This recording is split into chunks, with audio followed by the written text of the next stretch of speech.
What is going on, everyone? How are we all doing? Alrighty. Let's see who is here. We got 16 people currently in the chat, at least from my end. That's what it looks like. We got Uno here. Uno says, love the vids. Thank you so much, my friend. Thank you so much. Lots of people getting moved around. Sports kids, yes, we are going to get right into that tonight. Honestly, this is my favorite time of the year. I love the trade deadline. I like all the transactions and all the trades almost more than the actual game itself. I get crazy all over all that stuff. Kirby Yates to the Cubs. Well, I think Kirby Yates is on the disabled or calling it injured list now, so I think he's on the injured list at the moment. What do you think will be the biggest trade this year? Dynamic Cub. We will get into that here shortly. Claudine Grossman, hello. Mike Clevenger for sure. Sports Kids thinks he's going to be on the move. Padres have reportedly made another deal, but the details are uncertain at the moment. We'll have to get into that. Let's see. Golden Omar, he's a Rays fan. He's here. Let's see if the Rays will get Christian Vasquez. That seems to be one of the biggest rumors going on tonight. Philly rumors, hello. Julian, thoughts on Bobby Dahlbeck? I'm a huge Bobby Dahlbeck fan. Home run today. What a great first game. What a great debut. Any news on the Rays? We'll get into that. Christian Vasquez to the Mets. That could be possible as well. I mean, honestly, I've always thought the Mets need to upgrade at catcher, especially defensively. I think Christian Vasquez would be a great fit with the Mets. We'll have to wait and see. Brewers should trade for Kyle Seager. That would be interesting. I could actually maybe see that. Depends. What moves do you think the Cards will make? Patrick O'Brien, hello. Colton Stello, hello as well. Patrick, we'll get into that. We'll have to take a look. Cardinals are interesting, man. Interesting. What do the Phillies need to do in order to make the playoffs? Well, first off, they just need to win. But I definitely think the Phillies. I definitely think more pitching would not hurt. Do you think Gallo will get traded? Philly rumors, it's interesting. I mentioned that today in my video where some teams that I think could be some sellers or that should be sellers. I mean, why not look into trading Gallo? I mean, he hasn't been very healthy, but the power's there. The potential's there. A team might want to take a chance on that, down the stretch. If he's healthy, that could be a jolt for the lineup.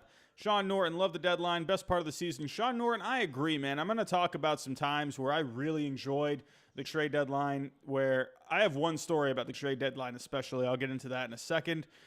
James Scott, Lowe has turned into a beast. Yes, he has. Brandon Lowe, man. He was having a good season last year until he got hurt. He's looking very good this year.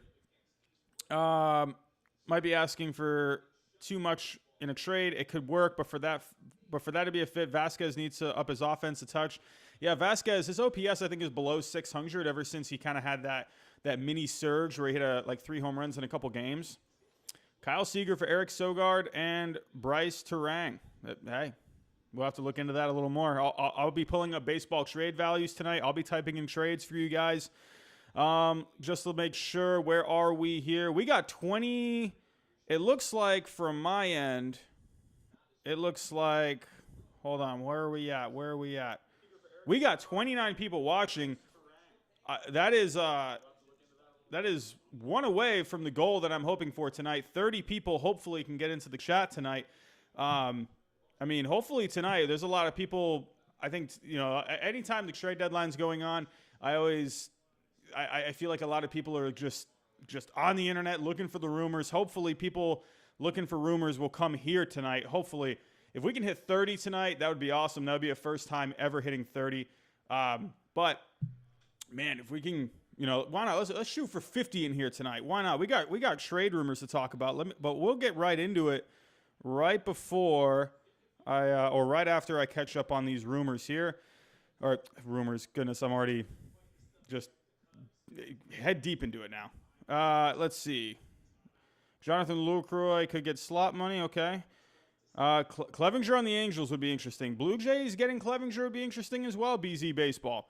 Robbie, what do you think Vasquez to the Rays for Brandon Lowe and cash? I mean, man, if we got Brandon Lowe, that would be awesome. I don't think the Rays do that, though. I don't think they do it. Jock Peterson, I definitely could see Jock Peterson going somewhere, but I don't know. I could also see him staying as well. I mean, it's working with the Dodgers. I mean, I know he's not playing his best, but thoughts on Padres, Blue Jays, White Sox this year? I mean, they're definitely, Padres, White Sox, they were fun teams coming into this year, and they're really showing it. Blue Jays, I think they're right at around kind of where a lot of people thought they would. I've heard rumors of Kyle Seager, Zach Plesac, and Clint Frazier to the Brewers. That'd be interesting. Clint Frazier, man, I don't know why there's even any talk of the Yankees giving him up, because they got injuries all over the place. I mean, why would they want to get rid of him? Rangers looking into trading Gallo. Saw on Twitter. Yep, that's a name I saw as well. Rays should go out and get Lance Lynn. I mean, honestly, Lance Lynn would be a great fit. Be a good fit. All right. So you know what? Let's get into this. So let's just go over the latest trade rumors that's going on at the moment. So one website I think is very good. We have MLBTradeRumors.com. I personally think they do a great job over at that website. Let's just go over some trades that have already happened. So we had last night Trevor Rosenthal to the Padres, and the Padres also got Jason Castro from the Angels. And so right now, the Padres, they're sticking their flag in the ground, and they're saying we're competing this year. I think that was huge. They got Trevor Rosenthal. For some reason, I don't know why, I just never connected the dots on Trevor Rosenthal going to the Padres. I knew they needed bullpen help. And I don't know why. It just never dawned on me. Maybe the Padres could go after Trevor Rosenthal. Where I was kind of thinking with the Padres was, because they're such a young team, I wasn't sure if they would want to be giving up prospects at the moment. But you know what? Hey, I like what they're doing. They're going out and getting Trevor Rosenthal. They went out and got Mitch Moreland today. So let's get into that one real quick. I think that's one of the bigger ones that's happened so far. Mitch Moreland, he's having a pretty good year so far. So Mitch Moreland, let me pull up Mitch Moreland's stats. Mitch Moreland's been one of the few bright spots for the Red Sox this year in this a complete dumpster fire of a season. But Mitch Moreland so far this year, he's hitting .328. He's got 8 home runs. He's having a good year so far. So for the Padres to go out and get a good bat like that, to go out and get a Trevor Rosenthal and then also add another catcher in Jason Castro, I mean, those are some good moves from the Padres. I really like what the Red Sox got in return for Mitch Moreland. I believe it was Potts and I'm going blank. Who was the other guy? It was an outfielder. Darn it. I'm forgetting his name. It was the number 19 prospect in their system. Potts was the number 16. And I'm going completely blank. This is driving me nuts. All right, where is the trade? Where is the trade? Oh, Jason Rosario. Okay, so yeah. Hudson Potts, number 16 prospect. Jason Rosario, number 19 prospect in the Padres system. That is fantastic.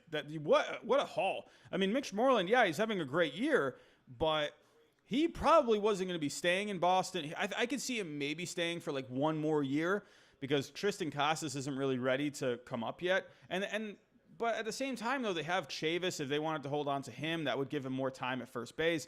Bobby Dahlbeck just came up today. So I know the Red Sox were wanting to get him up there. So really, who knows if the Red Sox really were going to bring Moreland back. He was on a team option for next year. So for the Red Sox to get 2 guys like that, I mean, come on. That is a huge get to get a Hudson Potts, who at one point before the Padres got Manny Machado, people were saying Hudson Potts was the third baseman of the future. So let's take a look at Hudson Potts. So third baseman in the Padres system. Taking a look at Hudson Potts. That's just a name that just comes off the tongue. Hudson Potts. I love it. But yeah, so in 2019 with AA, he hit his OPS was a little bit low, But he can hit for some power. 16 home runs, 59 RBIs. So Hudson Potts, like I said, at midseason this year, he was the number 17 prospect at midseason. Before the season started, he was number 16. But taking a look at the scouting report for Hudson Potts, Potts is a physical specimen with plus raw power. He hits towering home runs to left and can drive the ball to right with authority, but he is still immature in his approach. Potts swings without having a plan, and he facilitates between being short and long to the ball. He generally stays within the strike zone, but he swings and misses in the zone at an alarming rate. A high school shortstop, Potts has grown into a reliable defender at third base with sure hands and an above-average accurate arm. So it sounds like Hudson Potts, he's more of a power guy, but the power is there. And if you can really what the Red Sox, as bad as they are this year, where I can give them credit, I will always give the Red Sox credit, is their ability to develop position players. They have developed solid position players throughout the year. Mookie Betts, Rafael Devers, Andrew Benintendi. Yeah, he's slumping this year, but the list goes on and on. Xander Bogaerts, Dustin Pedroia. I mean, the list goes on. Jackie Bradley Jr. Who else? Who else can I say? Who else is there? You had Nomar Garciaparra. They've had all these guys throughout the years, just fantastic players, position players. Not so much in the pitching department. You've had guys like John Lester. Clay Buchholz had that little run, but right now, I think a Hudson Potts in a Red Sox system, that could be really good. But let's go take a look at Jason Rosario.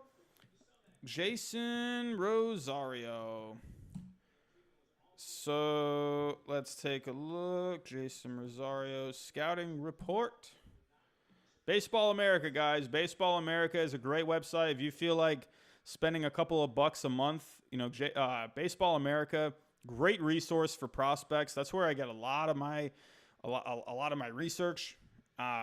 So I guess he was a little lower on Baseball America. So at the beginning of the season, Jason Rosario was the number 24 prospect in the Padres system, and at midseason, he was the number 28 prospect. So for Rosario, he is an outfielder, but here's the scouting report. Rosario is a special athlete who can do a standing backflip and throw with both arms.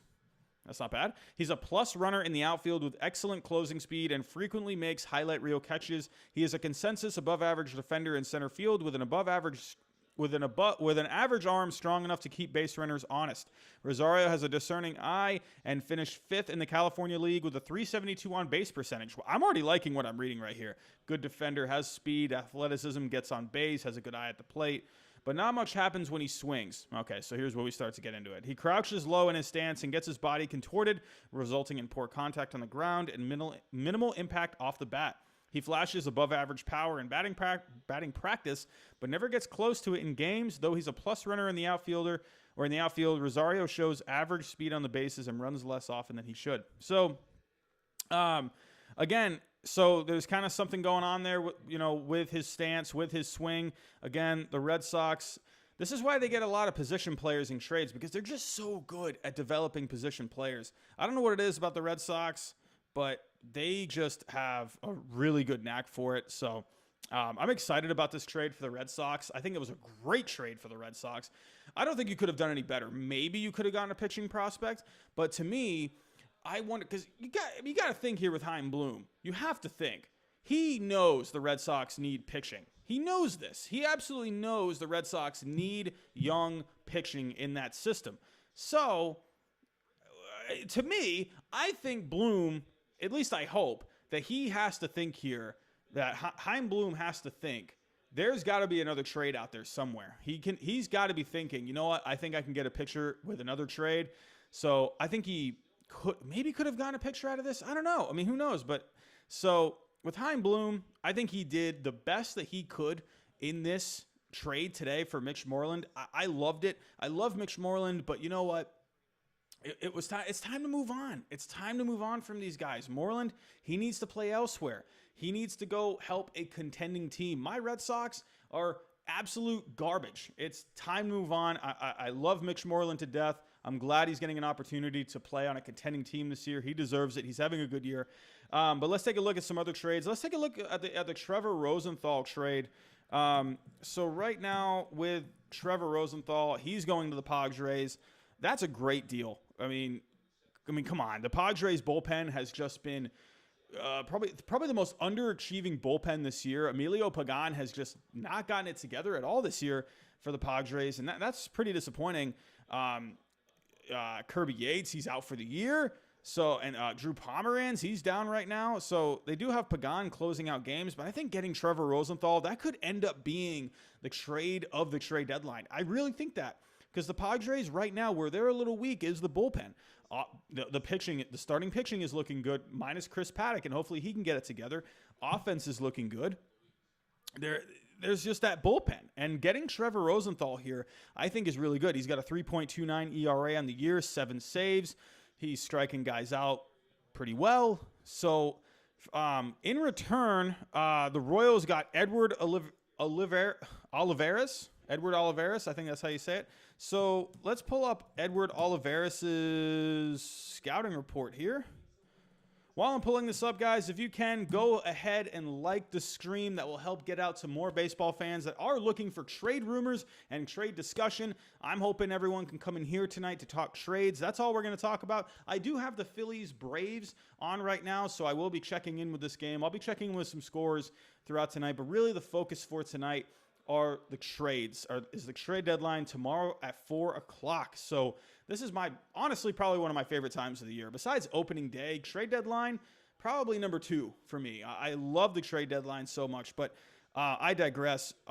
Edward Olivares right now. So hold on a second. Baseball America, like I said, great website. It does cost money if you want to get the scouting reports and everything like that. But really, for me personally, I love it. So you might too. But anyway, for Edward Olivares last year, or actually this year, he was playing a little bit. He had 7 games in the majors this year with the Padres. He had a home run.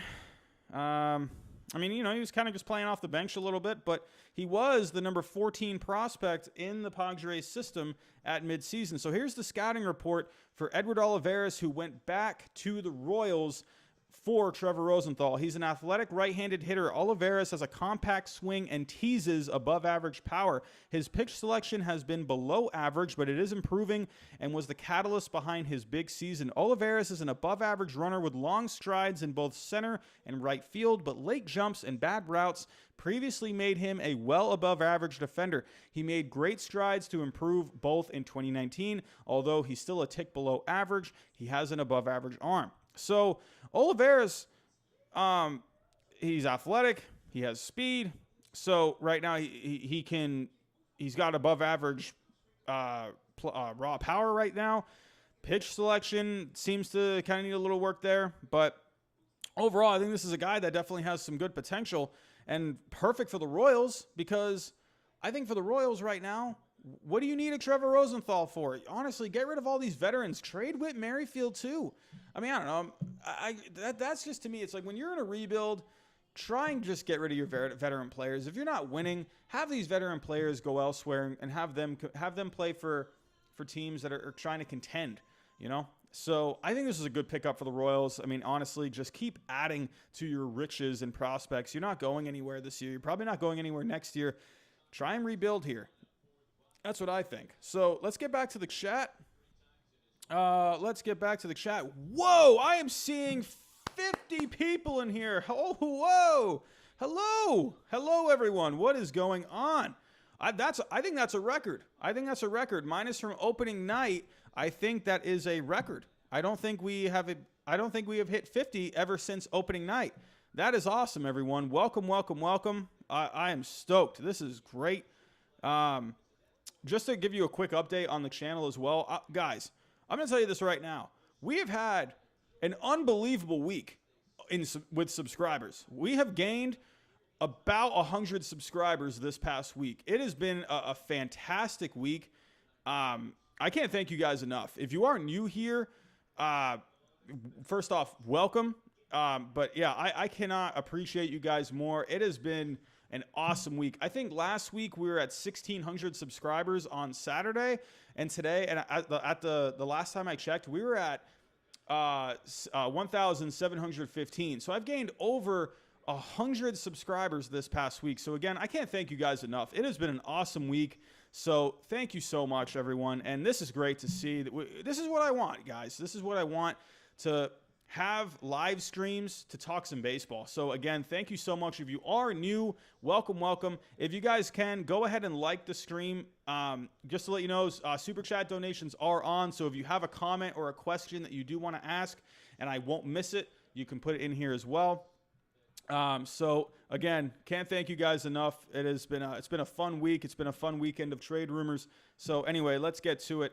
I'm gonna be honest, guys. I might not be able to catch all of these chats. You guys are chatting. So again, if you do want to leave a super chat to where I don't miss it, that is up to you. But I would highly recommend, if you do want me to see a question or a comment, yeah, just that's there for you. But anyway. Let's just take a look. So I'm seeing Clevenger. Lucas Freeland, I subbed and liked. Thank you so much, Lucas. Thank you. Dodgers should trade Peterson for some pitching veterans for the postseason. I mean, it depends if there's going to be a team that wants Peterson, you know. So let's see. Colton Stello, you're saying, says deal could be done within the hour. Brewers and Dodgers in deep talks over Hader. A deal is close. Are you kidding me? Josh Hader. Let's get to the rumors, huh? Let's get to the rumors. These are exciting. Trade rumors. All right, so, all right, MLB trade rumors. That's usually where I go to. I'm just going to start here right at the top. So we have Starling Marte, Archie Bradley, drawing trade interest. I saw that the Yankees were looking into Starling Marte. I saw a tweet on that earlier. I think that could end up being good. I think the Yankees right now, they're just decimated with injuries. Aaron Judge, you don't know what the heck's going on with him. Stanton, you don't know what the heck's going on with him. Aaron Hicks left today with what do you know? Another Yankee injury. Brett Gardner's been pretty ineffective this year. So honestly, I think Starling Marte would be a good trade for the Yankees. I think that would be, I think that would be great, honestly. So that's going to be interesting. It's going to be interesting to see. I mean, honestly, the Diamondbacks to me are such a disappointing team. I can't believe how much of a letdown the Diamondbacks have been. Probably should have put them on my list. When I made that video of most disappointing or biggest letdown teams, the Diamondbacks weren't doing too bad at that point. I thought they were going to be a little better, but they've really just, they're not doing too good. It says also here the Astros were looking at Robbie Ray as a potential addition. Got Archie Bradley here as well. So that could be good if the Yankees could somehow swing Starling Marte and Archie Bradley. I think Archie Bradley could be a good fit in middle relief in that Yankee bullpen. That Yankees bullpen has been really struggling lately. So another trade. So again, getting back to the Padres, they acquired Jason Castro. So that's another catcher. Right now with the Padres catchers, so I'm kind of wondering why they made this trade a little bit. Okay, so as of 3:27 p.m., the Padres have acquired Jason Castro from the Angels. 33-year-old veteran was scratched prior to the trade. Castro will head to San Diego to complement Austin Hedges in the Padres catching mix. So, hold on a second.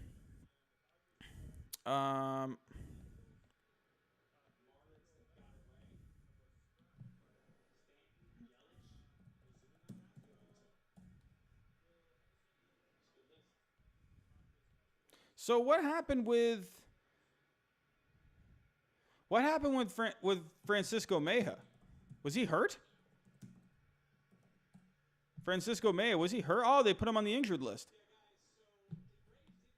What happened? Oh, no, wait, no, that's not it. What ended up happening with Francisco Mejia? Oh, so he is on the IL. Okay. So how long is he going to be out? Francisco Mejia, I mean, obviously, I guess he could be out for a while. He wasn't even playing all that well at all. Oh, my God. Francisco Mejia was playing terrible this year. So definitely good for the Padres here to go for another catcher in Jason Castro. So definitely a good move for the Padres. Like I said, the Padres right now, they're looking like, as of right now, they're looking like the big winners at this trade deadline. They're making moves left and right.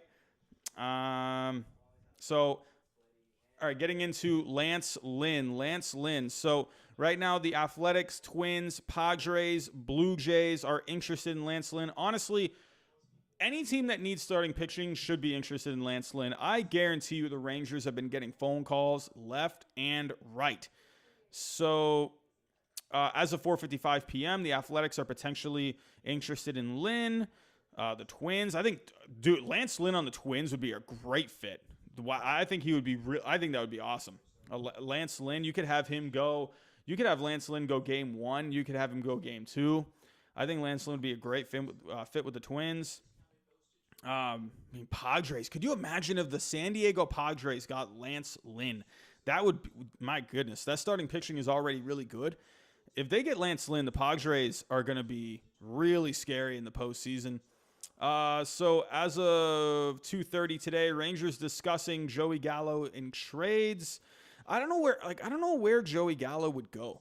So with Joey Gallo right now, he's definitely hitting for some power. He's got 7 home runs on the year, very low batting average. That's a little low to my liking. 188 batting average, but he is getting on base a lot. 339 on base but his slugging isn't very good. 436. So overall, he has a 774 OPS.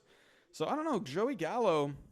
I don't know. That's interesting. I wonder what team would take him. So what do you guys think? What do you guys think in the chat? So do you think? So how can we do this? Give me. We're just gonna do simple thumbs up and thumbs down. I'm gonna say a name throughout this live stream tonight, and I just want you to give me a thumbs down or a thumbs up and tell me if you think he's going to be traded. So Joey Gallo, do you guys think Joey Gallo will get traded? Give me a thumbs up or give me a thumbs down. Thumbs up or thumbs down. Thumbs up or thumbs down on Joey Gallo. I could definitely see darkness. That's a good idea. Joey Gallo to the Indians. What a great fit that would be.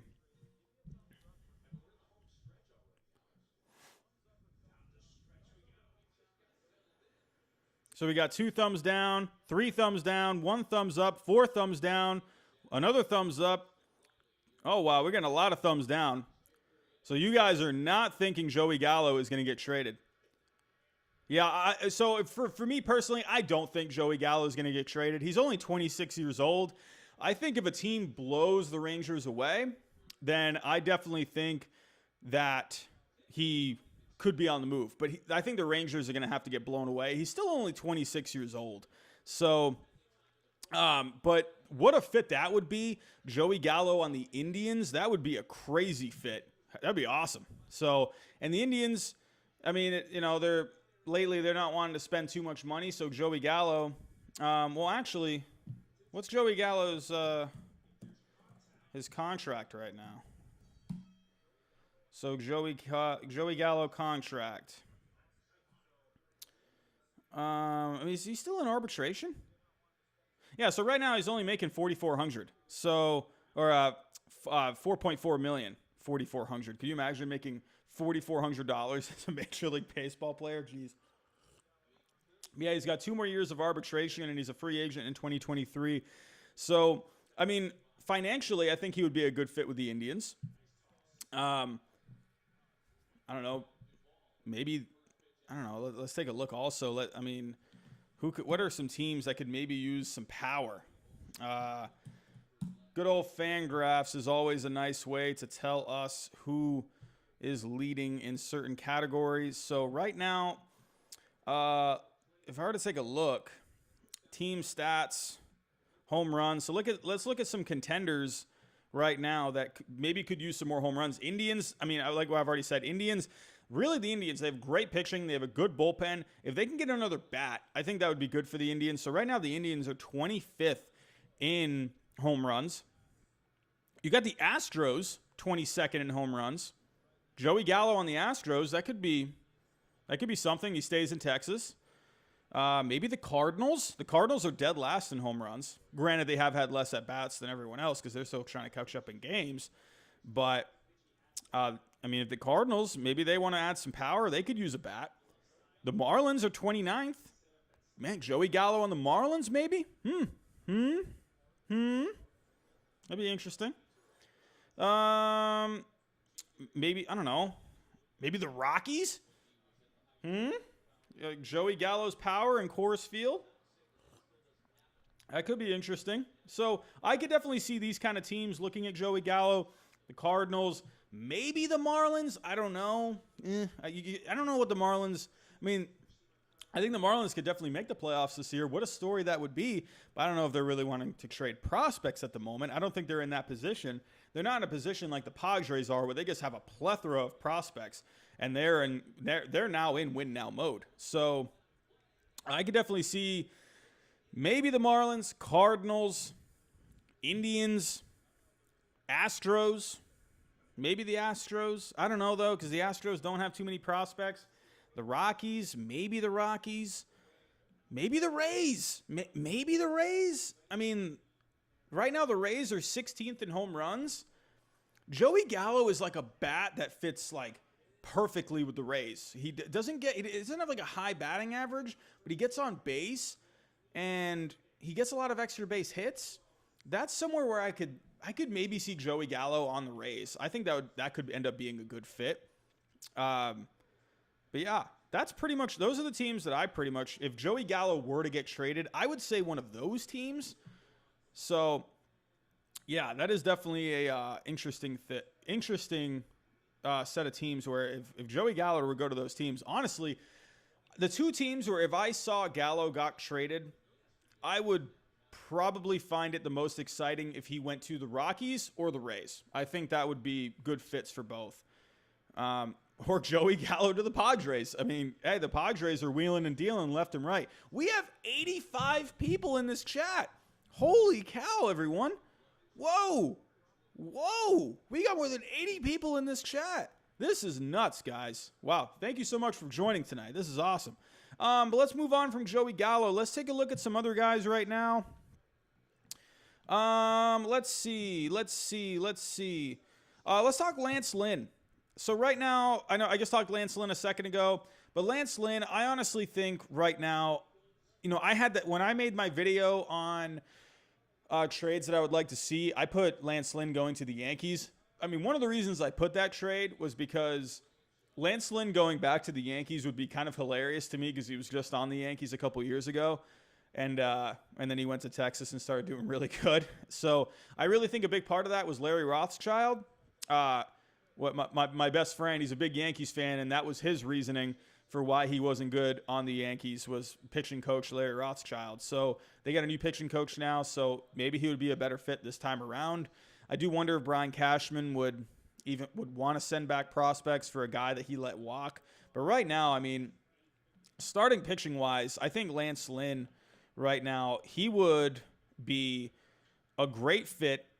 I mean, like I said, the Yankees. He would be a great fit on the Yankees. The Yankees ranks 16th in starting pitching right now. You could maybe see Lance Lynn going to the Rays, maybe. I think the Blue Jays could be a good fit because you have to remember with Lance Lynn, it's not just this year. He has next year too. So if a team is trading for Lance Lynn, they're not just getting half a season out of him. They're getting this half season, and then they're getting all of next season too. So you could definitely see some teams really jumping at him. I mean, the A's right now rank 18th in starting pitching. Lance Lynn on the A's, I think, would be a great fit. Blue Jays would be a good fit. The Braves would be a great fit. I think if they could get Lance Lynn, I think that would be great for the Braves. That to me, I think is the team. I mean, I definitely think the Yankees could use him too. But if the Braves are able to get him, I think that would be no joke. Like, that would be crazy. It's funny with the Phillies because the Phillies coming into this season, they did have Aaron Nola and Zach Wheeler at the top of that rotation, but you kind of worried about their starting pitching or how deep their starting pitching was. But right now, the Phillies currently rank 9th in starting pitching when it comes to wins above replacement among the whole pitching staff. So right now, the Phillies are looking pretty good. Where the Phillies were kind of weak, where it was in the bullpen, and that's why they made that trade for Brandon Workman. They're 23rd on the year when it comes to wins above replacement for the bullpen. So they definitely needed to make a trade for a reliever. So for Lance Lynn, I would definitely say the Braves, the Yankees, maybe the Cardinals. Could you imagine going to the Cardinals, man? There's a lot of things that could happen here. I mean, the Twins too. It's funny right now with the Twins. They currently rank 11th in wins above replacement and starting pitching. So Lance Lynn on the Twins would be a great fit as well, in my opinion. Maybe the Astros.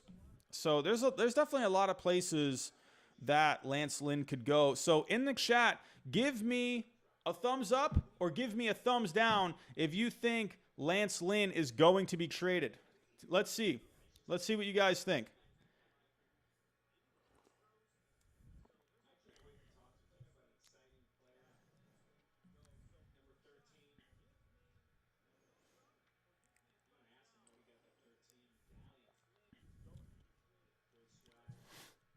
Let's see what you guys think.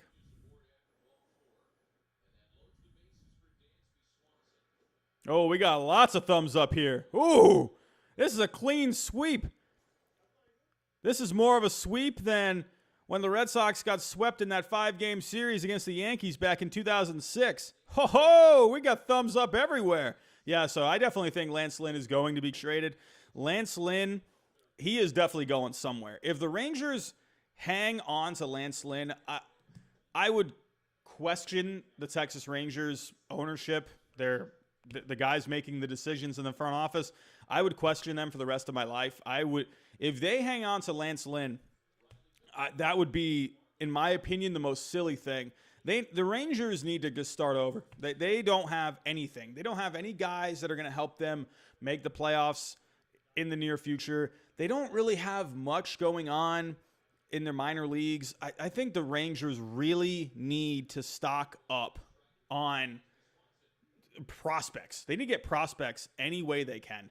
So you guys definitely think Lance Lynn is going to be on the move, and I think so as well. I definitely think right now Lance Lynn is going to be on the move.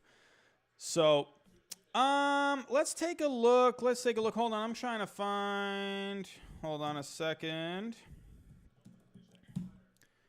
So let's take a look at another guy. We have. Oh, there was another trade that was made today. The Rockies, they traded for Michael Givens from the Orioles. So I think that'll be a good addition for their bullpen. Givens this year, for right now for the Orioles, he has a 1.38 ERA. That could be really good. That bullpen has not been doing very good this year for the Rockies. Scott Oberg, their best reliever, is out for the year. Wade Davis, he hasn't done a thing since getting there. And they're having to rely on some, Yency Almonte, Esteves, and Diaz to try and hold it down on the bullpen. So I think adding a good bullpen arm like that was good for the Rockies. Good trade for the Rockies. You know what? Let's get into it.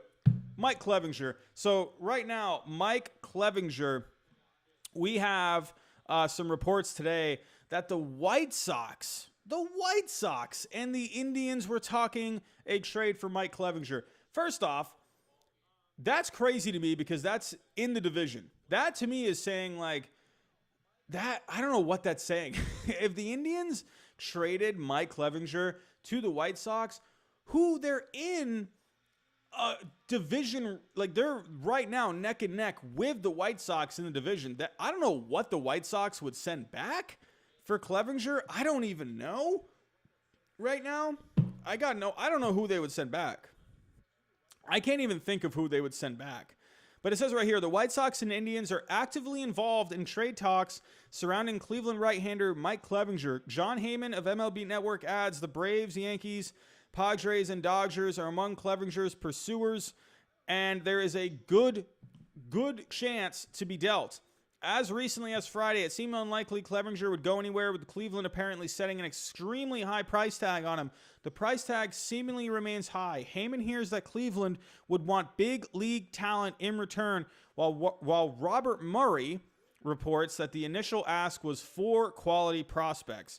Clevinger's violation of the Indians' coronavirus protocols and subsequent demotion are well known to this point and have made him an interesting trade candidate. So right now with Mike Clevinger, I definitely think this is Mike Clevinger. To me, I think this is where a team should like a team that is ready to win it all. I think if you go get a Mike Clevinger, you basically just say game, set, match at that point. So like a team like the Dodgers. Right now, the Dodgers are the best team in the major leagues. If the Dodgers went out and they got Mike Clevinger, you might as well just give it to the Dodgers. I mean, I know you got to go out in the field and play, but come on. If Mike Clevinger went to the Dodgers, that to me, man, that would be crazy. That would be a crazy fit. So a team like the Yankees, I don't know, man. I don't know. That, like, for instance, I don't even know what the Yankees the Yankees are really trying to. I don't think they're really trying to trade a lot of these prospects. They've made some trades in recent years where they've been giving up some prospects, and I don't think that. I don't know. I feel like I just don't see a Yankees Indians trade for Clevinger. I mean, the Yankees, they could give up for the guy that you would have to have at the centerpiece of that would be Schmidt, their top pitching prospect. So Schmidt right now, he would have to be in the middle of that.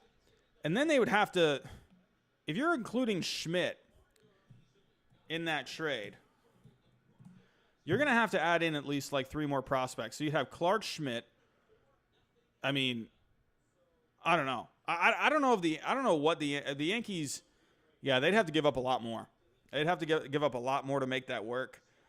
I'm looking right now with who the Yankees could give minor league wise, but then you don't know if the Indians, if they want major league guys or if they want minor league guys. Maybe they want a little bit of both. But I mean, I would imagine the Indians, they're going to want their top shortstop prospect Peraza. I would imagine they're going to want him. I think it's Oswaldo Peraza or Oswald Peraza. Yeah, Oswaldo Peraza. I'm guessing. No. It's Oswald Peraza. So I'm going to guess that they're going to want him. But even then, I don't think that's going to get it done. I don't know. So I would think with the Yankees, I mean, could you do a Miguel Andujar, Peraza, Schmidt trade for Clevinger? I think that would put it close. I don't know, though. I mean, let's see. I'm on baseball trade value. So if anyone is new in here tonight, if you've never heard of the website, baseballtradevalues.com, that's a great website. It's a baseball trade simulator. It's really good. Go check it out.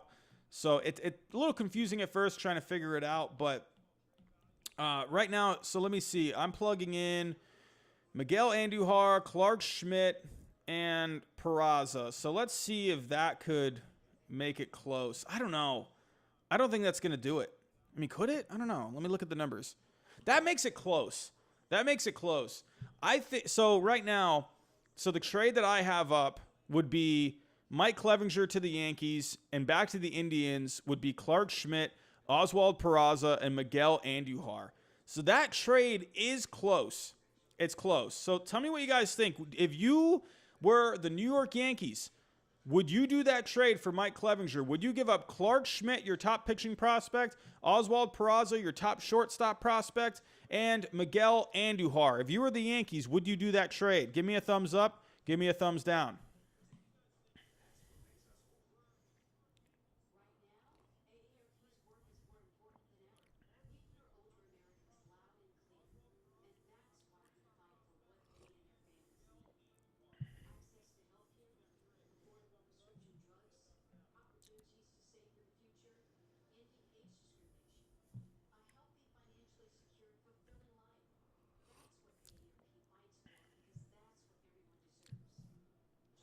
I see a couple thumbs up. Oh, I see an ad Frazier. Ugh, that's tough. That is tough.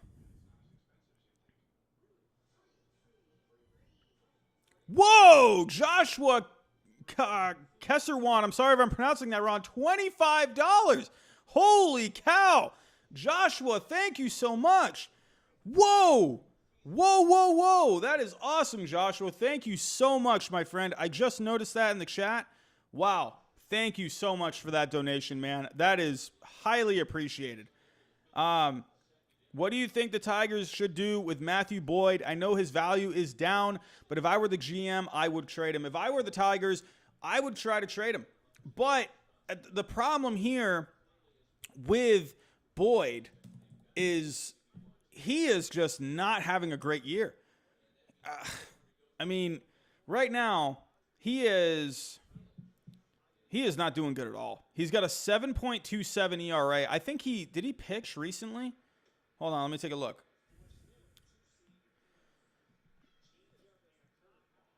So, okay, so he did start yesterday. So he pitched 6 innings, gave up an earned run. He struck out 6. That probably is his best start this year. Has to be. So so what I'm noticing right now with Matthew Boyd is he is trending in the right direction. So he's had a few pretty good starts here. Back against the White Sox on August 17th, he pitched 4 innings. He did give up 3 runs. But then against Cleveland, he pitched 5 1/3 innings. He only gave up 2 runs. And then today, against the Twins, he pitched 6 innings and only gave up a run. So he is trending in the right direction. So, I think teams could be noticing that a bit with Matthew Boyd. He got off to a really bad start this year, but would a team want to capitalize on a guy like Matthew Boyd? Because I think right now, even though he has it looks like he's trending in the right direction, I still think his value is a little low. That's just me personally.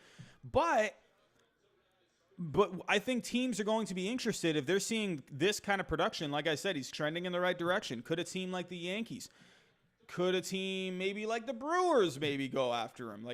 If they could get him, his value's not very high. But right now with the Tigers, I don't know.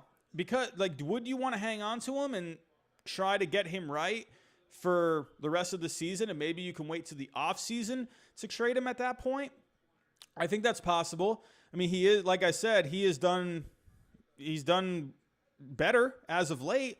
But is that going to be enough for the Tigers? I could see a team saying, well, yeah, he's had a couple decent starts here back to back, but he's been pretty terrible overall this season. We'll give you this, and that's it. I don't know if the Tigers would want that. I think it's possible. I definitely think the start that he had yesterday really opens the door for a trade. So like I said, 5th time I've said this already, he's trending in the right direction. So would a team want to take a chance on that? Could a team like the Braves? Could a team, I don't know, like the Yankees, maybe? Man, you always wonder. I wonder if maybe the Rays. The Rays always seem to do good with these pitchers that come in. Maybe they could figure something out with him. Maybe a team like the Athletics. I don't know. Yeah, there's a lot of interesting places he could go. So, I mean, maybe the Twins.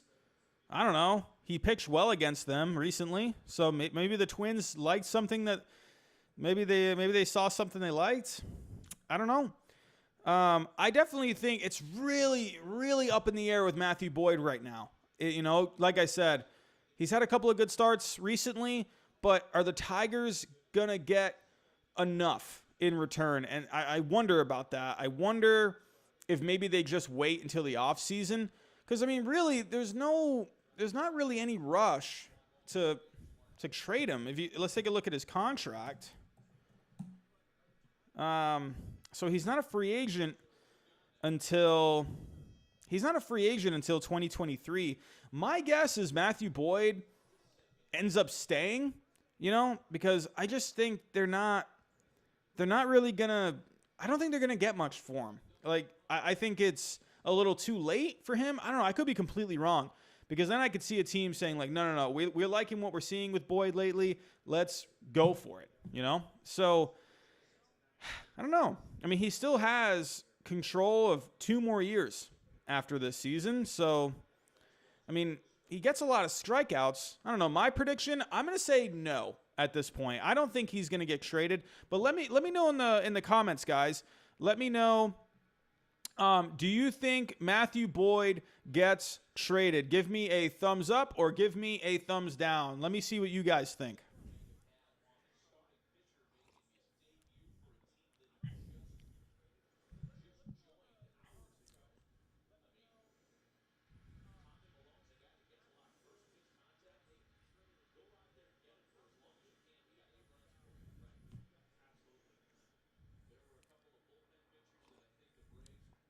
We got a thumbs down. We got a thumbs down. We got a thumbs down. We got a thumbs down. Thumbs down. We got a thumbs up from James Scott. Mostly thumbs down. We got another thumbs up. So it looks like you guys are more agreeing with me that he ends up staying. Oh, we got another super chat. Thank you so much from TGJP. Who gets Lance Lynn and Dylan Bundy? Thank you for bringing up Dylan Bundy. I think we're going to talk about Dylan Bundy next. But who gets Lance Lynn? If I were to predict right now, I'm going to say the Twins. I'm going to say the Twins land Lance Lynn. That's going to be my prediction for Lance Lynn. I think he would be a great fit with the Twins. Let me know in the comments, everyone. Where do you think Lance Lynn is going to end up? I think the Twins. That's going to be my prediction. I would find it hilarious if he went back to the Yankees, but let me know in the comments. What do you think? Where is Lance Lynn going to go?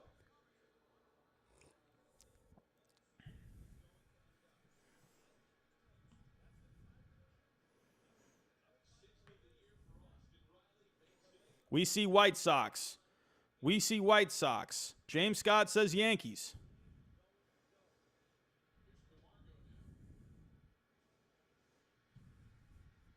We see White Sox. We see Yankees. Lance Lynn to the Brewers. That could be an interesting one. The Dodgers. The Padres.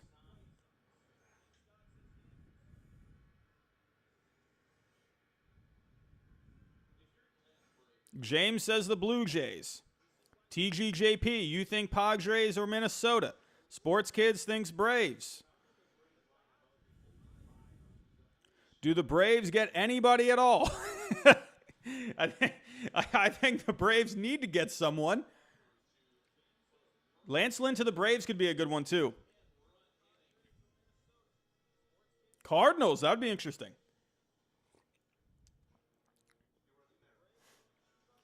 Oh, James, thank you so much. I'll go check that out. Patrick, Robbie, what moves the Cardinals will make? So, real quick, it's interesting with the Cardinals, Patrick. So if I'm taking a look, kind of where the Cardinals are at. So the Cardinals right now, they're 12 and 13. So if I'm taking a look at where they're at in the National League, right now the Cardinals, I think they're at the 8th spot. 1, 2, 3, 4, 5, 6, 7. They are in the 8th spot.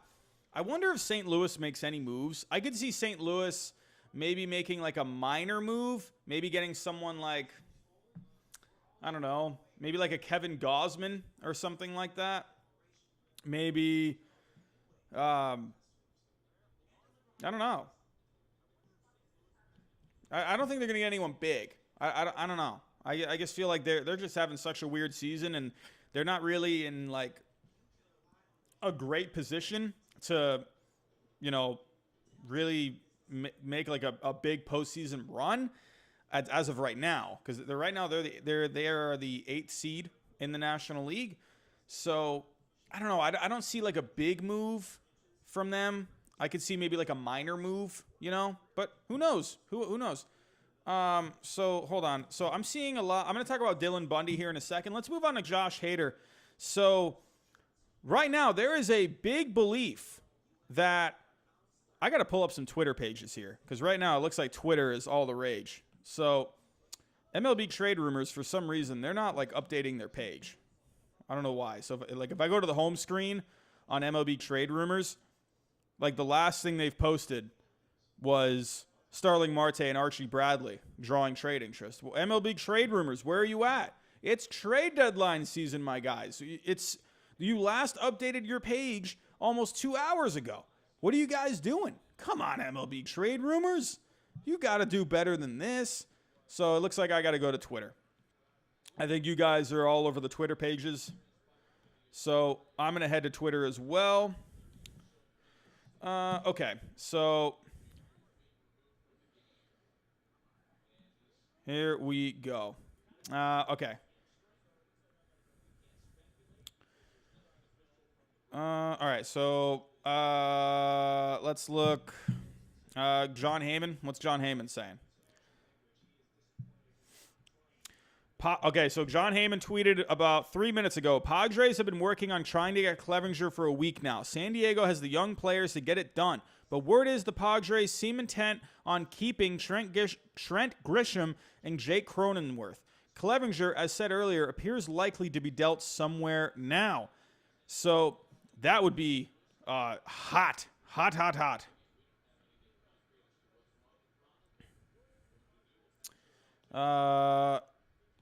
So let's see what Jeff Passan is saying. I like Jeff Passan.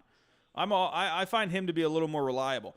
The San Diego Padres are nearing a deal to get catcher Austin Nola from the Mariners for a highly regarded prospect. Interesting. So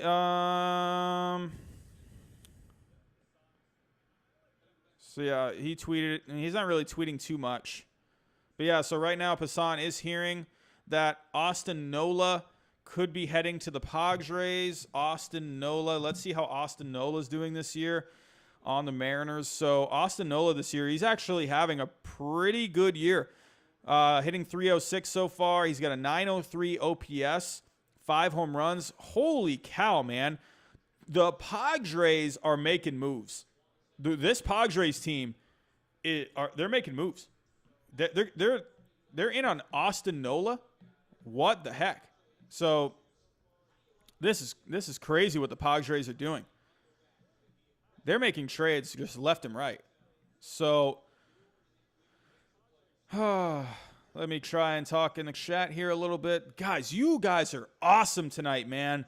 We got over 100 people in here tonight. You guys are talking left and right. Man, we got to have more trade deadlines. This is crazy. You guys are just crazy right now in the chat. I've already gotten a $25 super chat bomb. Thank you so much for that again. That was crazy. I mean, holy cow. We've had the most viewers that we've had are 119. This is absolutely insane. You guys are awesome for coming in tonight and checking us out. We got 52 likes on the live stream tonight. Man, you guys are awesome. I can't thank you guys enough. This is absolutely crazy. So, again, Joshua, one more time. I can't thank you enough, man. A $25 super chat. Thank you so much, man. Incredible. And also, TGJP, man, thank you so much for the $2 super chat. Absolutely. You guys are incredible. I can't thank you guys enough. This is trade deadline season. We got to have more trade deadlines. So, okay, let's go to John Heyman. So, it looks like right now, Clevinger is the hot ticket right now. So, like he mentioned, he said the Padres, they've been trying to get Mike Clevinger for a week. But the Padres, they don't want to give up Trent Grisham or Jake Cronenworth. That'd be, man, could you imagine the Indians getting those two guys back? I don't know, though. Those are two guys right now that are hitting really well for the Padres. I don't know if they're going to give that up. I mean, I'm sure the Padres are all about giving up some prospects. This is what the Padres have been building that farm system up for. They have been waiting for this. If there is any year a team could shock the world and win the World Series, it's this year. The Padres are looking really good. They're being aggressive, and I love it. And they still have all these good prospects still. This is what building a good farm system does. You put yourself in a position, if you do your scouting, if you do your player development, it puts you in a good position for trade deadlines like this, for trades to help get you to a World Series. And the Padres, man, they're having a fantastic trade season here in the middle of the season.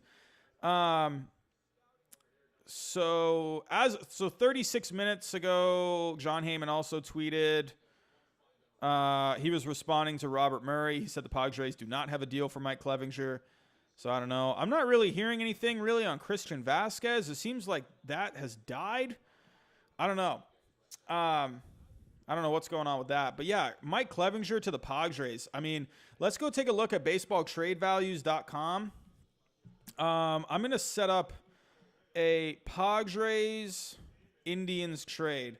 So, okay, I'm going to have Clevinger going to the Padres. If Clevinger went to the Padres, oh my God, that would, I'd be very tempted to have the Padres go to the World Series. That'd be incredible, man. Jeez. All right, so Clevinger going to the Padres. And so, okay, they said Cronenworth going back to the Indians. They said Grisham. Where is Grisham? Oof. Yeah, I don't know. That's too much. So right now, okay, so the way if you haven't heard of baseballtradevalues.com, they give players values. So Mike Clevinger's value is a 38.4, and right now the Indians, they're trying to get Jake Cronenworth and Trent Grisham. Cronenworth has a value of 14, but Grisham has a value of 60.5. So those two together, that's a value of 74.50, and Clevinger is worth 38.40. So that's a massive overpay for the Indians according to baseball trade value. So that's probably not going to happen. I don't see them getting Trent Grisham.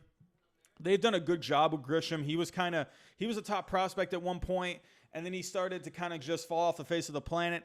And then he came in from the Brewers, and the Padres have done really well with him. So I don't see them giving him up. Cronenworth, that's interesting. Cronenworth has been doing really good so far this year. I know he has a high average right now. His OPS is looking good. He's driving in runs. He's hitting really well. So I don't know. I could maybe see Cronenworth in this deal. I don't think Grisham's going to be in this deal. You could see, that's the thing with the Indians. There's not many top prospects for the Indians where they could send back for Clevinger. I could see a Cronenworth, but not a Grisham. No way Grisham goes back. I don't think Grisham's going anywhere. So right now, I could see going back from the Indians. So right now, Cronenworth has a value of 14. Clevinger has a value of 38.4.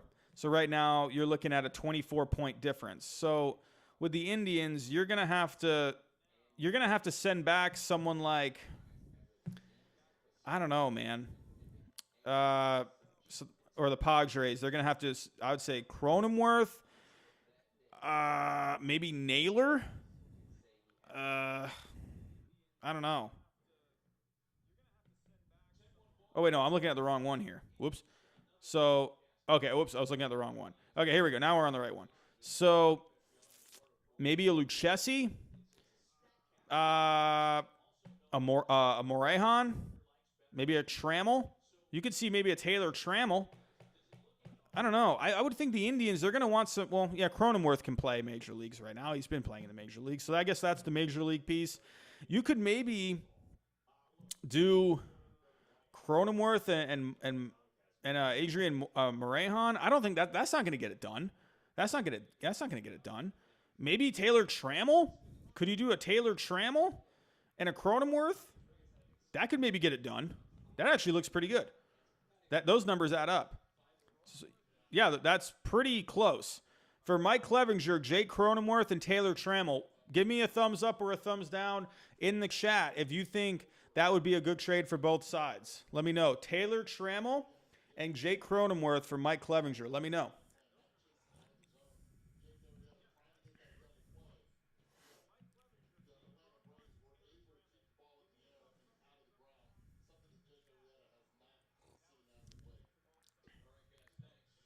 Oh, Seth Jones. I don't know why I say Jeff Passan. I don't even realize that I say it. Jeff Passan. Hey, sports kids, that's a good idea too. Will Myers, but with Will Myers, he's been playing pretty well, I don't know. I don't think the Indians want to take on that contract. The Indians, they're not trying to spend too much money lately, you know?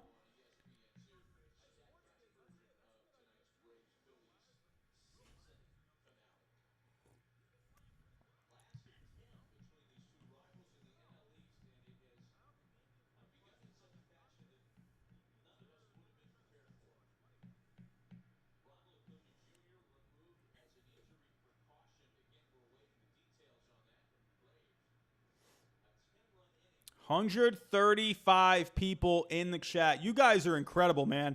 You are absolutely incredible.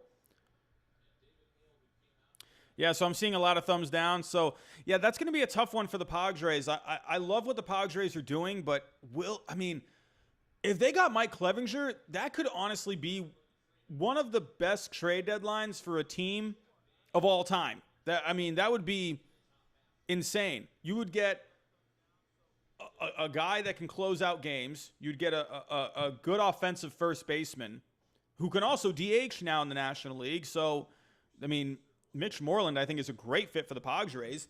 And then you would get Mike Clevinger. That's insane. That's insane, man. Robbie has been traded to the New York Mets for Giraffe Neck Mark and cash. Oh, man. I wonder if Giraffe Neck Mark, if I went to the Mets, would Giraffe Neck Mark still pick the Mets to win the World Series? I don't know. I suck, so probably not. All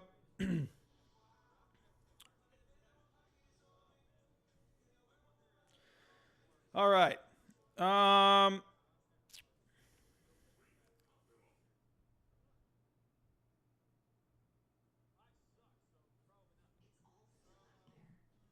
Yeah, Miles, Xander ain't getting traded. I don't think so. I think that was a bit of a hot take, when that happened. But I don't know. I don't think so. I think they're going to hang on to him. All right, so let's go take a look. Let's discuss. Well, you know what? Here, I didn't ask. So let's ask in the chat. Give me a thumbs up or give me a thumbs down if you think Mike Clevinger is going to be traded. Thumbs up or thumbs down? Let me know.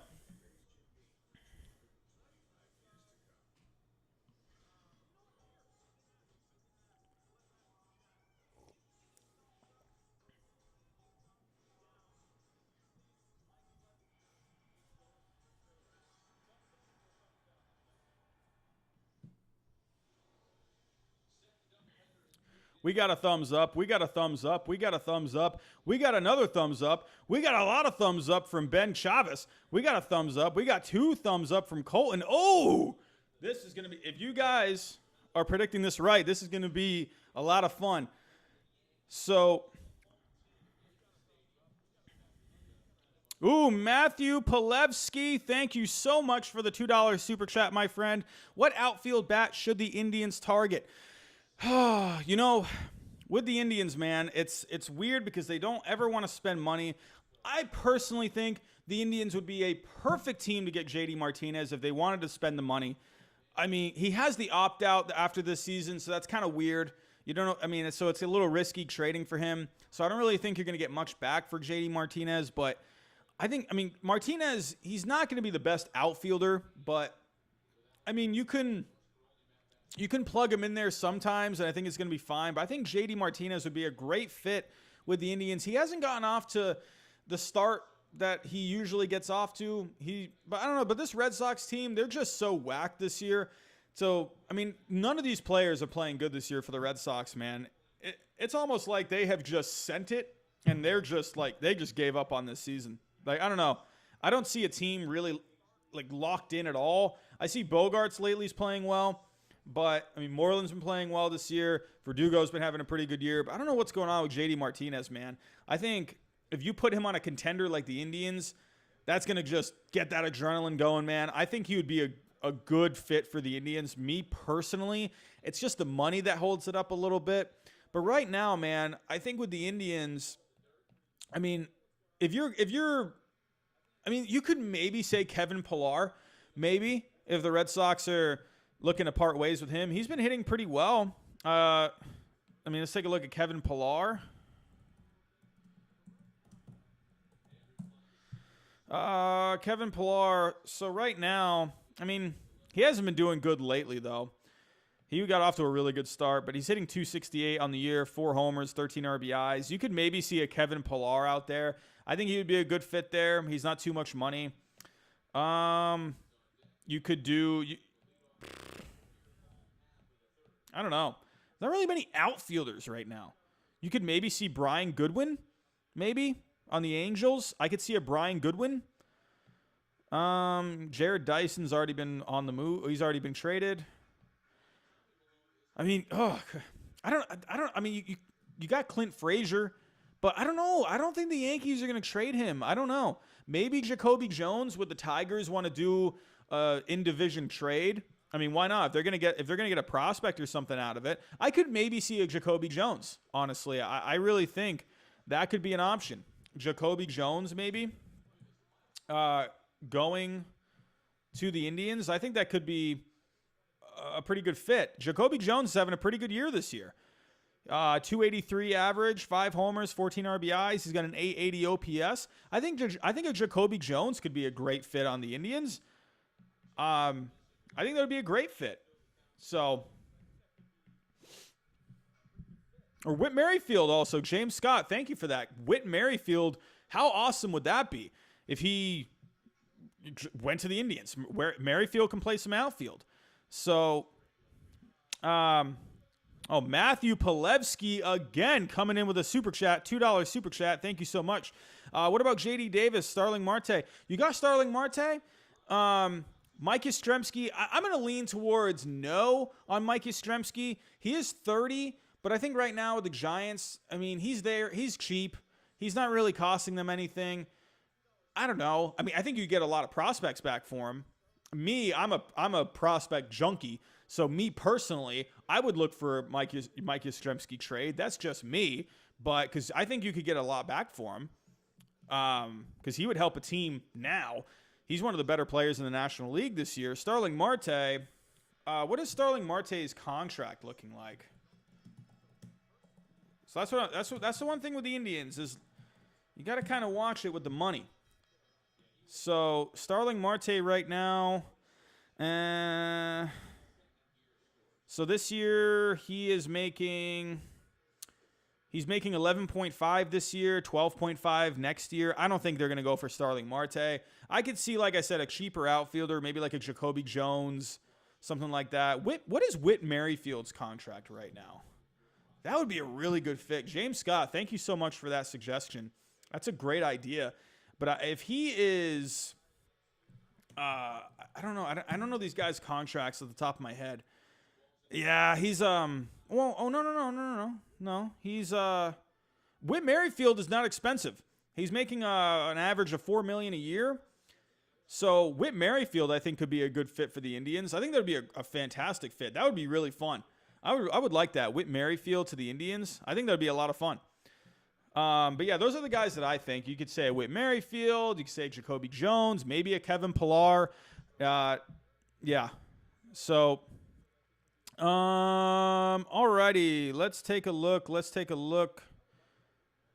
Okay, let's go to another guy. Let's talk about Dylan Bundy. So right now, I haven't really seen anything on Dylan Bundy at all. I mean, I've seen like a couple of little things. I was seeing stuff yesterday. As of yesterday, he was drawing interest from the Twins, White Sox, Braves. Here's my take on Dylan Bundy. With Dylan Bundy, I don't think the Angels should trade him. That's just me, because I think the Angels are in a position right now where they have him for another year. So why not keep him for next year, see how it goes, and if your team's out of it next year, because he's got one more year on his contract, or one more year until free agency. So that's what I would do personally with the Angels. I mean, I don't know. I don't know. I don't know if I would trade Dylan Bundy. That's hard because your team is garbage this year, but I would start looking towards next year, you know? So, and then if your team's out of it next year, you can trade him at next year's trade deadline, and you'd probably get a good package for him if he's doing well. But do you capitalize on him now? That's the only thing. That's tough, man, because the Angels don't have any pitching. So right now with Bundy, he's putting together the best stretch of his career. I mean, do you want to risk that? There's a lot of risk with Bundy. If you trade him, now you're going to have to go out and get more starting pitching for next year. If you keep him, well, now you have a pitcher for next year, but who knows if he can keep this going for next year?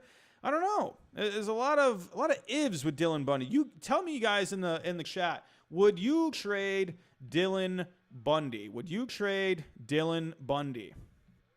Give me a thumbs up if you think Dylan Bundy is on the move, or give me a thumbs down if you think Dylan Bundy's on the move.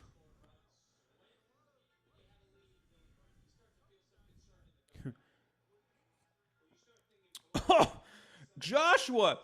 Whoa. Joshua again with a $25 super chat bomb. You are out of your mind, my friend. Thank you so much. Oh my gosh. Whoa. Joshua, thank you. Thank you so much, my friend. Do you any prospect for prospect trades going down? I don't know. I think that I don't know. I don't think so for right now.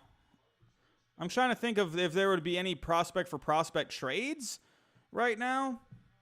I don't know. I'm trying to think here. At the trade deadline, I'm never really thinking of like prospect for prospect, but maybe like more like prospects that are closer, like major league ready. Prospect for prospect trades usually I feel like happen in the off season. I don't know.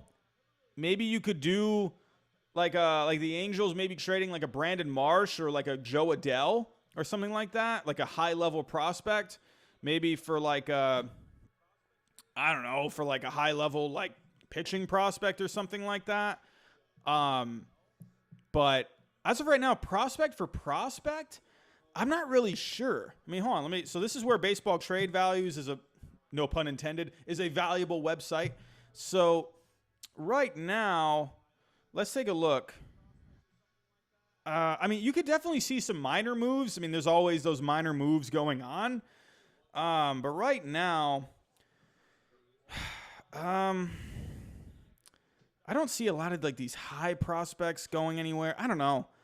I could maybe see a Brandon Marsh or a Joe Adell, because right now the Angels in their outfield, you got Mike Trout, you got Justin Upton there, who's just a logjam in that outfield. I think they're stuck with Upton. And then you got Joe Adell. Brandon Marsh is right behind him. So I could see something like one of those guys. I don't know. Prospect for prospect, though? I don't know. I don't know. So I would say no as of right now, but definitely, high-level minor leaguer for a major league ready player that can help you get to a World Series. Absolutely. I could definitely see something like that happening. Absolutely. So, but Joshua, again, thank you so much for the $25 super chat bomb. I appreciate that so much, my friend. TGJP, thank you for the $1 super chat. Appreciate that, my friend. Appreciate that. All right, let me take a quick look in the chat before I move on to another player that could be on the move. Where do you think Clevinger is going? If I were to bet money right now, I don't think he's going to go to the Padres. If they've been working for a week trying to get him, I don't know. I don't think there's going to be a match there. I don't know. I don't know. I could be wrong, though. I mean, I'm wrong about a lot of things. So honestly, me saying he won't go to the Padres probably means he's going to go to the Padres. But I could see Clevinger. I mean, if the Braves can get Clevinger, I think that would be huge for the Braves. Right now, the Braves, they're blowing these Phillies out right now. Last time I checked. What is the score on this? I mean, the Braves right now are blowing out the Phillies 10-4. So, if the Braves just added to that pitching, I think that could be fantastic. Could you imagine the Rays getting Mike Clevinger? That would be crazy, man. That would be awesome if the Rays were able to get him. Man, the Rays got a ton of prospects. But I think the Indians, they want major league ready guys. Could you do a Mike Clevinger for, I don't know, like a Like an Ian Anderson, something like that. That could, I don't know. I don't know if that could work. Tell me, guys, in the chat, where do you guys think he's going to go? Tell me, give me some teams. So, Potato Bombs, you say White Sox. That's just so hard for me to think that he's going to go to the White Sox. That would be insane, man. If Mike Clevinger went to the White Sox, that blows my mind, in my opinion, because those two teams are tied. I mean, the last time I checked, are they still tied? That's insane. They're tied. They're tied for first place. They're both 21 and 13. That's nuts. I don't know about that, man. I think it's interesting. I don't know. Let's take a look at what the White Sox could do. Let's take a look at what the White Sox could do. I don't know. That to me, man, that's just got a lot of I don't know. So right now, baseball trade values, the featured trades, before I look at these White Sox players that can match up for Mike Clevinger, the featured trades right now on baseball trade values are Starling Marte going to the Yankees for Raimfer Salinas and Clark Schmidt, those two going back to the Diamondbacks. That is a pretty close trade. I think right now, I think the Yankees, they're going to have to part with Clark Schmidt, man. They're going to have to part with him somehow. If they want to get like a good player in return that can help them, I think Clark Schmidt's going to have to go. And another featured trade, I would love this trade. I would love this trade. As much as I love Christian Vasquez, I'm going to talk about Christian Vasquez after Mike Clevinger. That's who we're going to talk about next, Christian Vasquez. But if this trade happened for Christian Vasquez, Hear this one. The Rays get Christian Vasquez, and the Red Sox get Kevin Kiermaier, Brent Honeywell, and Shane Baz. If we got Shane Baz, I would be the happiest person right now. I would rip my pants off, and I would go run around outside and scream to the top of the mountaintops. If that happened, if we got Shane Baz, I would be stoked. Absolutely stoked. Why I would be stoked? Because Chaim Bloom was the one that traded for Shane Baz. And he got Shane Baz in the, what was it? What trade was it? Oh, I'm going blank. On the, why am I going blank? On the Chris Archer trade. So he was able to pry him away from that. So if Chaim Bloom could trade for Shane Baz again, that would be insane. And Shane Baz was really good last year. So I would love that trade. Anyway, but let's go to White Sox, Indians. Let's set up a Mike Clevinger White Sox trade. Indians and White Sox. I don't know about this, guys. I don't know. This is weird. Has there been a trade like that has happened before? Where two teams that were tied for the division lead halfway through the season traded away like one of your top players. Has that happened? So, all right, here we go. White Sox getting Mike Clevinger. And let me just clarify here. If the White Sox got Mike Clevinger, that would be nuts. That would be insane for the White Sox. That would be crazy. Lucas Giolito, Dallas Keuchel, Mike Clevinger. Oof. I wouldn't want to run into that in the postseason, man. I would not. So let's take a look. All right, who would the White Sox be able to send back in return? Oh, I don't know. I mean, like I said, with the Indians, they're going to want a major league guy back that can help them out. Could you see? Let's take a look. What major league player could help them out right now? So right now with the Indians, they need bats. So the White Sox, I mean, they got tons of offense. So that's why I could see the scenarios, because the White Sox have a lot of offensive pieces, but I don't know. I don't know who they would send back. I mean, I don't think the Indians would just give up Mike Clevinger for just prospects. I mean, well, maybe. I don't know. It's a little interesting. But okay. So I'm not really seeing anyone at the minor league level, and I mean, they could send back a pitcher. Maybe someone for the bullpen, but the Indians need offense. So I could maybe see like a bullpen piece coming back. I don't know. I don't see them swapping pitchers. But if you were to look at like minor league players, I mean, would the White Sox send back Nick Madrigal? Would you do that? I don't know. Nick Madrigal and I'm actually, whoa, this actually lines up almost perfectly.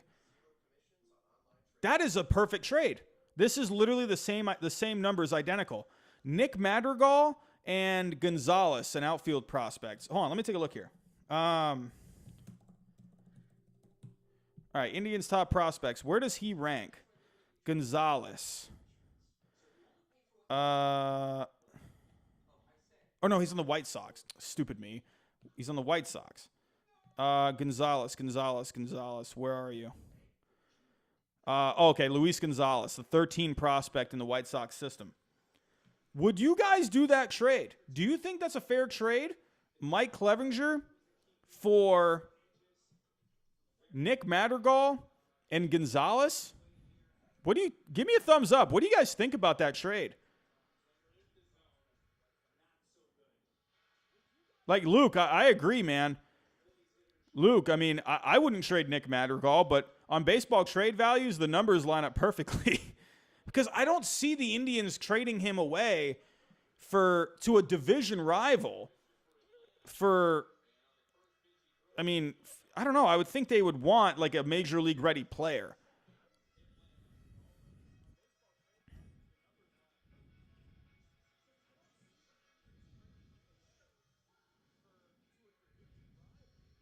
I'm seeing a lot of thumbs down. A lot of thumbs down. Jack Storm has breaking news, everyone. Mike Clevinger has been traded to the San Francisco Giants in exchange for Rookie of the Year Pablo Sandoval. What a blockbuster trade here reported by Jack Storm. Pablo Sandoval has been traded to the San Francisco Giants for Mike Clevinger. That could be the trade of the century. Pablo Sandoval has been traded for Mike Clevinger, my friends. Oh my goodness. Blockbuster trade reported by Jack Storm. Unbelievable. Wow.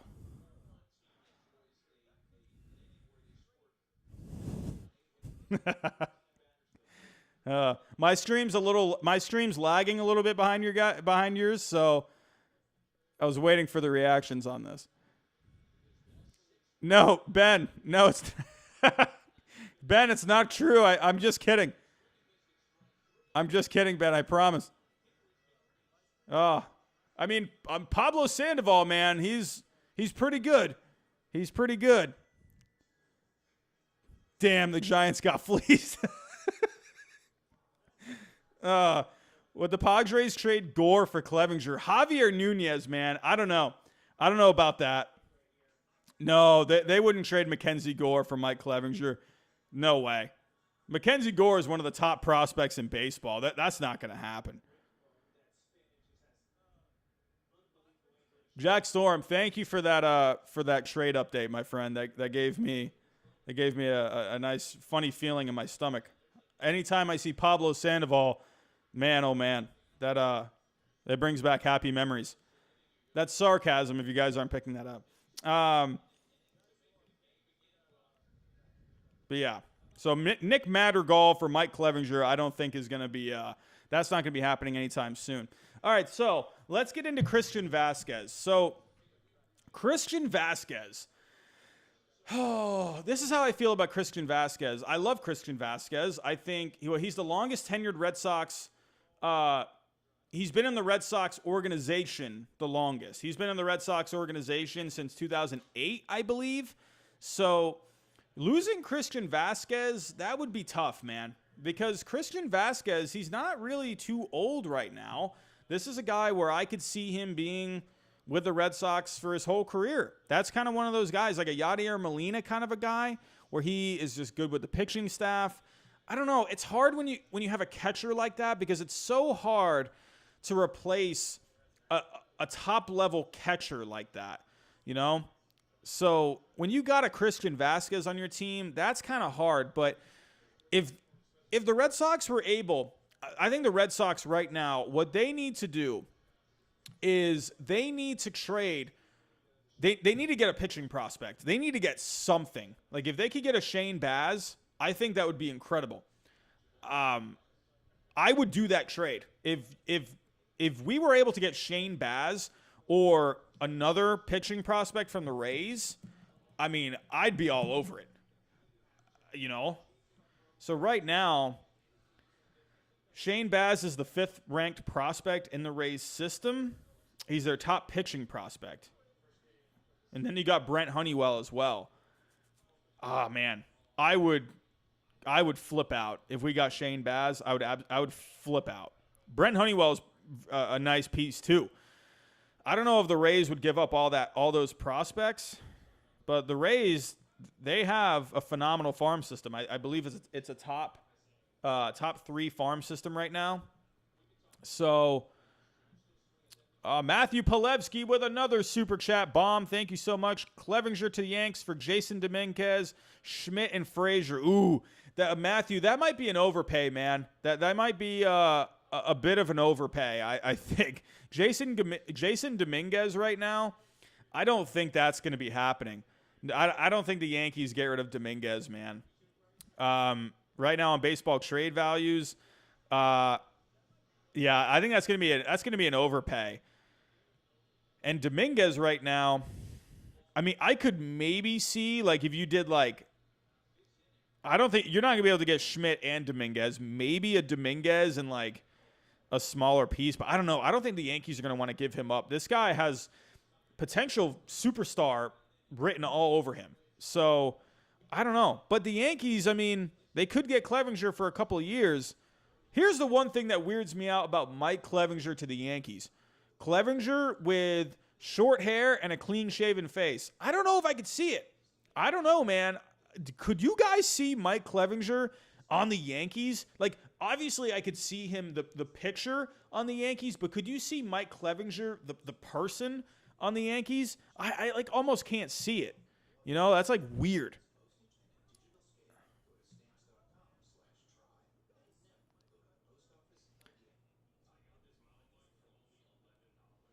But yeah, right now, I mean, I'm seeing, I don't know, like a Jason Dominguez and a Miguel Andujar for a Mike Clevinger.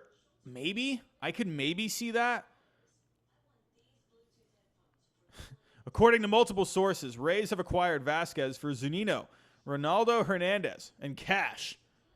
I don't know about that one, Lil Drippy. I don't know. Let's go check.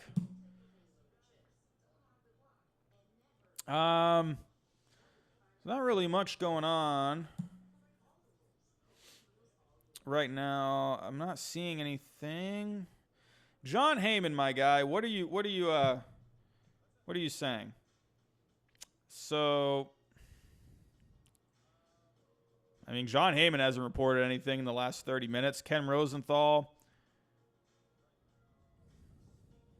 Oh, so here, Ken Rosenthal tweeted 11 minutes ago, Gallo would fit for Rays financially, at least for this season. So I was mentioning Joey Gallo a fit for the Rays. Honestly, when I was talking about earlier with Joey Gallo, the Rays really like those players that can hit for a lot of power and can get on base.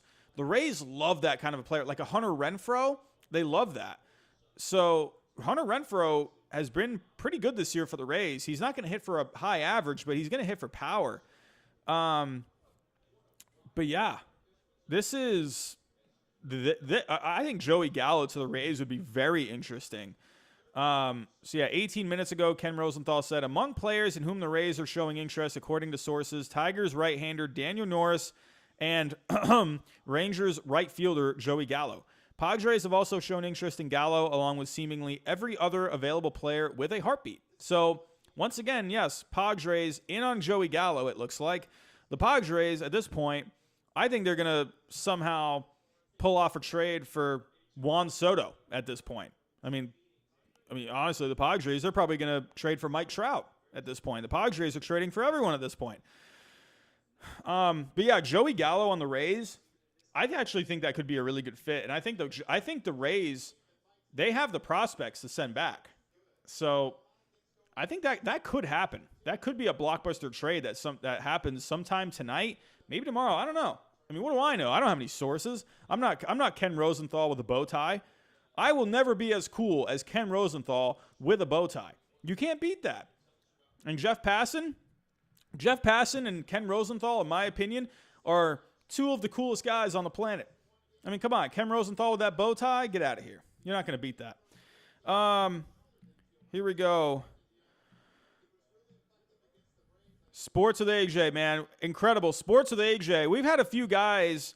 I'll tell you what, for everyone that's new, we've been doing some streams now for about a month. Since the season started, I've been doing a couple of streams a week, at least one stream a week for the last month. And I'll tell you what, we've had around 15 to 20 people in the, like on average. I think we got as high as maybe like 25 at one point. But we've had a couple of the normal faces, James Scott, Sports with AJ, Action Jackson. We've had, again, I'm a visual guy. We've had Sports Kids always in here, Jack Storm. We've had Blobfish. We've had the normal faces coming in. So, and I'm seeing these guys here tonight. So I'm seeing Sports with AJ. You said 128 people in the stream. Let's go. So Sports with AJ, you know fully well, we've been doing this now for about a month, and this is by far the most people that we've had in the live stream. So, again, for everyone that's and Frankie Rideout as well, thank you so much for saying. And Paul Corsini, thank you so much, my friend. I'm a visual person. I need to see your guys' names. So, but yeah, you guys have been here, the normal faces. So to see that we have 150 people in the chat right now is absolutely fantastic. And Patrick O'Brien, thank you so much. So yeah, thank you so much for joining tonight. If you guys can, while you're here, please like the stream. That will help it get out to even more baseball fans. Could we get to 200 people tonight? Could we do it? I don't see why not. Why not? Let's do it. So again, Matthew Palevsky, you have been great, fantastic tonight with your donations. Thank you so much. TGJP, thank you so much for the super chats tonight. And Joshua I can't pronounce your last name. Is it Kesserwan? I don't know. But you have dropped a couple of $25 super chat bombs, and I can't show my appreciation enough for that. So thank you so much. But if anyone does want to leave a comment or a question that I won't miss, super chats are on, so just letting you guys know about that. As of right now, you guys are having great conversation in the chat, so it's going to be very hard for me to be able to find a comment. So if you do want to leave a super chat, that will be highlighted. But anyway, Jordan Jones, you're saying mystery team has better offer for Cleveland that's better than Padres. Interesting. I wonder. According to John Heyman, Yankees have talked to Brewers about Hader, but no belief there's any traction at all there yet. Yanks have checked in on Clevenger too. Josh Hader's like a weird one, man. Like, I don't know. He's such a young pitcher, and I wonder if the Brewers give him up. I don't know. Johnny Cueto to the Rays. Delator, I don't know, man. Johnny Cueto with that contract, the Giants would have to pay for that whole contract. There's no way the Rays are going to pay for that contract, man. No way. Okay, Joshua Kaser1. Thank you so much for Kaser1. Okay. I'm not very good with pronunciation. I've said this a few times in my streams. I was born in England, and we kind of learn to pronunciate things a little differently in England. So yeah. So I'm not the best at pronunciation with things.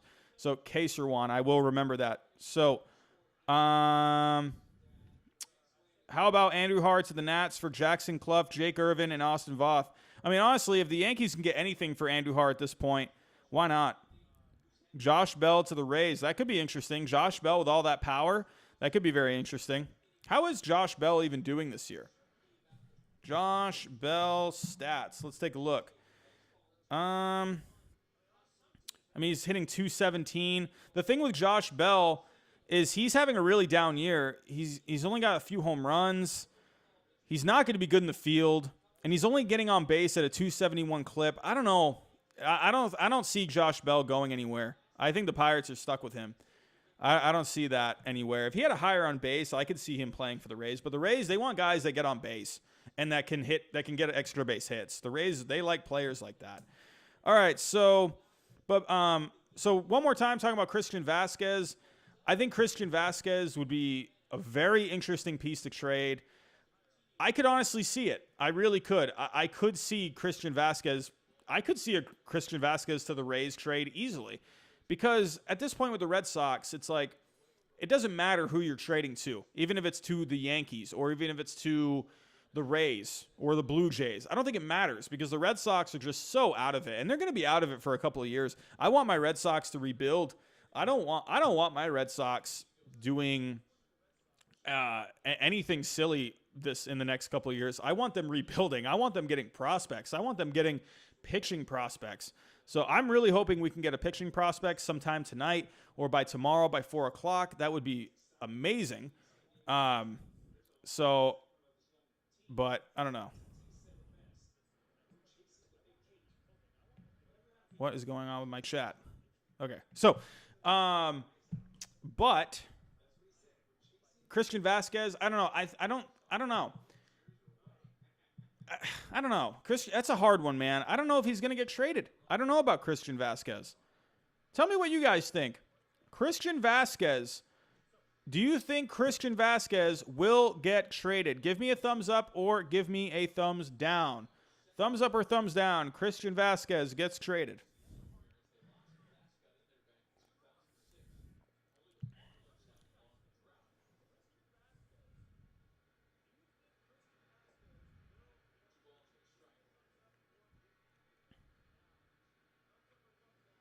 Joe Kelly to the Cleveland Indians. I don't know about that. I see a no. I see a yes. I see a no. I see a yes. I see a yes. I see a no. I see a yes. I see a no. I see yeses. Oh, you guys are really split. A lot of thumbs up, a lot of thumbs down.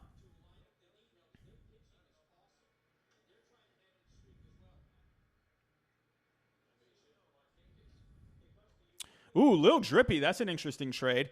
Gallo and Hernandez to the Rays for Vidal, Brujan, and Arozarena. That's interesting. I don't know. I never know if I'm pronouncing his name right. Is it Vidal Brujan? I think that's what it is. But yeah, that would be wow. If the Rangers could get him, that's going to be awesome if they could get him. Joshua Kesserwan again. Oh my goodness. Joshua Kesserwan, $5. Thank you so much, my friend. JD Martinez for Casey Mize. Absolutely not. The Tigers, would I like that? Yes. I would absolutely. Oh my God. If we got Casey Mize, that would be incredible. But no. No way we're going to get Casey Mize for JD Martinez. I don't think the Tigers would trade Casey Mize for anyone at this point. I think they're going to hang on to him for sure. There's no way he's going anyone. Tristan McKenzie for Adele or Marsh. That would be interesting. That would be very interesting. Let's see what Baseball Trade Values has to say about that. Tristan McKenzie has been fantastic for the Indians. Man. Let's take a look. Tristan McKenzie.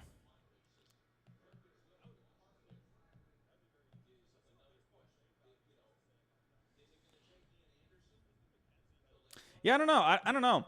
I don't know about that. I don't think Tristan McKenzie. No, I don't. Nah, I don't think so. I don't think Tristan McKenzie. I don't know. I could see them maybe including him in a deal, but he's young, man. I don't see that happening. I could see, if anything, maybe he's included in a deal. Miles Houston, the asking price for Vasquez is said to be extremely high. I doubt he'll be moved. Yeah, I mean, because that for Christian Vasquez, he's one of your core players. So I think if the right offer came along, I think, yeah, absolutely do it. But, you know, it's got to be a really good offer for Christian Vasquez because that's a catcher. He's not even 30 years old yet. I believe he's 28. Is he even? I think he's 28. But Christian Vasquez, he has so many intangibles. That's the one thing with Christian Vasquez, where he can handle a pitching staff really well. He's one of the best defensive catchers in baseball right now. I don't know about that. That's where I don't know if I'd want to trade him. Okay, he's 30 years old. Wow, he seems a lot younger than that, but he is 30. So I don't know. I mean, he only on Baseball Reference, he only has a 0.3 wins above replacement. I don't know. I think Christian Vasquez, he's not going to light up your stat sheet, But I think with Christian Vasquez, he really provides a lot for your team beyond the stat sheet. He's kind of like Jason Varitek when it comes to preparation, where Jason Varitek was one guy that was just so attentive to detail, and his preparation was unlike any other player. Jason Varitek, that's why he's a candidate to maybe be a manager for the Red Sox in the future, because his preparation is just beyond the charts, man. And Christian Vasquez is very similar to that.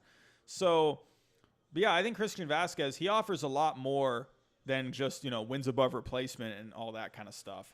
So I could maybe see a Christian Vasquez to the Mets, because I think the Mets, they really need to do something at the catcher position. So let's take a look. So with the Mets right now, with Wilson Ramos, Wilson Ramos isn't really doing much. 241 average, a couple home runs, 8 RBIs. He's not very good defensively either. He's 33 years old. Christian Vasquez would be an automatic upgrade. So I could maybe see the Mets going after him. So, but yeah, I don't know. I'm going to say right now, I'm going to say Christian Vasquez, he's going to end up staying. I don't see it.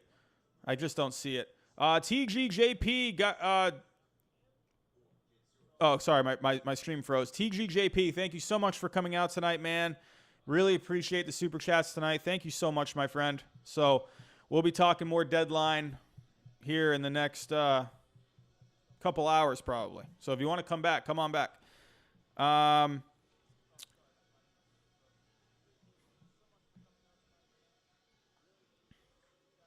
So let's take a look at some other guys that could maybe be traded. But yeah, I don't think Josh Hader is going to go anywhere. I don't know, man. I think the Brewers are just going to ask for so much for him. I don't see it, man. I could definitely see someone like a Kevin Gausman. So Kevin Gausman this year for the Giants, he's been having a really good year. I could see Kevin Gausman maybe going to like the Athletics. I could maybe see him going to the Twins. I could definitely see him maybe going to the Yankees. I don't think Kevin Gausman is going to cost a lot, and I think Kevin Gausman would actually be a really good fit. The Yankees have they've made trades for big time players before, but I feel like a lot with the Yankees, they tend to at least from my memory of, been paying attention for the Yankees for how long now. I think with the Yankees, they tend to kind of go for these guys that are more middle of the rotation kind of guys. That's always been Brian Cashman's kind of way. But guys that can be effective, but they're not going to cost a lot. What the heck just happened here? One guy just got knocked down on the Phillies. Who was that? Jeez, that picture was up near his nose. Woo! Goodness gracious. Wow. Man. But yeah, I could see Kevin Gausman maybe going to the Yankees. I think he could provide some stability. I think that could be a good fit. Where do you guys think? Tell me in the chat down below. Where do you think Kevin Gausman will end up going? Do you think Kevin Gausman will go anywhere? Tell me the teams that you think Kevin Gausman will end up going to.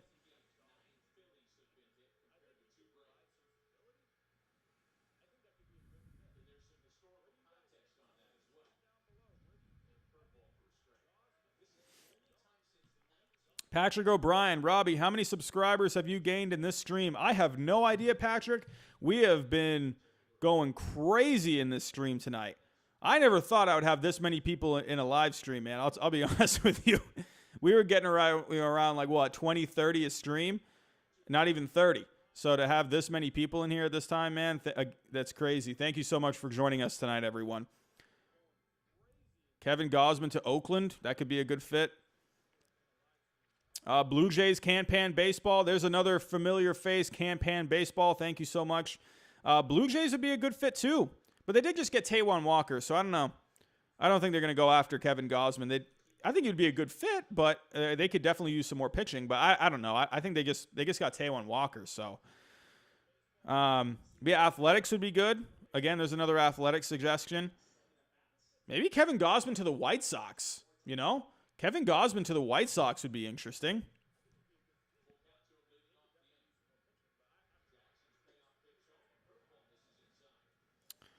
Caleb Smith and Pablo Lopez to Padres for China and Abrams. That'd be interesting. Dodgers need to get Merrifield. Man, if the Dodgers got Merrifield, that lineup would be insane. Jacob, Mike Trout to the Red Sox for a dinner. I mean, hey, why not? Hey, I'll take Mike Trout. He's okay. I'll take Mike Trout. Could you imagine Mike Trout playing at Fenway Park? Man.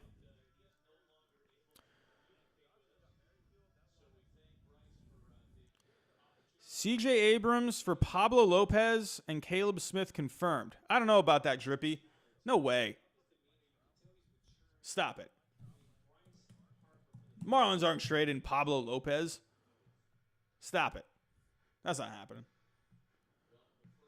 I wouldn't trade Pablo Lopez.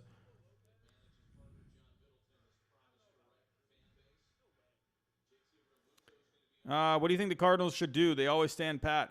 It's Keel, man. I don't know. The Padres are making all these trades, so I'm only thinking Padres right now. I think the Cardinals, man, you know, it's such an interesting year for this Cardinals team. They're kind of just like in the middle, you know? Like, let's take a look at where the Cardinals are kind of at. I mean, the Cardinals right now, they could... I mean, right now, they're 22nd in pitching. Well, let's look at starting pitching. They're 23rd in starting pitching. They are 19th in relief pitching. And offense, they're 21st. I don't know, man. I don't know what the Cardinals would do. I don't know. Do the Cardinals sell? I mean, like you said, the Cardinals tend to stand pat a lot. I wonder if they kind of stand pat. They're kind of having this weird season, man, where they weren't even playing for like 2 weeks, it felt like. I don't know. I don't know about the Cardinals, man. I think they end up standing pat. I don't think they do anything because they're neither like out of it and they're neither in contention, really. They're in 8th place right now in the National League. I just don't see the Cardinals doing anything, honestly. Gallo to the Indians for Plesac. I think that would be really interesting, man. I think Gallo would be a good fit for the Indians. Personally, I think Gallo would be a great fit for the Rays. I think he would be the best fit for the Rays. I think just his kind of game just goes with that Rays team just so much. And he's affordable. So, BZ Baseball, 3-team trade. Pirates to trade Polanco to Cleveland. Clevenger to the Angels, Marsh to Pittsburgh. That'd be interesting. That'd be very interesting. Very interesting. I could honestly see, I could really see Clevenger going to a team like the Angels. The Angels, in my video that I posted the other day about teams that should be buyers, I had the Angels as a buyer. Because the Angels still have a lot of good talent where they could kind of do what the Mets did last year when they traded for Stroman, where they knew they were going to have Stroman for this year. And it seems like with the Mets, everything goes wrong for the Mets. Everything just always goes wrong for the Mets. Where they traded for Stroman last year to kind of help them out for this year. And then Stroman ends up opting out. So that completely backfired on the Mets because with the Mets, they thought, okay, well, if we trade for Stroman, he's going to be a free agent next year. This is last year. So they thought, okay, if we trade for Stroman, he's going to be a free agent after next year. If we're in contention, great, that's awesome. But if we're out of it, we could trade Stroman to a contender. And then it ends up opting out. So it didn't even work out at all for the Mets, man. The Mets can't do anything right. So, poor Mets, man. Poor Mets. All right, so let's take a look at some other names. We have,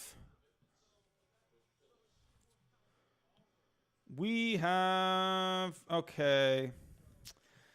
Tony Watson, I think he's still out there. That could definitely be an interesting name.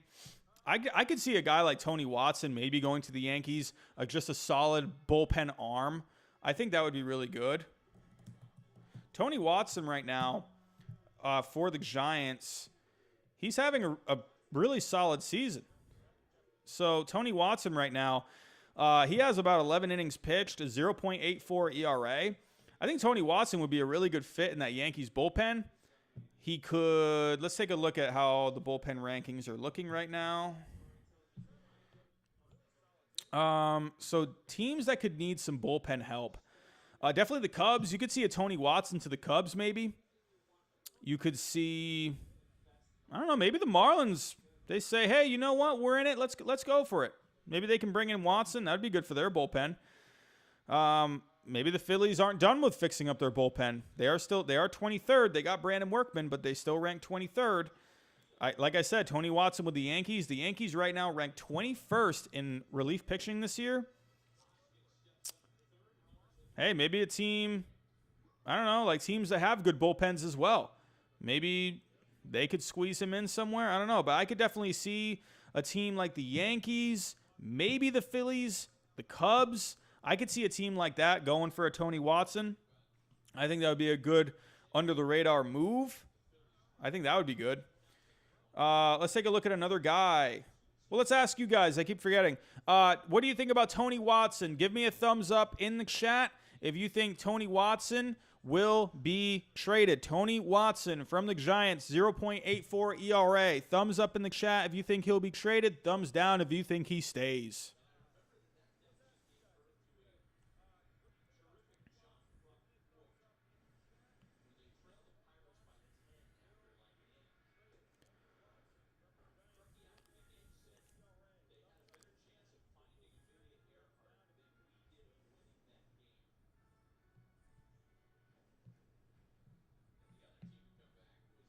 Patrick O'Brien with a thumbs up. Thumbs up, thumbs down, thumbs up, thumbs up, thumbs up, thumbs up.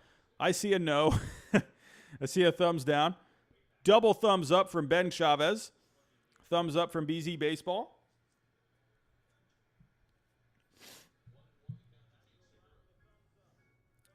So, yeah, maybe the Rays. That could be interesting. Where's the Rays bullpen right now? The Rays have the 4th-ranked bullpen right now. Would they want to go for him? I don't know. A lot of thumbs up for Tony Watson going to be traded. Wizardy plays Chad Cole. Let's talk about Chad Cole. Am I pronouncing that right? What is he doing so far this year? Okay, on the Pirates, 27 years old. Okay, so he's having a pretty good year. 1-1 on the year, 2.52 ERA. What's his FIP looking like? Oof. Chad Cole, man. He's got a good ERA right now at 2.52, but he has an FIP of 4.56. That's a little scary to me. It's a little scary. Right now, strikeouts per 9. He's only having around 7.2 strikeouts per 9 right now. He's walking 4 guys per 9. He's giving up about 2 home runs per 9. I don't know. I think Chad Cole, I think he's getting helped out a little bit when it comes to like defense. But yeah, like I said, he's got a 2.52 ERA. He's got a 0.8 wins above replacement. But his FIP doesn't look very good. 5.46 FIP. That's really bad. He does have a decent whip, 1.080 whip. But I don't like the strikeouts per 9. I don't like the walks per 9. Yeah, I don't know. I think teams would probably get a little scared, a little scared at those numbers.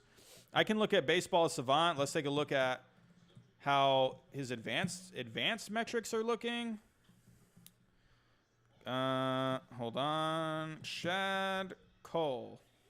I think I'm pronouncing that right. Oh, wow. Look at. Oh, hey, there's fans. There's fans outside of the Phillies ballpark. That's really cool. Oh, that's cool. There are Philly fans outside. But the Phillies are making this a ball game, man. The Phillies are coming back. The Phillies need to win, man. The Phillies need to win some games. And they're hot lately, man.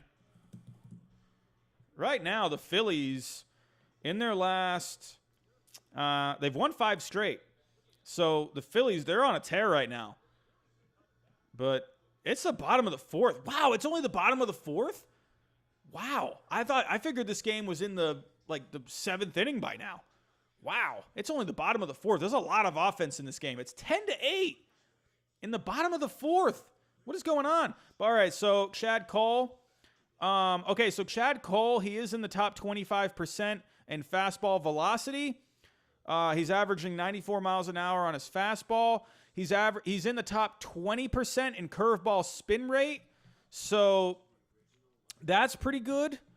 Right now, let's take a look at his pitches. Let's break down his pitches. Right now, his pitches aren't his changeup isn't ranking anywhere near the top in vertical movement. His curveball is he's averaging 0.4 inches of vertical movement. Or no, that's against the average. Okay. So, I mean, his curveball, I guess, is okay, but his spin rate on the curveball is pretty high compared to others. So, but he is at inches of drop. It says 49.9 inches of drop on his curveball. I think is that the highest amount of vertical movement on his curveball? I'm not quite sure. But I think Chad Cole could be interesting. Like I said, I don't like his FIP very much. I don't like the walks, 4 walks per 9. That kind of scares me a little bit. He's not really. Those are the only two things he's ranking high in is fastball velocity and curveball spin rate. Right now, exit velocity, he's in the bottom 50%. He's at 50% in hard hit percentage, bottom 50% in xWOBA. He's in the bottom 10% when it comes to barrel percentage. So a lot of guys are putting the barrel on the ball with him. But really, the only promising things are he does have decent velocity on his fastball, and he's getting a lot of spin on his curveball. So, but yeah, I don't know. It's there's some things to like about him, but I think there's also some things that are a little scary about him. Let's take a look. So Ben Chavez, Bauer would look good in a Dodgers uniform. Let's talk about Trevor Bauer. I haven't heard anything about Trevor Bauer, which, I mean, I'm not surprised because this Reds team, they want to win. This Reds team wants to win. So, I mean, Trevor Bauer on the Dodgers, you know, I had a comment. I forget who made the comment on one of my videos, but Trevor Bauer, he is a hot rod, man. Like, he is a lightning rod where he says some things on Twitter a lot where I don't know if a team's going to want to bring him in, man. And the Indians, when he was with the Indians, he just launched that ball into center field, and Terry Francona told him to get the hell out of here. And then he was traded, 2 days later? You know? So Trevor Bauer is interesting, man. I haven't heard any trade rumors about him at all. So, Trevor Bauer would be very interesting.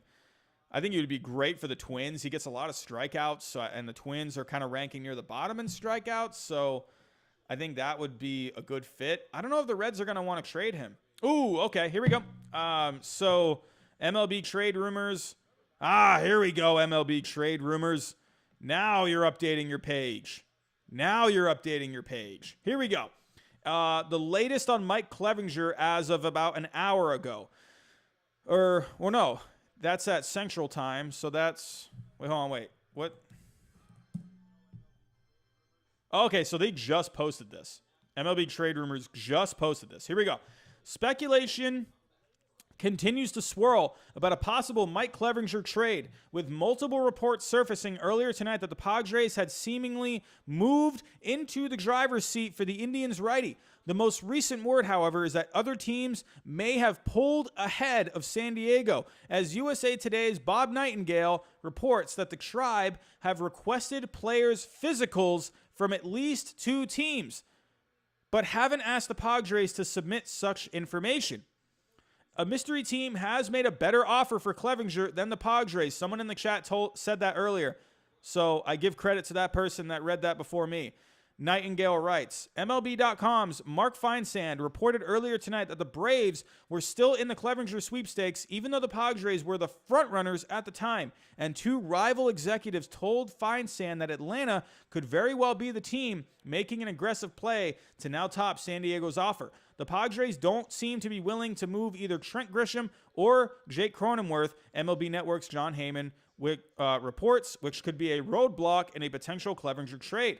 Also from Heyman, the Yankees don't appear to be the mystery team in the Clevenger hunt, as there is no belief anything is close between New York and Cleveland. The White Sox and Dodgers were also rumored to be interested in Clevenger earlier today, and with this much buzz around the right-hander, one wonders how close Cleveland might get to someone meeting its reportedly ridiculous asking price in any Clevenger trade. So based on what I'm reading here, and based on what I've been thinking since Mike Soroka went down and Sean Newcomb went down, Fultonevich went down, or Sean Newcomb went to the alternate camp, Fultonevich went to the other camp. The Braves, to me, seem like the team for Mike Clevenger, and I think that's a perfect fit for Mike Clevenger. I mean, right now, the Braves, they desperately need pitching. I mean, take a look tonight. They had a 10-2 lead. Let me see what this game was tonight. Hold on. So the Braves scored 10 runs in the second inning. They were up 10-1 against the Phillies after 2 innings. And then in the 6th inning, they gave up 6 runs. And now it's a 10-8 game. So right now, I mean, just looking at how this is going on tonight, right now, with the Braves don't have any starting pitching. So, Malone started for the Braves tonight. He only pitched 2 1/3, 7 earned runs. I mean, I'm just saying, man, you know, the Braves, they really need some starting pitching. I think Mike Clevenger would be an absolute perfect fit for this Braves team. I think right now the Braves, they need to get Mike Clevenger, and they need to get a starting pitcher. I had it in my trades I want to see. I had Mike Minor because I wasn't sure what the Braves, if the Braves were willing to really give up a lot of prospects or like major league ready players, because that was pretty unfortunate with Soroka. But if they could get someone like a Mike Clevenger, I would be like so happy for that team, because that was really unfortunate for the Braves, because the Braves have a talented team and they have potential to make a deep postseason run. They have a chance to really take on the Dodgers, maybe even get to the World Series instead of the Dodgers. So as of right now, so let's go to baseballtradevalues.com and let's kind of look for a trade. I'm going to look at the trade boards really quick. I'm going to look for all the teams or all the trades that involve Mike Clevenger. Okay, so we're looking through. Let's see if there's any ones with the Braves. Okay, so I see a 3-team trade right here with the Braves. Okay, so the Braves get Clevenger.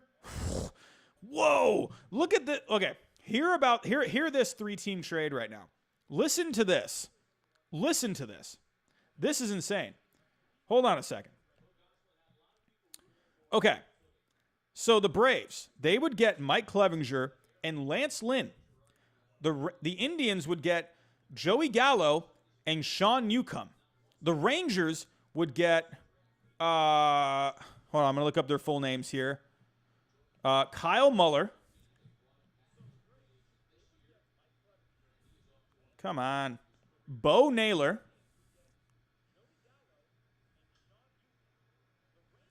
Wow, my iPad is moving really slow. Drew Waters. And can you load for me? And Bryce Wilson. So one more time on this 3-team trade. The Braves would get, this is a crazy trade. Don't think this is going to happen. If it did happen, that would be amazing for the Braves. So in this proposed 3-team trade on baseball trade values, the Braves would get Mike Clevenger, Lance Lynn. The Indians would get Joey Gallo, Sean Newcomb. The Rangers would get Muller, Naylor, Waters, and Wilson. These are all minor league players. The biggest one out of that would be Drew Waters. That would be incredible. So Drew Waters, I believe. So yeah, he is in the Braves system right now. Let's go take a look at Drew Waters. So right now in the Braves system, he is the number 2 prospect. He's 21 years old. Last year, he was all the way up at AAA last year. So last year, he was awesome at last year. He's only 21 years old. And last year, he hit 309. He had a 360 on base, a 459 slugging. He had 7 homers, 52 RBIs. So if the Indians or if the Rangers could pull off, what a 3-team trade this would be. This would be insane, man. This would be insane. This is nuts. Again, Mike Clevinger, Lance Lynn to the Braves, Muller, Naylor, Waters, Wilson to the Rangers, Gallo, and Newcomb to the Indians. If the Indians were able to get Joey Gallo, man, I think that would be really good because the Indians need a bat. So this would be a crazy trade. This would be nuts, man, because this would be great for all sides because the Braves, they are just stocking up and starting pitching here. The Rangers are getting a huge package of prospects. And the Indians are getting a good bat with Joey Gallo, which they need a bat. So I think this would be awesome. Let's take a look at some other Mike Clevinger trades that go to the Braves. So hold on a second. Okay, so there's a lot of Braves and Indians trades that involve Mike Clevinger. Okay, let's see. This one got a lot of downvotes. I'm guessing you guys are not going to like this one either. So Braves, they would get Mike Clevinger and Francisco Lindor for Austin Riley, Dansby Swanson, and Drew Waters. Nah, I don't like that. Let's look for a trade. They got a lot of upvotes. Here's one. This would be interesting. The Braves would get Mike Clevinger and Zach Plesac for Alex Jackson, Braden Shoemake, and Drew Waters. That would be interesting. So it sounds like a lot of these people that are thinking a Braves-Indians trade, Drew Waters would be going back to the Indians, which he would be a really good prospect going back to the Indians. But yeah, here's another one that got 9 upvotes and 6 downvotes. The Braves would get, in a 3-team trade, the Braves would get Dylan Bundy, Mike Clevinger, and Rodriguez. I don't know which Rodriguez that is. Who is this? It's just a minor leaguer. A picture. Chris Rodriguez from the Angels. Indians get Waters, and the Angels would get Muller and Wilson. So there's a lot of ways this can go. But as of right now, I definitely think the Braves are that mystery team. I think the Braves right now, they have to be in the driver's seat for Mike Clevinger because they need him the most. They need him the most. So they absolutely need him. Let's see what you guys are saying. We still have 135 people in the chat tonight. You guys are amazing. You guys are fantastic, man. So let's take a look. So if you are just joining the stream, hello, welcome. We're talking trade deadline tonight. If you do want to leave a super chat, that is available. If you do leave your super chat, there's no way I'm going to miss that because it's highlighted and it pops up for me. So if you have a question or a comment, that will be highlighted, or if you just want to leave a donation, hey, that's cool too. Thank you so much. But I'll try my best here to look in the chat because you guys are talking a lot tonight. This is crazy. This is awesome. Keone Kela to the Phillies. Is he still on the injured list? I think that was more of a precaution what they did with him. Realistic thought. You said Clevinger goes to the Braves, give them the East. I think if Clevinger went to the Braves, I think you'd have to give him at that point. Braves get Mike Clevinger for Drew Waters, Braden Shoemake, Alex Jackson. That'd be a huge package. I think that might be a bit of an overpay, honestly. As a Dodgers fan, if San Diego gets Clevinger, they could get first in the division. If the Padres somehow got Mike Clevinger, that would be insane. That would be absolutely insane. Robert Del Nero. I thought Bauer to the Yankees originally was a definite. Could you imagine Trevor Bauer going to the Yankees? Um, Blue Jays were the mystery team on Cole. Hopefully, same with Clevinger. Gosh, if the Blue Jays got Clevinger, that'd be insane. Insane. Daddy-O, what are your thoughts on the Moreland trade? I love the Mitch Moreland trade. I think the Red Sox need to get prospects. I think the Red Sox, they need to just sell. They need to sell like there's no tomorrow. They need to get rid of all these guys. I love all these guys. I will always love them forever. But the Red Sox, they need to sell, and sell some more. I think even if the right trade came along for Xander Bogaerts, I wouldn't be opposed to it. If we were able to get a pitching prospect out of it, I'd be kind of okay with it, honestly. Josh Hader is going to be a Dodger. Are there any news on the Josh Hader front? Any news? There was some talks. Josh Hader's name. I feel like Josh Hader. So here we go. So 5 hours ago, Brew Crew Ball on SB Nation, growing belief that Hader could be traded per report. Bob Nightingale, he tweeted earlier this afternoon, there's a growing sentiment among executives that Brewers all-star closer Josh Hader could be traded. The price tag is high, but it should be, with Hader likely the greatest difference maker on the trade market. Hader, man, that would be, if a team was able to land Hader, I don't know why the Yankees are so good at acquiring like these bullpen arms. I wonder if they get Hader, man. If the Yankees got Hader, that bullpen would be insane. The bullpen would be absolutely insane. So, I mean, the Yankees, they need bullpen help right now. So, let's take a look at any other news. Here we go. The Braves acquired Tommy Milone from the Orioles today. So the Braves were able to get some starting pitching today. So they got Tommy Milone. Let's take a look at how Tommy Milone is doing this year. Tommy Milone from the Orioles. He's having a pretty good season, I think. No, he's not. I take that back. I'm thinking of someone else. He's 1-4, 5.68 ERA. How's he been doing recently? He hasn't really been. Nope, he was terrible. He was terrible today. Wait, he pitched in this game. He just pitched tonight. That's right. They just traded for Tommy Milone. He was garbage. Oh boy, could you imagine? What, they really traded for Tommy Milone today, and they had him start? No way. Really?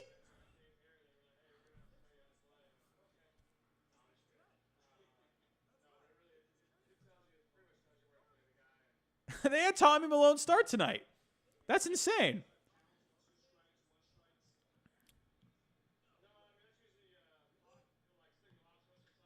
I don't know about that.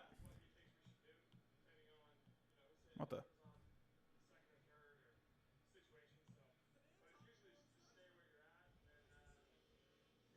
Uh-oh. What is going on my iPad? What are we doing?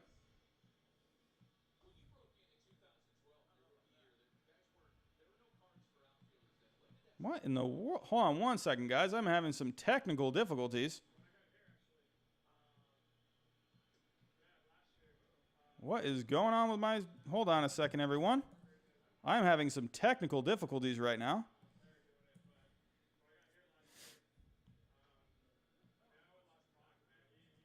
Alrighty. So, okay. I think we're good now.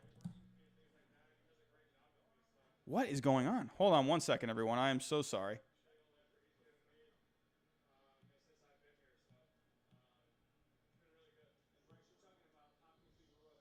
There we go.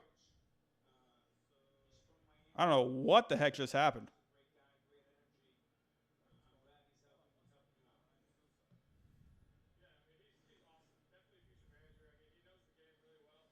One second, everyone. We are having some technical difficulties.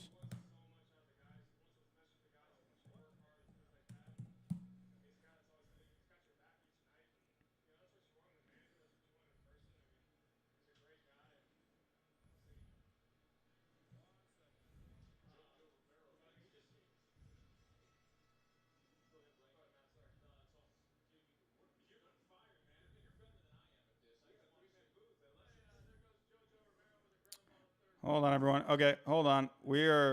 I'm having a problem here. Hold on. Ugh.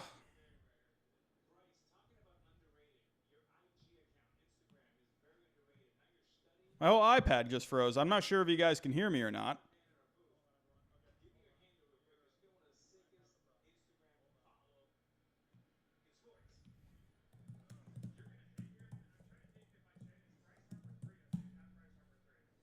Okay, I think we're back on. Here we go. Whoa, Javier Nunez. Whoa. What in the world? Javier Nunez, what does that mean? A DOP. Javier Nunez, what does that mean?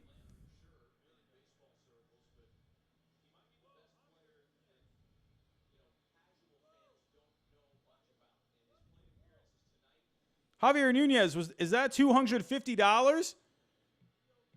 What does DOP mean? Whoa. I don't know what DOP means. What does that mean? If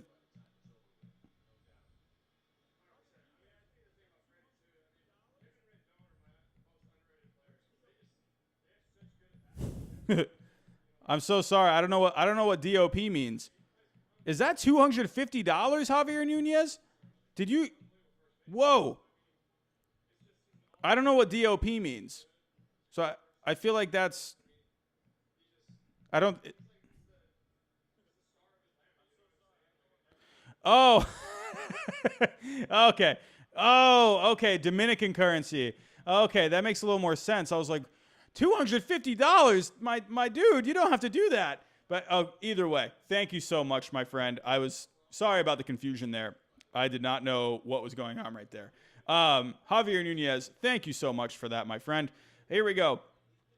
Clevenger for Adele. That way Cleveland doesn't make a contender stronger this year while assessing their lack of outfield.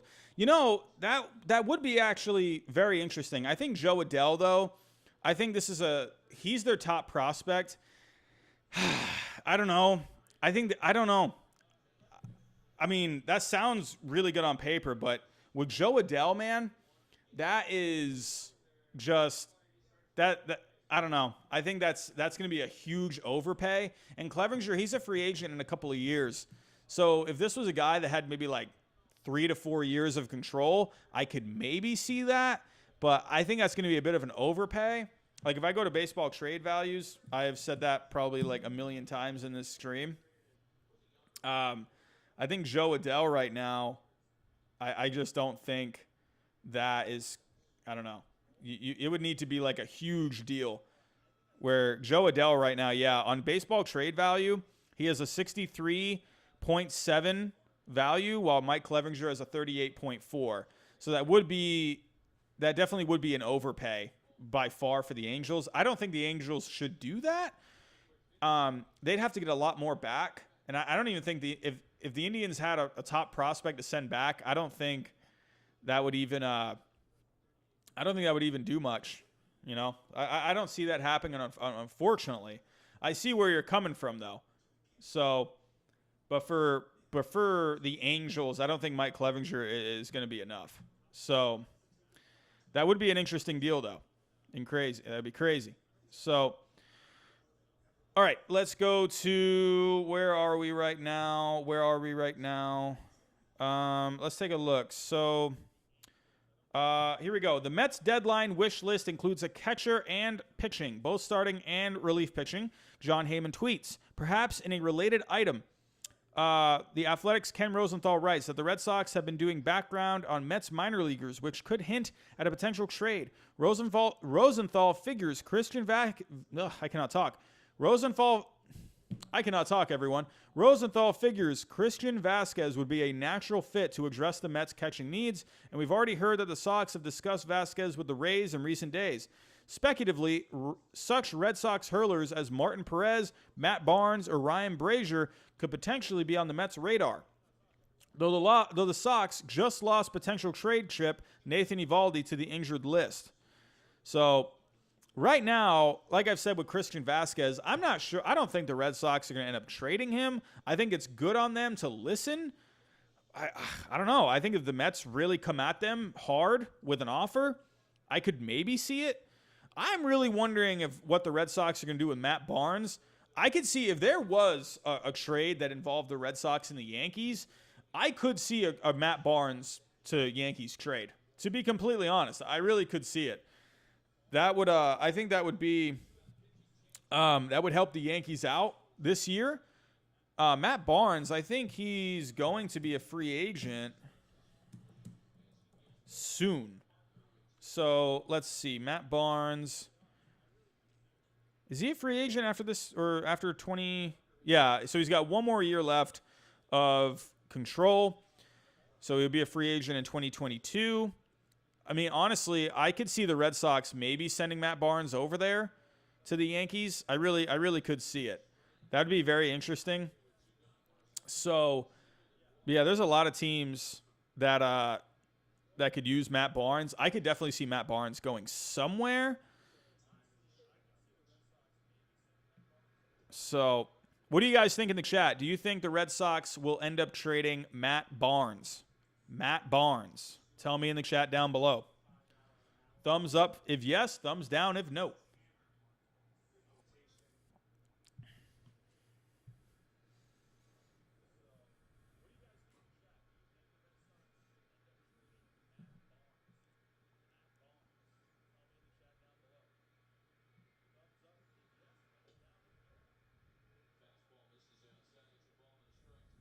Patrick O'Brien with a thumbs down.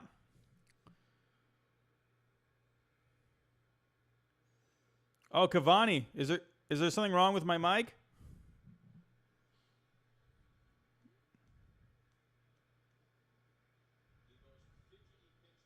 Patrick O'Brien with a thumbs down. Oh, Cavani, is there something wrong with my mic?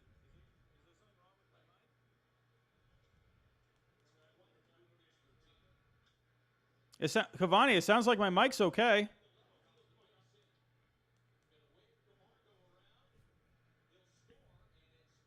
Cavani, tell me what you mean exactly. I'm not sure what you mean, or I don't know what's wrong with my mic.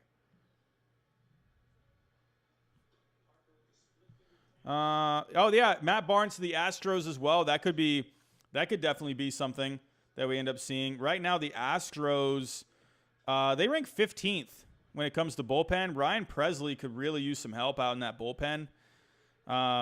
Presley, he does have a 4.22 ERA, but he does have a 1.45 FIP, and he's striking out about 12.5 per nine. So Ryan Presley is having a good year. Blake Taylor's actually doing really good. Cy Snead, he's doing okay. Andre Scrub, he has a 0.69 ERA. So that's someone where they have in that bullpen out there. Matt Barnes, I think, would be end up being pretty good. So Matt Barnes, let's take a look at how he's doing so far. So Matt Barnes, he's having a weird year. He's got a 5.54 ERA. But let's take a look on Fangraphs how he's doing. Matt Barnes.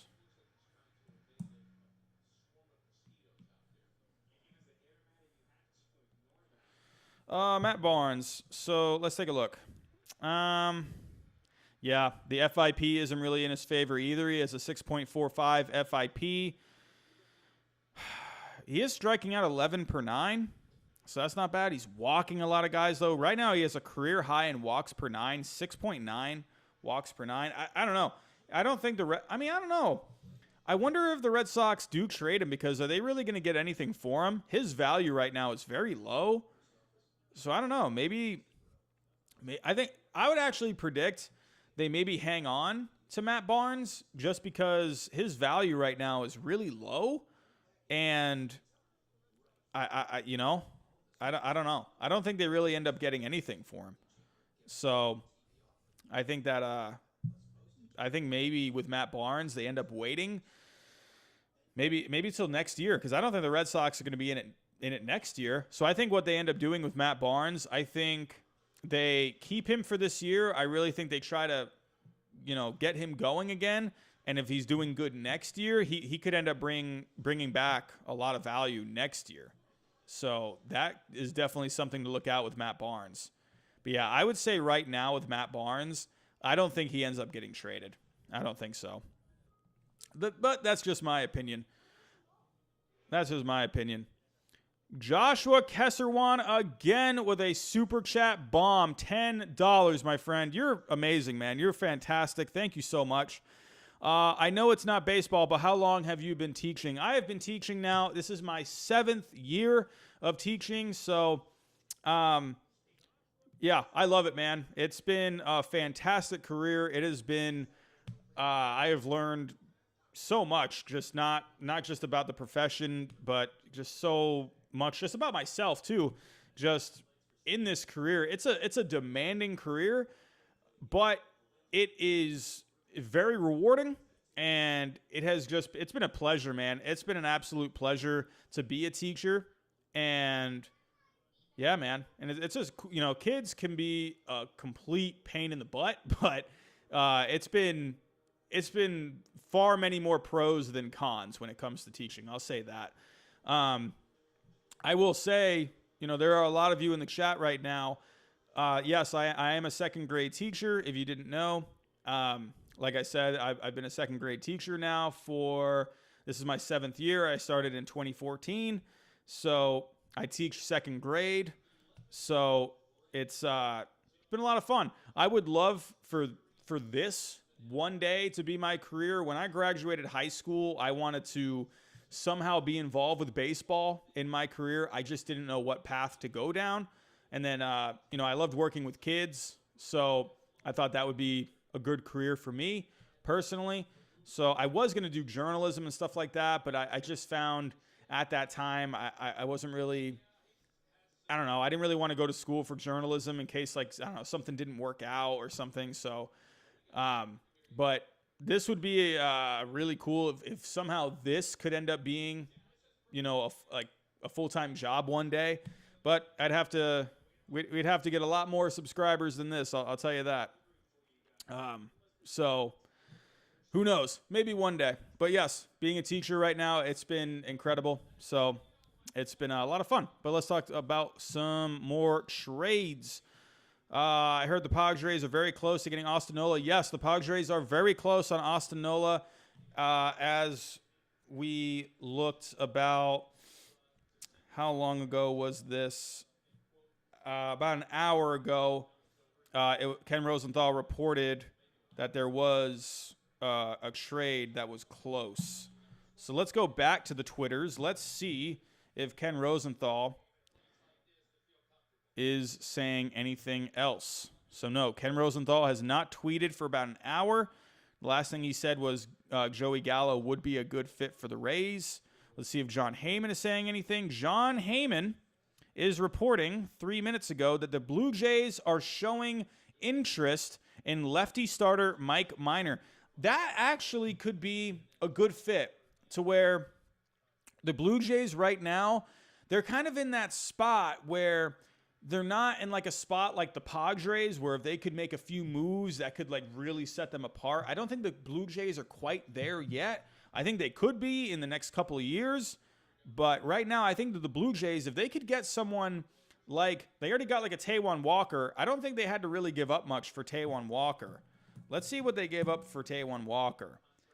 Yeah, Taijuan Walker actually pitched yesterday, I believe, and he pitched 6 shutout innings. So what was the trade? So it was for a player to be named later. So right now, I think the Blue Jays, what they're doing is they're trying to get guys on the cheap. So Mike Minor right now, he's not having the best season. He was a workhorse last year. But Mike Minor this year, though, he has a 5.60 ERA. He's not doing very good. So hold on, let's take a look here. Mike Minor so far this year, 5.60 ERA. He's got about 9 strikeouts per 9, so that's not too bad. But hold on, let's take a look at his game log. How was his last start? He actually pitched a couple days ago. He had 6 shutout innings. So 6 innings, only 4 hits allowed. He struck out 6. So that's a good sign.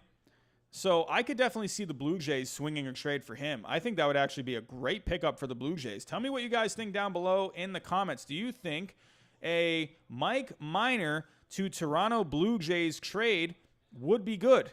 Give me a thumbs up if yes. Give me a thumbs down if no.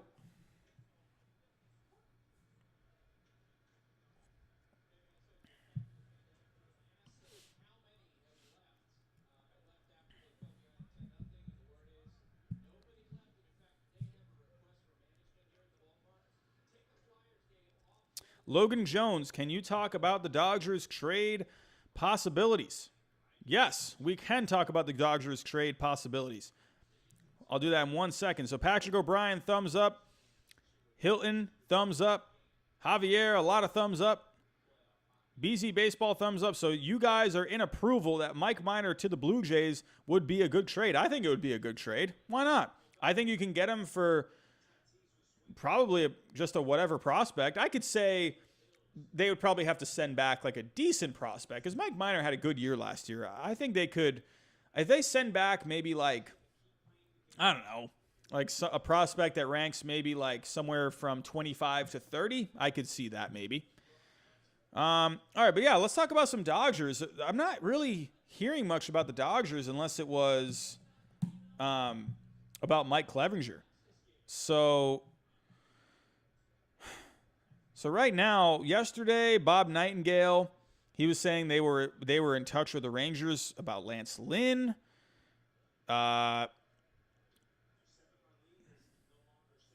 Let's see. John Heyman was reporting 8 hours ago, and Bob Nightingale, that the Dodgers were checking in on Josh Hader.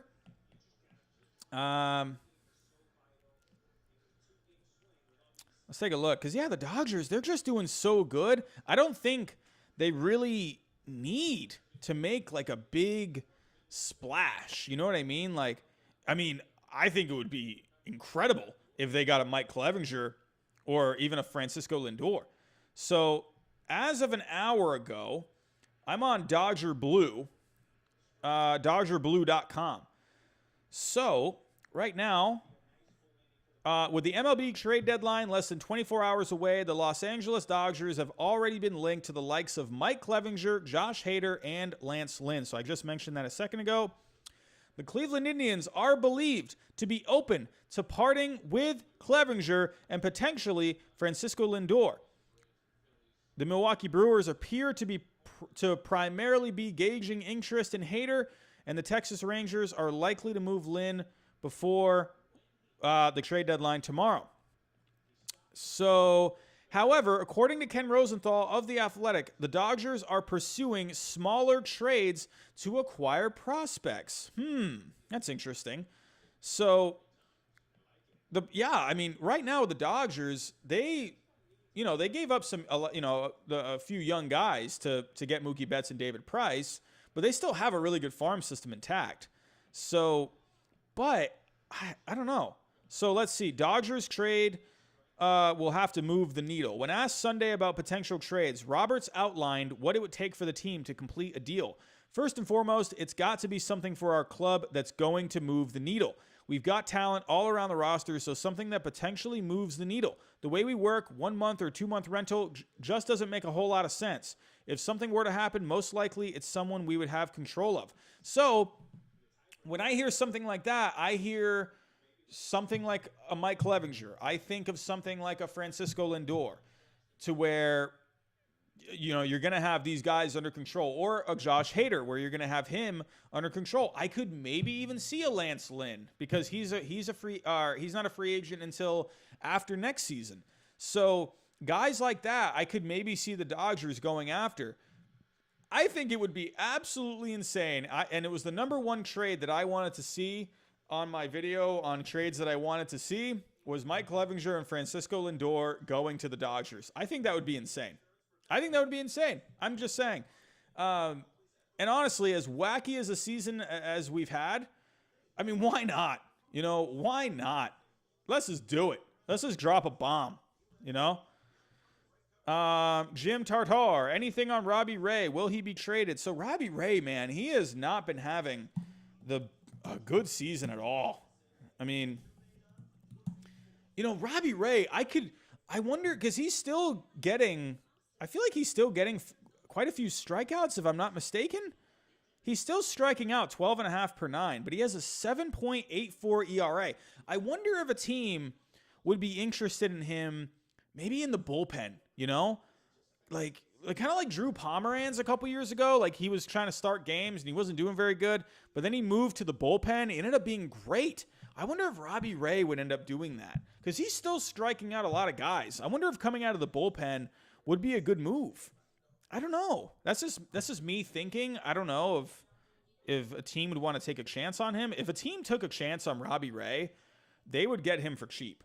Right now, Robbie Ray, so in his last couple of starts, actually in his last few starts, he's done okay. August 16th against the Padres, 5 innings, 1 earned run allowed, but he walked 6 guys. Against the Giants, 5 innings, 4 earned runs, he walked 5 guys. Colorado, 4 innings pitched, 2 earned runs, walked 6. So that's where I don't know. I get a little scary now about the bullpen because he walks a lot of guys. There's got to be something going on with him mechanically. You'd have to think, because he has had a history of walking a lot of guys. Right now this year, he is walking 9 guys per 9. That's really bad. So I don't know. I wonder if a team would really want to take a chance on him. I don't think a team's going to want to give up prospects for him, man. I don't know. That's just my thought. Because really, if you're a general manager, think about it. Why would you want to give up? If anything, it would be like a player to be named later. You know, like, I don't know. Like, I don't see why a team would really want to take a chance on a Robbie Ray. He's walking so many guys. I don't see why a team would really want to take a chance. So that just scares you when you're walking guys.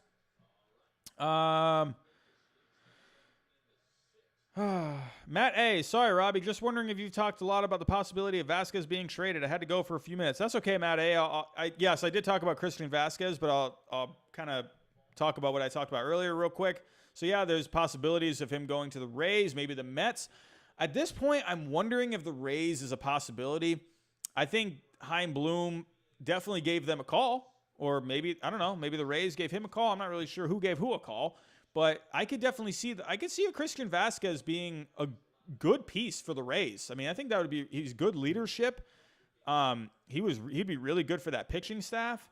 So right now with the Rays, I think he would be a good fit, but I think he would be a really good fit also on the Mets. So the Red Sox have been doing some checks with some Mets prospects. So that is a sign that maybe the Red Sox are looking into an actual trade with the Mets. You know, I mean, of course, teams are they're going to run their background checks and everything like that. But when you're really trying to look in on, you know, some prospects, that could mean something. So we'll have to really pay attention to that. I definitely think at this point, I don't know. I do wonder, because the Mets, they really need to upgrade at catcher. And right now, how are the Mets looking? Right now, the Mets, I mean, are they, I don't know, man. God, the Mets, they're so disappointing every year. Every year, they're the most disappointing team, I swear. They have good teams on paper every single year. Right now, the Mets are 15-19. I mean, they're only 4 games back in the East. The NL East, man, is so up for grabs. But right now, I mean, I don't know. That Mets team, right now they are 1, 2, 3, 4, 5, 6, 7, 8. So St. Louis right now has the 8th seed. So the Mets are a few games back right now of hold on, a game and a half back from the Cardinals. So I think the Mets, if they can go on a run, man, if the Mets can just go on a run, and I think right now, when we're looking at the Mets, if we take a look at kind of where they're at, let's take a look at their fielding. Hold on one second. So Christian Vasquez, I think, would be a great upgrade fielding-wise. for the Mets. Oh my goodness, come on, Fangraphs, can you help me out here? Here we go. So right now the Mets rank 26 in fielding.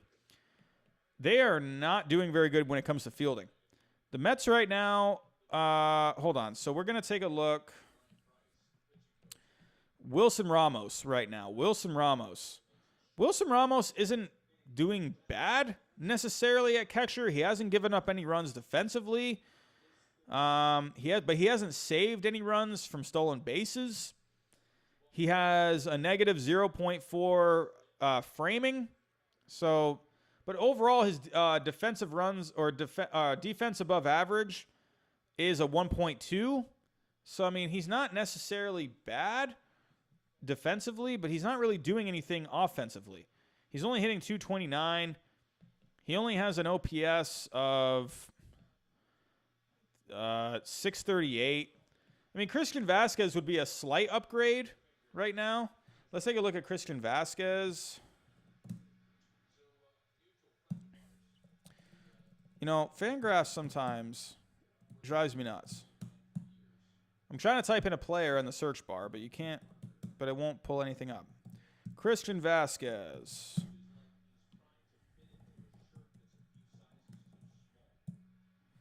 So Christian Vasquez right now on the year, he was having a really good stretch there for a few games. I remember there was that few game stretch against the Mets where he hit like a few home runs. But on the year, he's kind of cooled off since then. He only has a 697 OPS. He's got 4 homers. He's got 12 RBIs. I mean, he's hitting 252. Christian Vasquez, you're not really getting him for the bat. He had a good year offensively with the bat last year. Had a 798 OPS. That's pretty good. 23 home runs last year, 72 RBIs. But he's really cooled off since then. Let me pull him up on Fangraphs. But let's see how he's doing defensively. So defensively, he is having his normal good defensive season. So 4 defensive runs saved, 0.6 runs saved with framing. He saved a run from stolen bases. I mean, Christian Vasquez, you know what you're getting with Christian Vasquez when it comes to fielding. So, and he handles pitching staffs really well. He's one of the most prepared players in all of the game.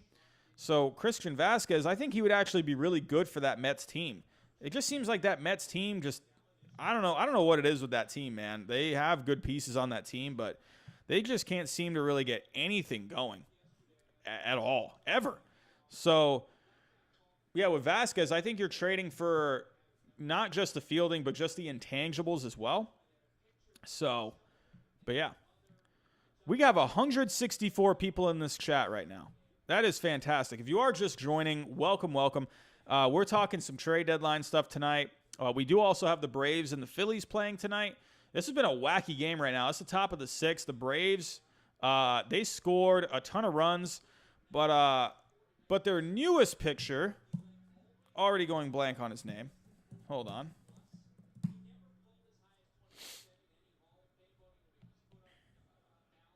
Tommy Milone, I went blank on that. Tommy Milone just came over in a trade from the Orioles, and he was terrible tonight. I believe he gave up 8 runs. So the Braves had a 10-1 lead, and he gave up almost all of it. So, but the Braves right now, the bullpen has been able to stabilize things. It's 11-8 right now. So, but yeah, if you are just joining us, welcome. We're talking trade deadline. We got Phillies Braves on. Just to let you guys know, if you are just coming in, Super Chats are on. So if you do want to leave a donation, that's greatly appreciated. That'll also, you can ask a question as well that I definitely won't miss it. But let's get back to it. So Javier Nunez, Mike Minor has Toronto and is no trade on his contract. Oh, that's fantastic. Goodness gracious. Robbie, the Mets' problem is hitting with runners in scoring positions. Yeah, Nick, that's definitely, I feel like that's something the Mets have had a problem with in the last couple of years. Do you think the Jays could be looking for a catcher? I kind of like what the Jays have. So when it comes to catchers, I mean, they have Danny Jansen. I like Danny Jansen. But right now with the Blue Jays, so Danny Jansen right now, he's very good when it comes to fielding, but he's just not getting it done offensively. 159 average on the year. Not really doing all that much. They got Reese McGuire as well, but he's not doing anything.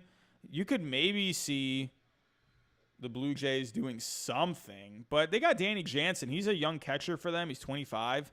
I'd say right now, and he's very good defensively, and he's good with pitching staff. So right now with him, I'd say they're fine. I think with the Blue Jays, they need to not rush anything. Just, their rebuild is going well so far, and right now they are in playoff contention. So if I were the Blue Jays, I wouldn't push it. You know what I mean? Just don't push it. So that's what I think. But what do I know? I don't know anything. So let's take a look at some other guys right now. So yeah, MLB trade rumors, nothing going on there. Let's go back to the Twitter sphere, huh? Did I say that right? Twitter sphere, sorry. I don't know. No one's really tweeting anything. There's not really much going on. I mean, we still have all of tomorrow. So tomorrow's going to be busy.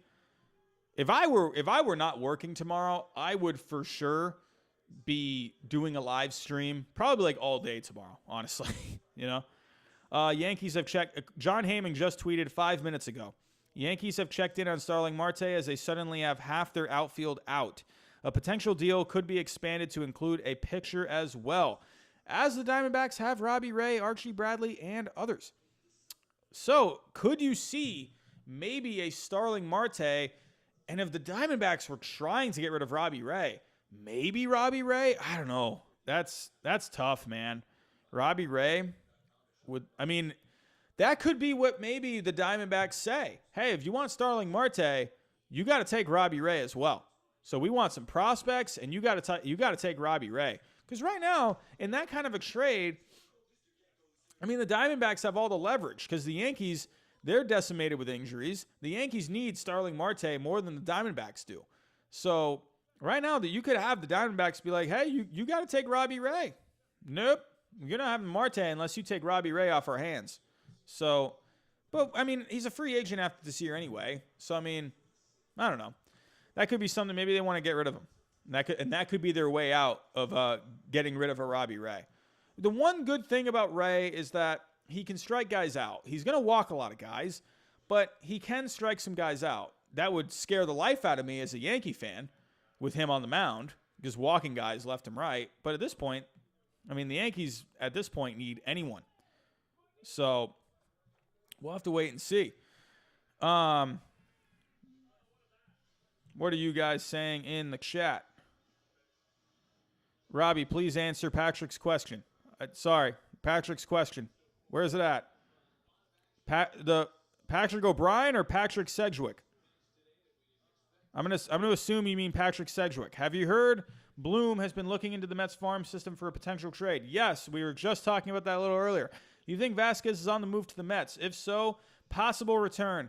So yeah, Vasquez to the Mets, man. That's going to be interesting. Let's take a look. Baseball trade values. I'm going back to this website yet again. Let's go. Baseball trade values. Let's see what some other people are saying on this website for Christian Vasquez. So let's take a look. What are some proposed trades that people are saying? There was one trade that I absolutely loved. It was one of the featured trades on this website. The Red Sox trading Christian Vasquez to the Rays for Shane Baz, Brent Honeywell, and Kevin Kiermaier. Oh, if we got Shane Baz and Brent Honeywell, I would be the happiest Red Sox fan on the planet. But let's take a look. So here's a decent trade. This isn't bad. You got someone here.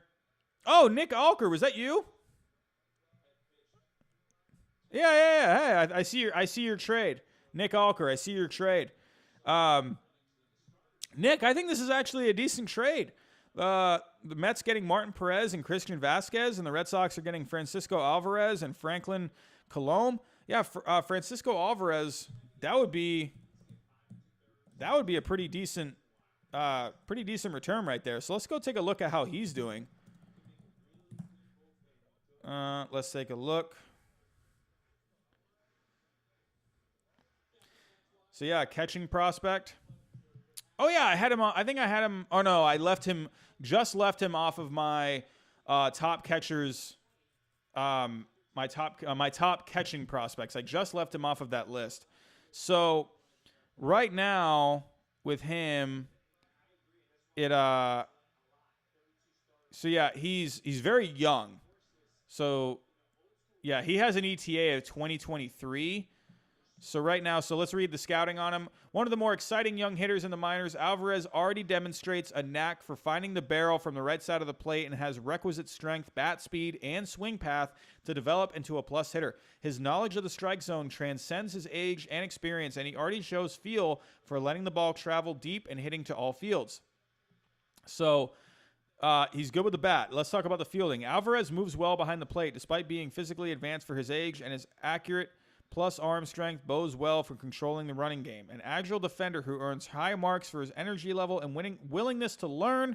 Alvarez has obvious gains to make as both a receiver and game caller. So it sounds like at 18 years old, he's already pretty advanced with the bat. He sounds like he has potential as a really good defender behind the plate. So I think this could be a really decent trade. I mean, the Red Sox are giving up their current catcher for a future catcher. And they're also going to have Connor Wong in their system. So they would have two pretty decent catchers in their system, with Connor Wong obviously a little more closer than Francisco Alvarez. So right now, I think that could be a decent trade. So let's take a look at some other Christian Vasquez to Mets trades. Goodness, this is a fun one. You got Red Sox getting... or trading Christian Vasquez to the Mets. The Red Sox getting Matt Allen, Mark Vientos, Josh Wolf, Cash, and Jeurys Familia. I don't know if I want to get Familia, man. I don't know about that. I don't really want to be taking on someone like that. I want prospects. There's another one. The Red Sox getting... this is interesting. Red Sox getting Dominic Smith, Thomas Zapucki, Junior Santos... And the Mets are getting Christian Vasquez and Cash. That's fun. That doesn't sound too bad at all, if you ask me. Let's see how Dominic Smith is doing this year. Dominic Smith. He's 25 years old. He's hitting .321 on the year so far. 7 homers, 25 RBIs. So right now... I don't know, though. He's a first baseman. Can play some outfield. I don't know. I don't know if I like Dominic Smith very much coming back. I don't think I'm really too into that, because the Red Sox already have Bobby Dahl back. They got Tristan Casas. So not really seeing many other. This is interesting. Here's another trade. Red Sox trading Christian Vasquez and Darwinzon Hernandez for Brandon Nimmo. I don't know. I don't want to get rid of Darwinzon. I don't like that. I like Darwinzon Hernandez. I'm going to say this to you all right now. Here's my prediction. In the next year, Darwinzon Hernandez will be the closer for the Red Sox. I'll bet money on that. That's who I think is going to be our closer. I've been saying Darwinzon Hernandez is going to be the Red Sox closer since last year. When Brandon Workman was our closer, that guy gave me a heart attack every single time he was on the mound. But Darwinzon, he's very young, but this guy last year in 2019, if you among pitchers with at least 30 innings pitched, Darwinzon Hernandez had the most strikeouts per 9. So that's why Darwinzon Hernandez, he had some really good advanced stats last year. Spin rates on his fastball, slider was good. I mean, this is a guy who I think could be definitely the future closer for the Red Sox. Not really. I'm seeing a lot of Rays Red Sox trade possibilities. A lot. So, but yeah, for the Mets, I mean, I'm going to put my own Mets trade together here. Let's see. I mean, for the Mets right now, for the Mets, their farm system they got a lot. They don't have any guys that are like close. I mean, I don't know. They got Ronnie Mauricio. He's not going to be up for a couple years. He's only 19 years old. They already have Andres Jimenez up. God, the Mets like don't have anyone that's like close. I mean, they got Thomas Szapucki. He's 24. I would have to say he'd have to be in a trade. I would want some pitching. I don't know. I don't like the Mets farm system very much. So, but whatever. I'll try and put one together here. Christian Vasquez. Christian Vasquez going to the Mets. Let's see what I can put together here. I'm definitely wanting Szapucki. Definitely want Szapucki. Sorry if I'm saying that wrong. But here we go. Mets getting Vasquez. Red Sox getting. All right. Definitely want Szapucki in there. Definitely going to need more than him, though. I don't know, man. Ugh. I don't like any of this. Definitely not Mauricio. The Mets aren't going to give him up. They're not going to give up Jimenez. I don't know if they'd give up Alvarez, man. I'd probably hang on to Alvarez, honestly. I would love Alvarez, but it's going to be a while before he comes up. I mean, maybe Matt Allen. I could see Matt Allen. Oh, that was a deep ball. Phillies almost had a home run right there. God, it is only the top of the 7th with the Braves and the Phillies right now, man. What a wacky game. But right now, I got a trade of Thomas Szapucki, Matt Allen. I don't know. God, the Mets don't have anything. I don't know. Maybe. I don't know. Maybe their outfield prospect, Alexander Ramirez. So for Christian Vasquez, I would want the Mets number 9 prospect, Thomas Szapucki. I'd want the number 5 prospect, Matthew Allen. The number 9 prospect, Thomas Szapucki. And their number 18 prospect, where'd he go? Alexander Ramirez. I mean, I think that adds up on the values. So that is actually very close. That's Christian Vasquez has a value of 21.20, and the Red Sox with that package they'd be getting back, that's a value of 21.10. I don't know. So the Red Sox, I don't know though. That package isn't very fun to me. Matt Allen's pretty cool, right-hander.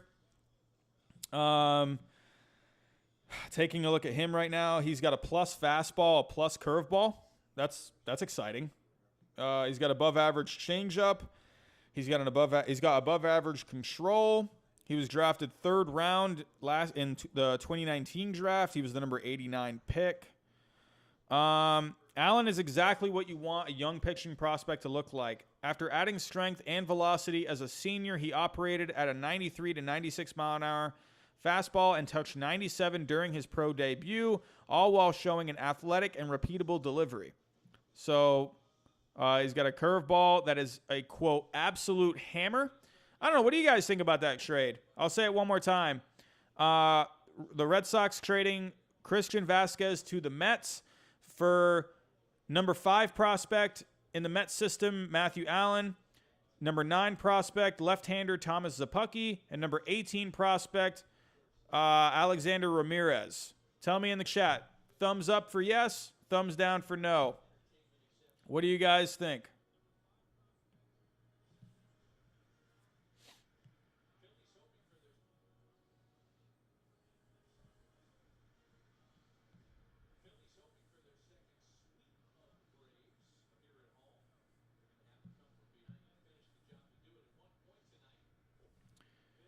We are still going strong here. 156 people in the chat. You guys are awesome, man. You guys are awesome. Javier Nunez gives it a thumbs up. Dylan and Patrick give it a thumbs down. TGJP, what's up, dude? Welcome back. Paul Corsini gives it a lot of thumbs up. BZ Baseball gives it a thumbs up.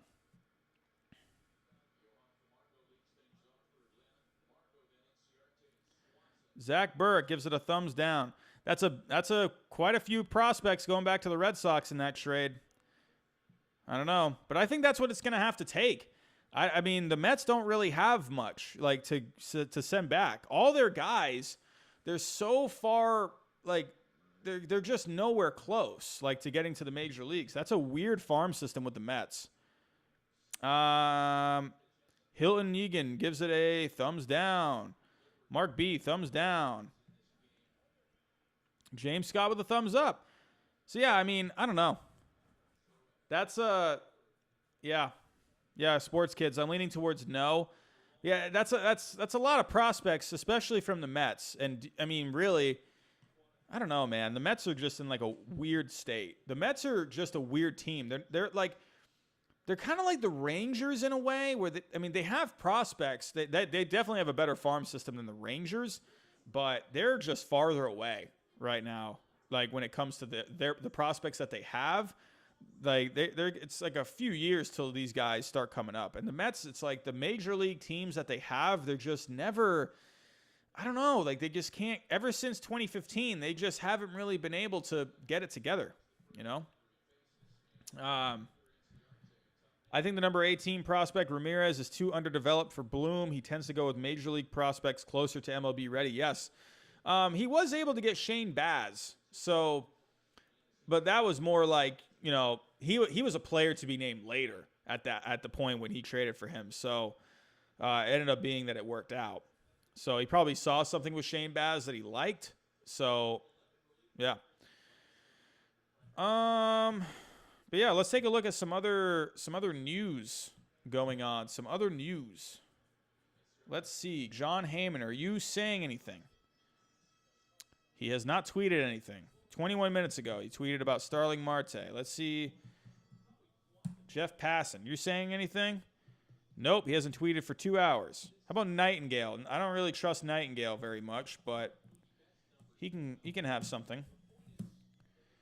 Nightingale, what are you saying? He hasn't tweeted for an hour.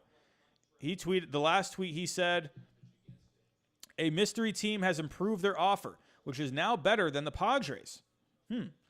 Also tweeted an hour ago, Cleveland is definitely trading Mike Clevinger by tomorrow's deadline, but it's still unknown where he's going, with teams still upping their offers. They have requested players' physicals from at least 2 teams, but not the Padres, who no longer appear to be the favorites.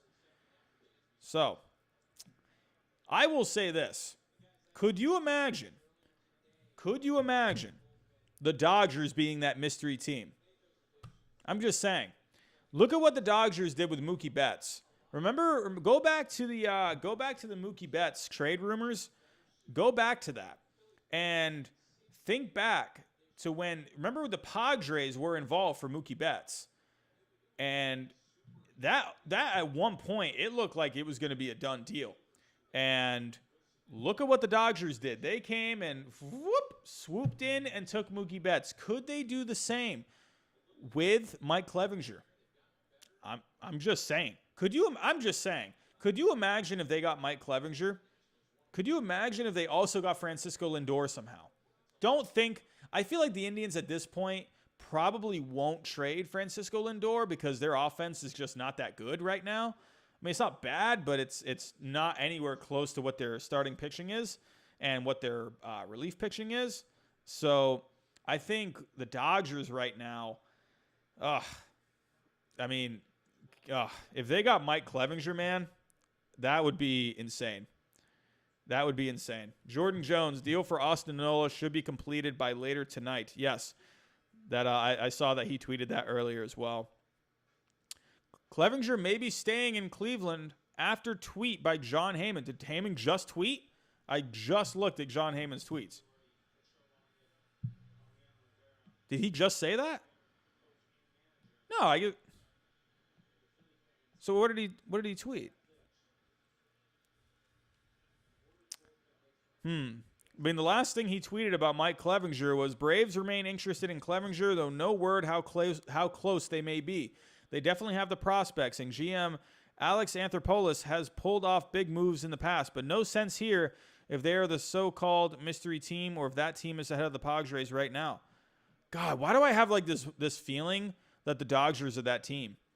You know, you had Dave Roberts saying earlier that if they're going to make a trade for someone, it's going to be for someone that will move the needle and a team and a player that's going to be under control.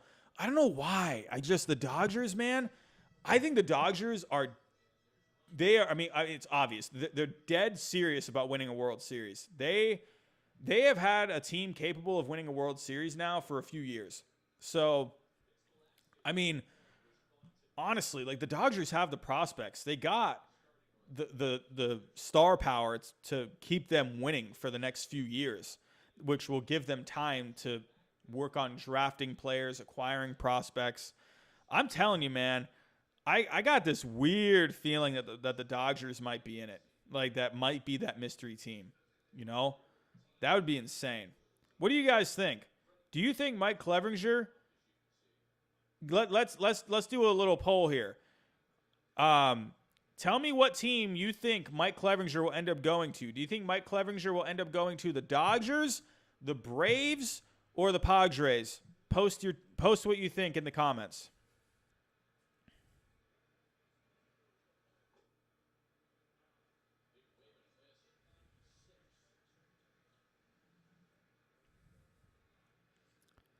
Zach DeWitt, Joe Musgrove to the Braves. I think Musgrove's on the IL right now, right?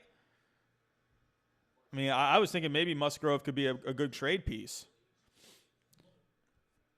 But I don't know now. Braves, Padres, Dodgers, Padres, Braves. I'm seeing a lot of Braves. A lot of Braves. Nick Burton. If Clevinger goes to the Dodgers, I'm going to rage. Is that in a good way or a bad way? I'm assuming you mean bad. Cameron Bonilla says Pads. The Pads are going to get Mike Clevinger. Padres. Pads. Another Pads. Joey Gallo to the Rays. Man, I think that would be a great fit. Braves. Dodgers. So a lot of Braves. Michael Shin staying in Cleveland after tweet by Joel Sherman. Oh, Joel Sherman. Okay, so let's go see what Joel Sherman said. I was saying when you said that, I was like, huh? I just read John Heyman's tweets.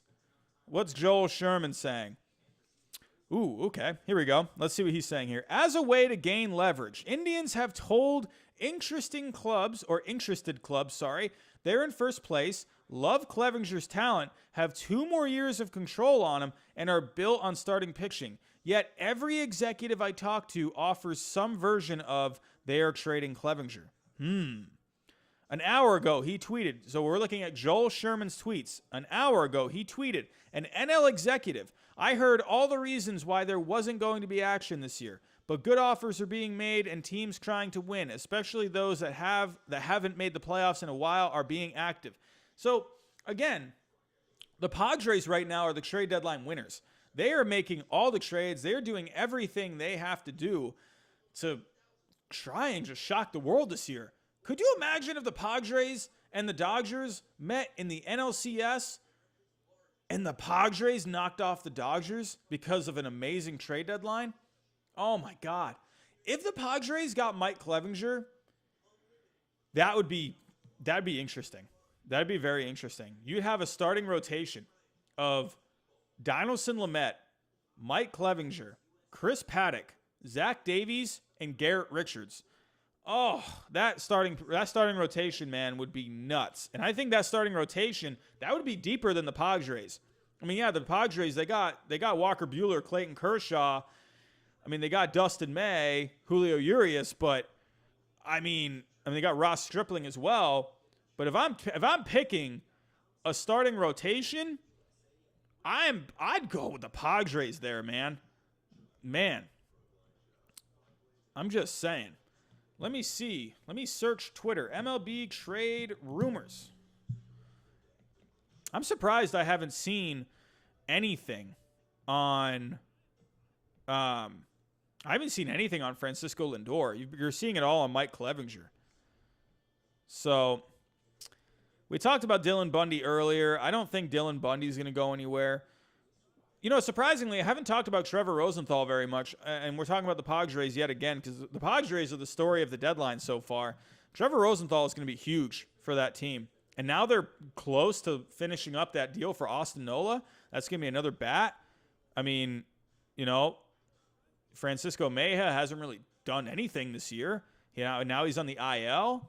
So, I mean, Francisco Mejia right now, you lose him, but now you get a guy like Austin Nola to bring back for your lineup.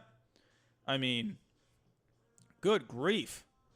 I mean, man, what a move that would be for the Padres, man. That'd be awesome. So we're trying to find anything and anything right now. I mean, honestly, if the Rangers, I mean, I see one guy writing here, trade Gallo for Clevinger. I mean, what a punishment that would be for Mike Clevinger, man. Ship him off to the Rangers, and then you get Joey Gallo. Man, I don't know. For the Indians or for the Rangers, that doesn't really make any sense. I mean, that wouldn't make any sense at all to get Mike Clevinger. I mean, they're the Texas Rangers though, and who knows what the heck they do.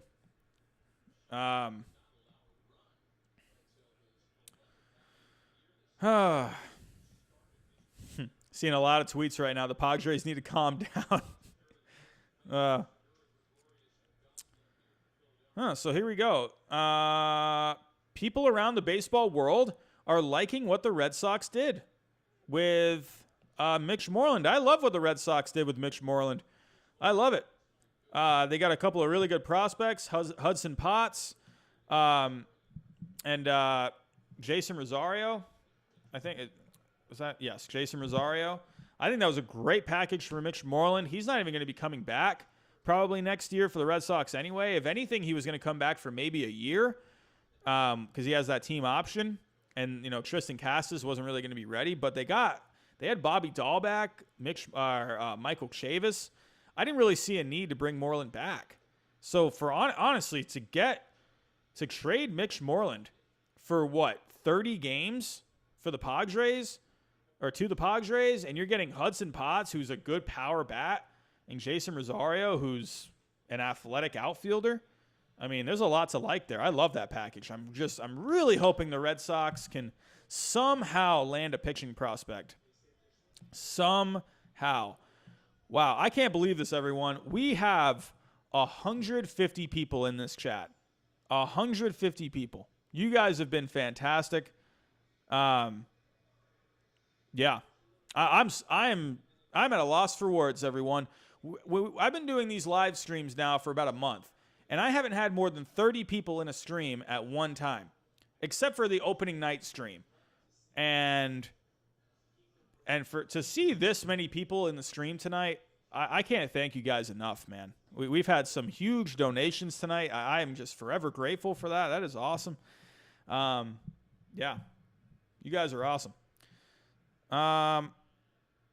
JD Martinez for Sixto Sanchez. There is no way the Marlins do that. And that's another thing. I haven't heard about JD Martinez. All I heard right now is that JD Martinez is probably not going anywhere. So, which sucks, you know, because as a Red Sox fan, I love JD Martinez, but I would love for JD Martinez to go somewhere because I don't really see a need for the Red Sox to keep him. But right now, he has an opt-out in his contract, so I don't really see teams wanting to give up anything for him.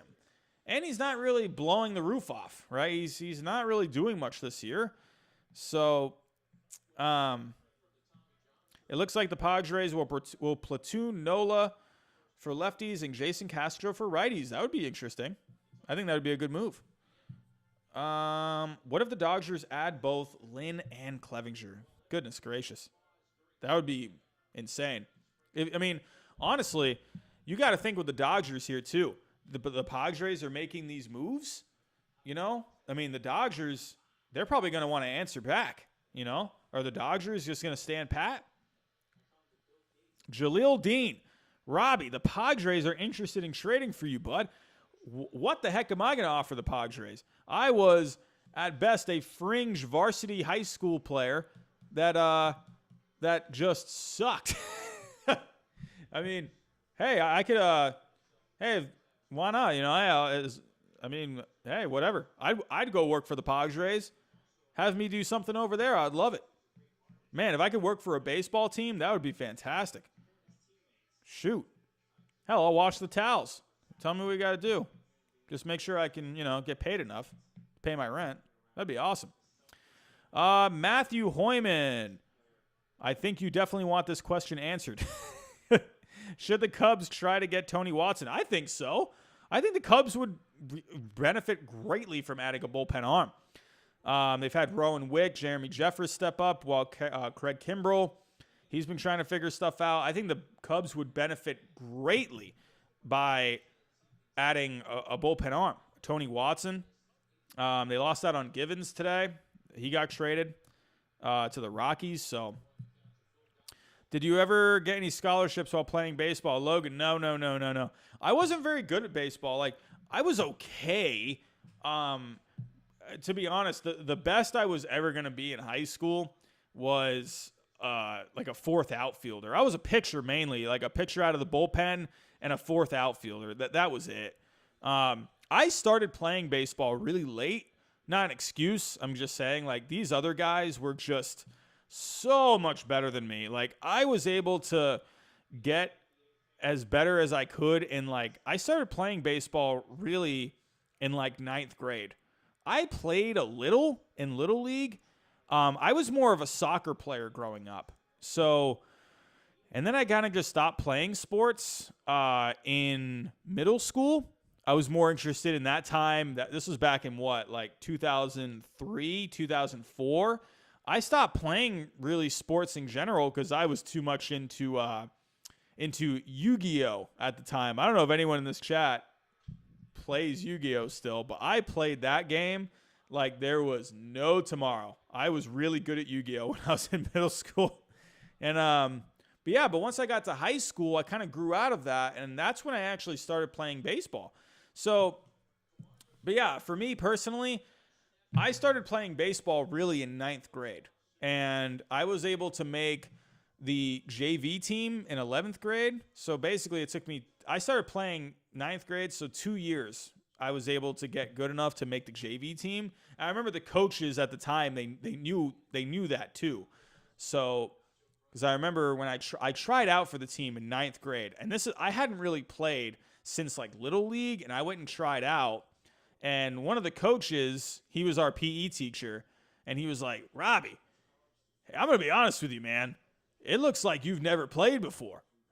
Have you played before? I'm like, no. I just figured I'd go out there and just try. He's like, well, hey, I'm glad you came and tried out, but definitely go play some rec ball and stuff like that, try and get better. So I played rec ball for a couple years, and so after a couple years of playing rec ball, I was able to make the JV team, but there was no way. These guys on the varsity team, man, they were so good.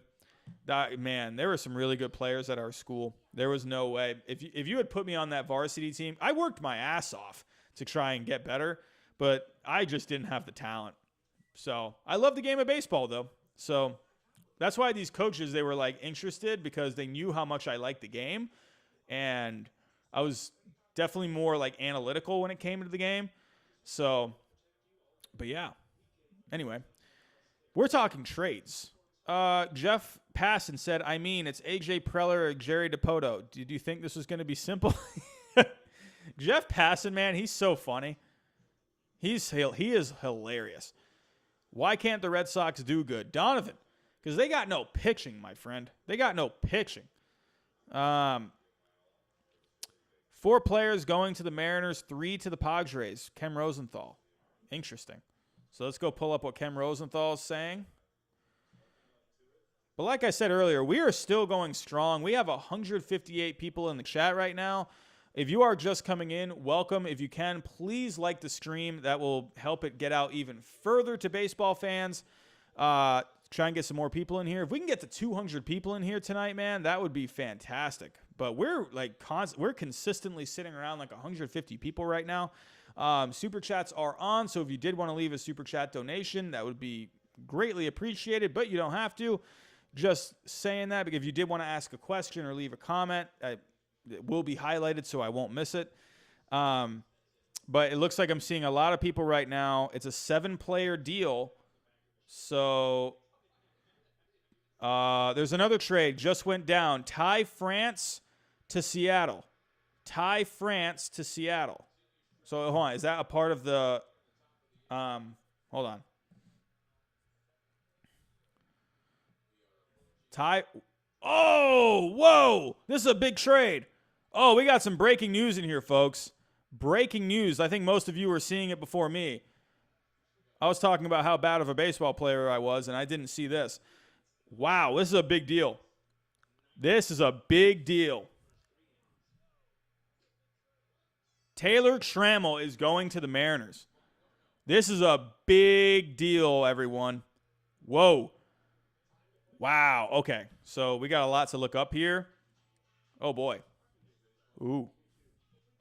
We got a lot going on here. So here we go. San Diego Padres. They are sending. So hold on. We got to. Can I pull up the trade in like a full view? Hold on.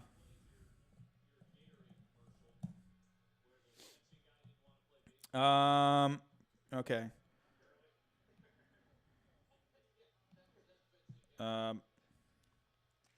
Okay, so going to the Padres, it's going to be Austin Nola, and I believe Ty France. Right? No. No, who else is going? No, hold on.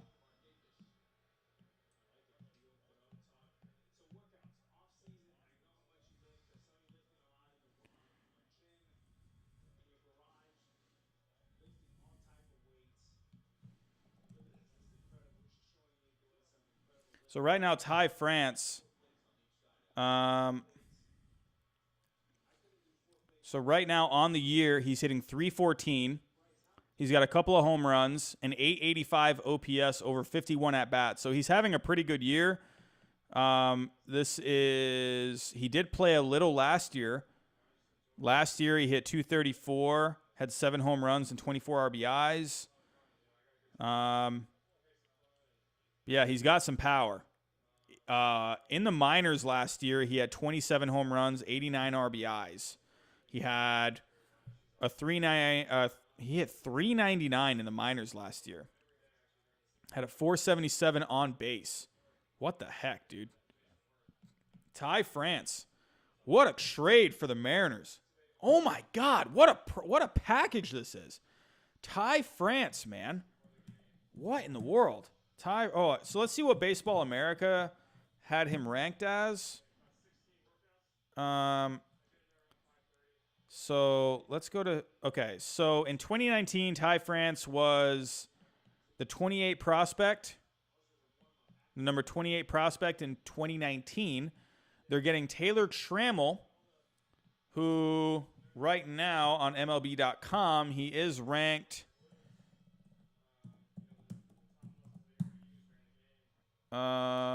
Taylor Trammell, as of right now, MLB.com, he is the number 5 prospect in the Padres system. And Baseball America has him ranked as the number 4 prospect. So, I mean, for Austin Nola, this is exactly what the Mariners needed to do. This is exactly what they needed to do. I had today, and I didn't even mention Austin Nola in my video today. Silly me. But, I mean, he's 30 years old. What were you going to – there was no reason for Austin Nola to stay. 30 years old. Wow. What a package. But what else? But I need to see, like, the full trade. I'm not seeing the full trade. So, okay, so Luis Torrens is heading – oh, my God. He's going to the Padres, too. So, where's – I don't think Torrens –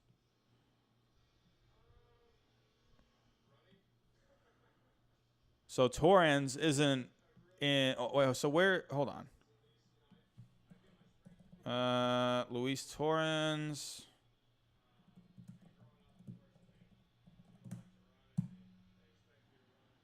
So he is at the major league level. So yeah, he came up last year as well. The highest he was ranked prospect wise, he was with the Yankees a few years ago. Back in 2016, he was the number 17 prospect in 2016. So he's young. Right now, this year in the majors, he is hitting he's hitting 273 this year, over 11 at bats. Last year he had 14 at bats, hit 214. Doesn't have any home runs. I don't know. He's a young catcher. It's a decent package. So I need to see what else is going. So right now the Mariners are getting Taylor Trammell, Luis Torrens, Ty France, and then who's going back to the Padres with Nola? So who else is going back? Okay, here we go. Thank you. Now we can have the full trade right in front of my face. Okay, here we go. So it's Taylor Trammell, Luis Torrens, Ty France, and Andre Munoz from the Padres to the Mariners for Austin Nola, Austin Adams, and Dan Altavilla. So let's take a look. So let's see. Andre Munoz. Right now.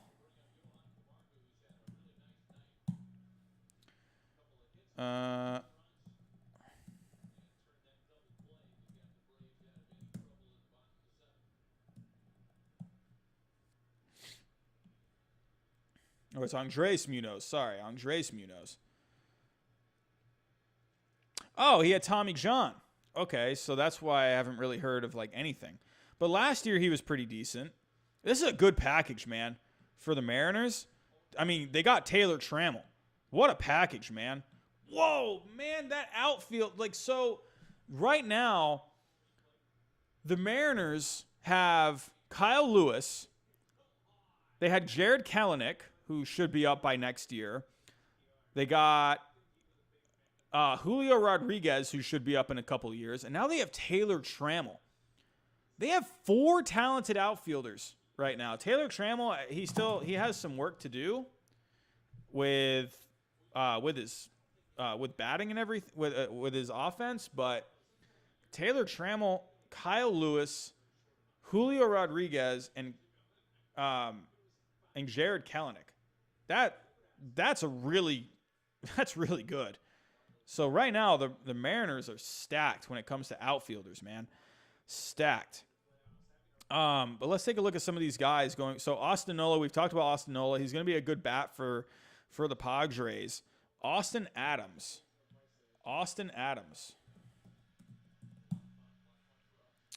So right now, Austin Adams. So he's 34. Wait, hold on.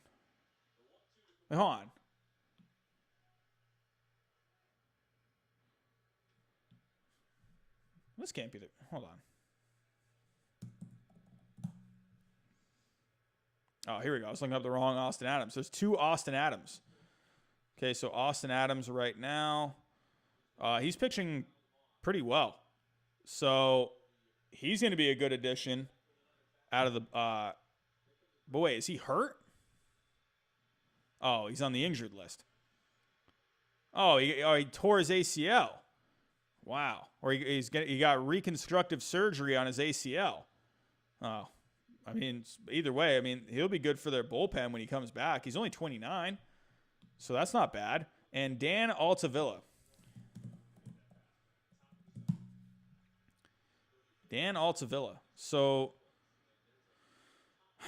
27 years old. Pretty good. He is really struggling this year, though. I mean, I don't know, man. I think it's pretty even. I'd say this trade is pretty even. I'd have to say. I like this trade for both sides because the Mariners they're getting the Mariners are getting Taylor Trammell, who is one of the better outfield prospects in the minor leagues right now. But the Padres, they just keep adding to this team. They're going for it, and they're added Austin Nola, so that's going to be a good bat for their lineup. So, yeah, that's going to be really good. So,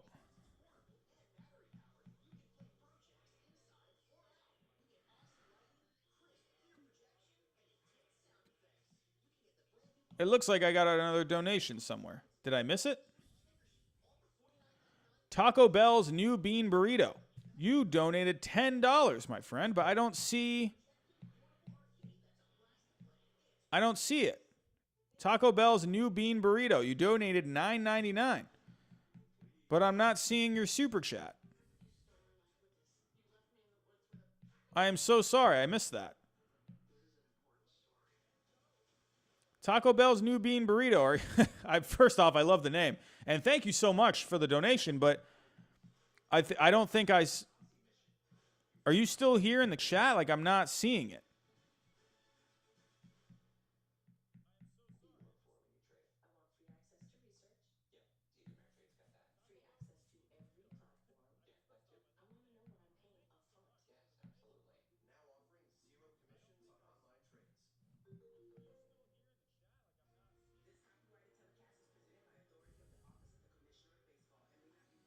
When did that come in?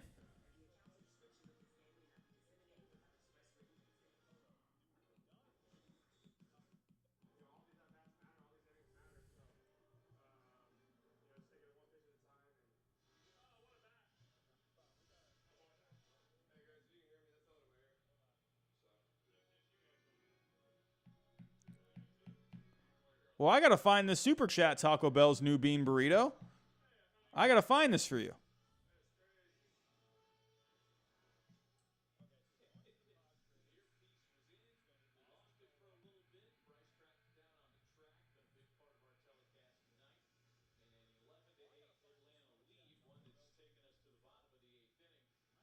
Dylan Dominguez, Robbie, please ban Kobe. He is being a ball.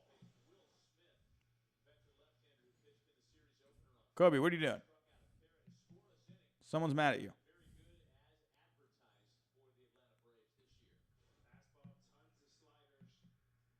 Taco Bell's new bean burrito. I'm still here. It's cool. Keep up the good stream. Thank you so much, my friend. But no, I want to find your question. Let me see if hold on a second. Let me see if I can pull it back up.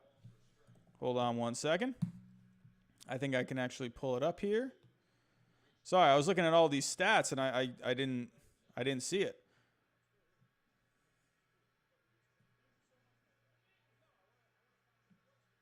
Hold on a second. Let's see if I can find it right here. But if you are just coming in, the Austin Nola trade, big trade. Taylor Trammell going to the Mariners. The Mariners right now, wow, like incredible, absolutely incredible. Okay, it's not there. So let's see. Here we go.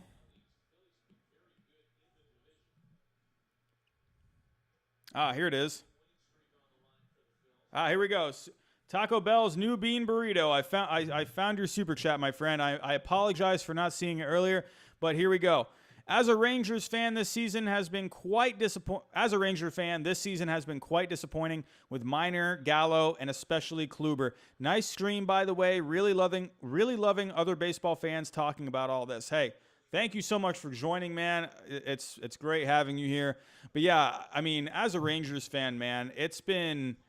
I can only imagine. You know, I mean, you guys are playing better than the Red Sox this year, so you have that going for you. But as a Rangers fan, you know, I don't know what's going on with that minor league system.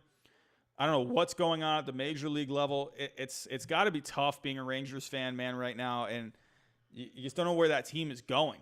I mean, it was pretty exciting. They added Kluber in the offseason, but he ended up not even – he pitched, what, like 5 pitches? I mean, Minor's been – he regressed. Gallo, I think could end up bringing back a lot of good pieces. So I definitely would be on the lookout for Gallo.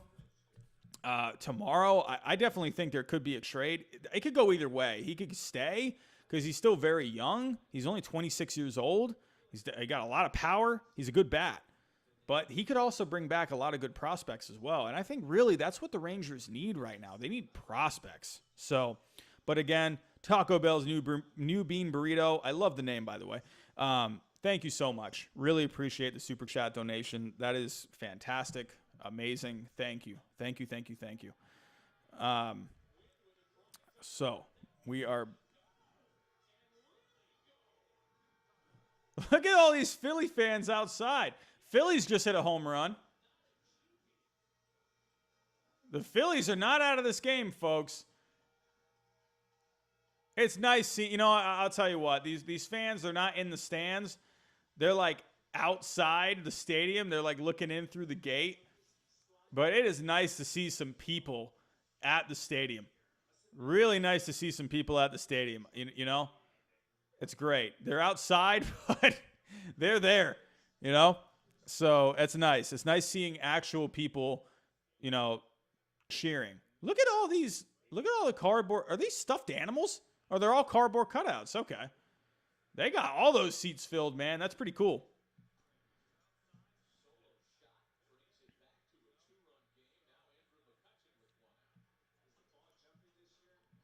Why is everyone saying ban Kobe? What's going on?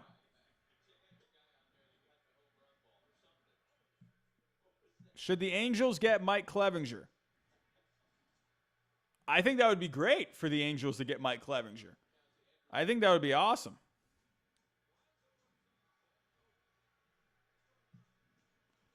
But Kobe, you got to stop asking it that many times.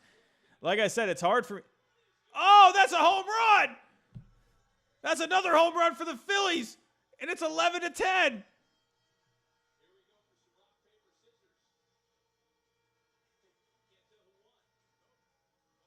Was that Andrew McCutchen? Andrew McCutchen.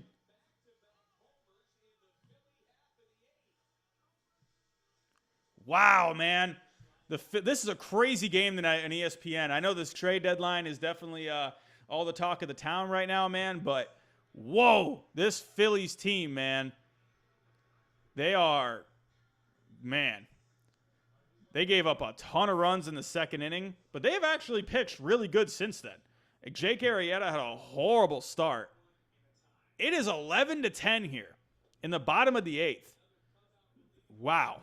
This Phillies team, man, is they are not dying.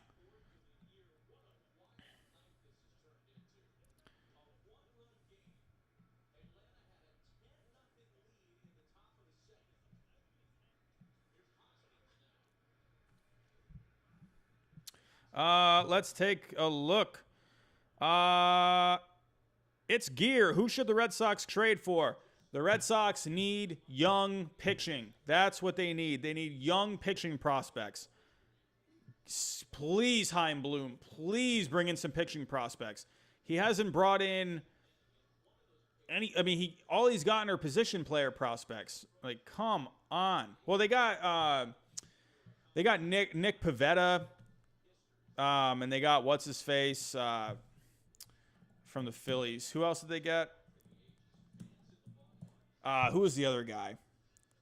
Connor Siebold. They did get some pitching, but I don't know. Connor Siebold right now, I mean, Baseball America.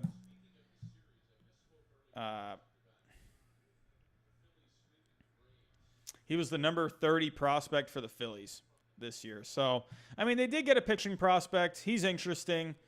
But I really want Chaim Bloom, man. Chaim Bloom, if you are for some reason watching this stream, if you are in this stream right now, Chaim Bloom, please bring in some young pitching prospects. I don't care what you got to do. Please. That's all I ask. Please. Here we go. You think the Dodgers make a trade? And if so, for who? I mean, I have this, I don't know why. This is just my gut. and I'm wrong a lot, so don't take my word for it. But I really feel like the Dodgers, man, they could be that mystery team for Mike Clevinger. I think the Dodgers are dead set, man, on just going for it. I think the Dodgers, they're going to go for it, man. Bryce Harper. There goes the rally. Well, the Phillies are back in this game, folks. It's 11-10. It is bottom of the 8th. We're heading to the top of the 9th now, so the Phillies are going to have 3 more outs to try and win this game. But the Phillies, they are not dying. So, likes have now overtaken Now Watching. Wow. That is great to see. James Scott, I appreciate you keeping an eye on all the likes and how many people are watching. It's crazy, man. We have had constantly right around 150 people in this stream consistently. I can't thank all of you enough, man. This has been an amazing night. Nick Alker, mods. Yeah, so, you know, I've said it before. If the streams get consistently bigger, I'd like to see more people in these streams more often. I mean, this is definitely an awesome night. There's a ton of people here, but I really would like to see it be more consistent. And at that point, we'll talk more about some mods, and I think that would be awesome. Indians ask Braves for Drew Waters. I mean, why not? You know, I mean, you got to. You got to try and get something. Waffle Man, this game is awesome. Kutch is clutch. Yeah, man. This Phillies team, they're good, man. They're good. So, Jake Arrieta today, he just completely blew it. Yeah, Nick. Yeah, man. Like I said, if we start getting more people more consistently, then yeah, we'll definitely talk about, you know, having some mods in here, man. So I appreciate you wanting to step up for that. Thank you. Padres need catchers. Yeah, man. I love Austin Hedges, man. I love the defense that he brings, but there's just not much going on offensively from the catcher position, right? Ooh, are we going to have Cubs Cardinals next week? I love this. There's a guy, he does these ESPN commercials of these animated drawings for like the Sunday night baseball games. So, oh my God, it's awesome. So if you guys get a chance, look out for that Cardinals Cubs Sunday night baseball commercial. Looks really good. He did that Red Sox one, the Red Sox Yankees one from like a month ago. It looked awesome, man. If you guys get a chance, take a look at that commercial. They look great. He's on Twitter. I don't remember his name, but he's out there. Padres got fleeced. You know, I just want a vibe, man. I'm sort of wanting to lean to the Mariners there. I think the Padres, man, giving up Taylor Trammell, man, that might be a lot. Taylor Trammell did kind of regress a little bit, you know. Last year, Taylor Trammell, taking a look at his stats.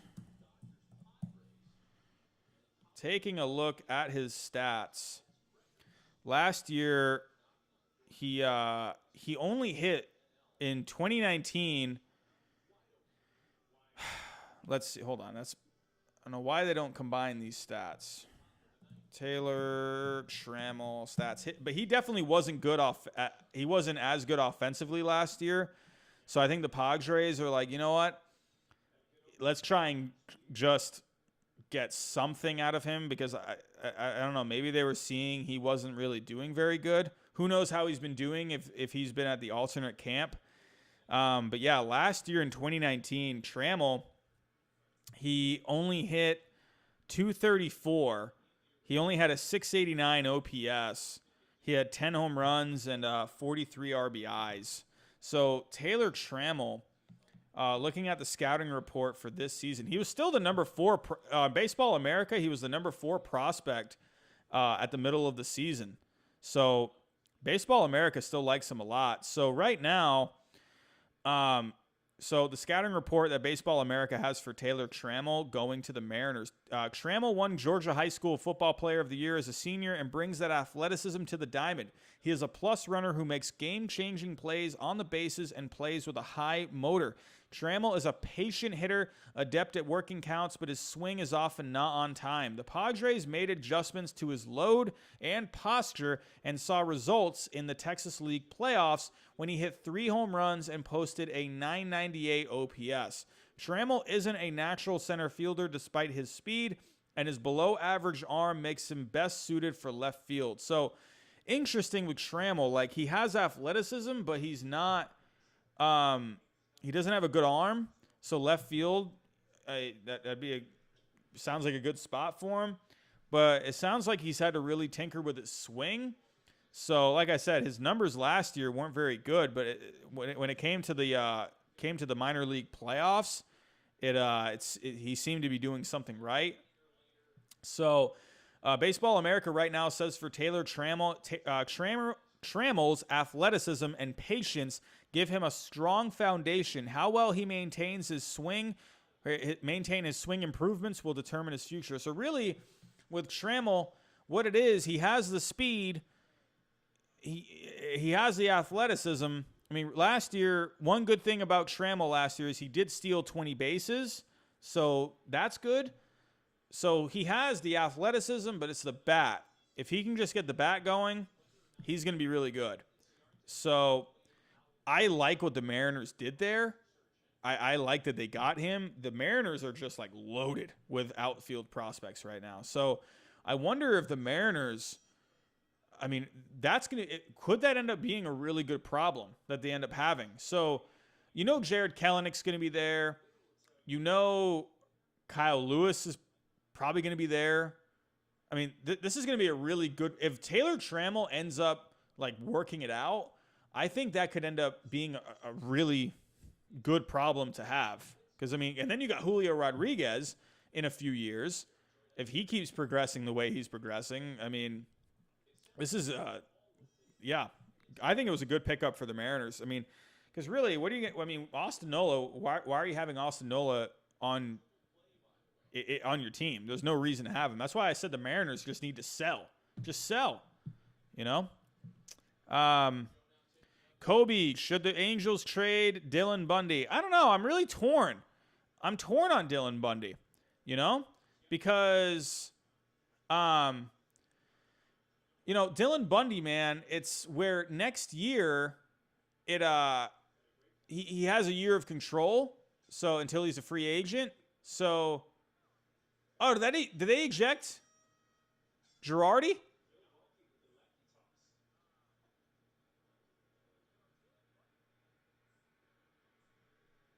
Huh. Is that Girardi? I can't tell. Is that Girardi? I can't tell with the mask.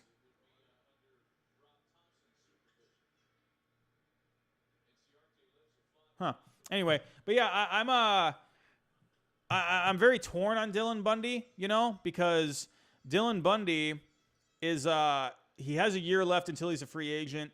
So I think with the Angels, I don't know, like, do you trade him and try and get something for him, or do you try to compete next year? And I don't know, maybe, because if you trade Dylan Bundy, you have like no pitching now. And he's like really all they have for pitching. So it's going to be very interesting.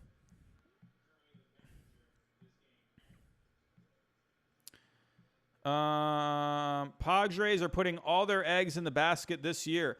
I'll tell you what, man, I'm loving what the Padres are doing. Be aggressive, Tyler Unter, hi, Robbie. I just joined, and this is awesome. Thanks for doing this. No problem, my friend.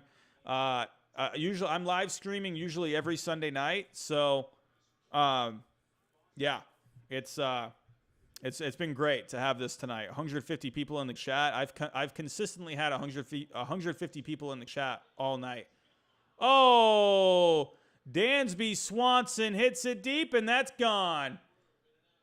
Dansby Swanson with another home run, and that's an insurance run for the Braves. Oh, you hate to see it as a Phillies fan, man. You hate to see it, Phillies fans. Man, they were making a comeback right there. And Dansby Swanson just took it out, man. Man. Off of Heath Hembree. Former Red Sox great. Heath Hembree, man. Man, oh, man. That haul the M's got is nice. And, yeah, League G, man, they got a good haul, man. Do with current catchers Austin Hedges and Francisco Mejia. Both have options. San Diego could carry 3 catchers. One or both could be moved. Pod's still not done. San Diego confident 2 new veteran catchers working with Larry Rothschild can learn staff quickly. Interesting. You know, I feel like I always see, anytime I always see like a team that's making trades or makes a trade, and then one of these guys reports that they're not done, I feel like they're done. You know what I mean? Like, I mean, really, the Padres, you know, I think with the Padres, I think, you know, try to go big here. But I think Taylor Trammell, you know, you would think that they probably tried to offer Taylor Trammell in a trade for Mike Clevinger, and the Indians probably just weren't having it. So, you know, Taylor Trammell really digressed a lot last season with his offense. So, but yeah. But let's take a look. Let's see if anyone else. Joel Sherman, are you tweeting anything else? Ooh, here we go. Joel Sherman. Going into today, the slash line for Padres catchers was 146 batting average, 228 on base, 291 slugging. Today they have obtained Jason Castro and Austin Nola. Nola had the best offensive wins above replacement of any catcher in the majors, including Real Muto. So, yeah, you like to see that. Good move for the Padres. They are really, really, really adding to this team. Kyle Lewis might win AL Rookie of the Year, and now the Mariners have added Taylor Trammell to their outfield prospect stable with Jarrett Kelenic and Julio Rodriguez. That's exactly what I was saying earlier. Joel Sherman then tweets 13 minutes ago, here is one I would love to know. Is Dodgers top baseball exec Andrew Friedman smiling at all the future collateral that the Padres are surrendering, or worried that they have made themselves even more of a real NL and NL West threat and in the near future? Tell me what you guys think in the chat.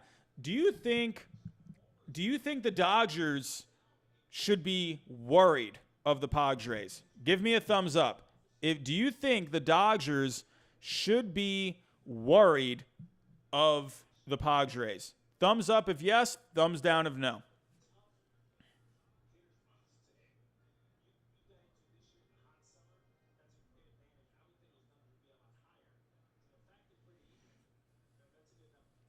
A lot of thumbs up from Cameron Bonilla. Logan Jones, Dodgers are better. Ralph, thumbs down. Dylan Domingo's not sure. Jordan Jones with a thumbs up. Nicholas Lowry, thumbs up, thumbs down from Edgar Gonzalez. We're kind of mixed here. We got some thumbs down. We got some thumbs up.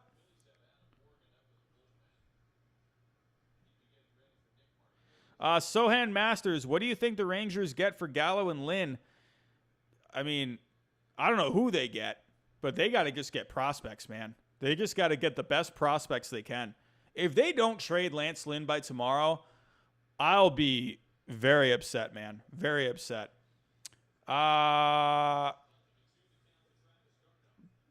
Donovan O'Brien, I sub to you. Thank you so much, Donovan. Welcome, welcome, welcome. We're here talking baseball all the time, man. I think the Padres are in the same boat as the White Sox. They shouldn't be selling high just to win this year unless they don't plan on paying their young stars. Yeah, man. Definitely a good observation there. So, I agree. I don't think the Padres, I don't think they should be going like completely crazy. They still have a lot of good prospects. Mackenzie Gore, Luis Patino. I mean, let's just go ahead and take a look at the Padres farm system. I mean, it's fantastic. So, I mean, And honestly, Taylor Trammell, like I've been saying, he is one of the better prospects in their system, and he's one of the better outfield prospects. But right now, Taylor Trammell, I mean, he really digressed last year. So overall, in the minor leagues, I don't think he's even a top 100 prospect, at least on Baseball America. But right now, I mean, this Padres farm system, they've given up some prospects here today, but they still have Mackenzie Gore. They still have C.J. Abrams, Luis Patino, Luis Campusano, Robert Hassel, who they just drafted, Adrian Morejon, Gabriel Arias, Ryan Weathers, Joey Cantillo, Cole Wilcox, who they drafted. I mean, I'm just saying, Jake Cronenworth is still very young. Obviously, he's in his rookie season. So right now, man, the Padres, they're making all these trades, but they still have a ton of prospects.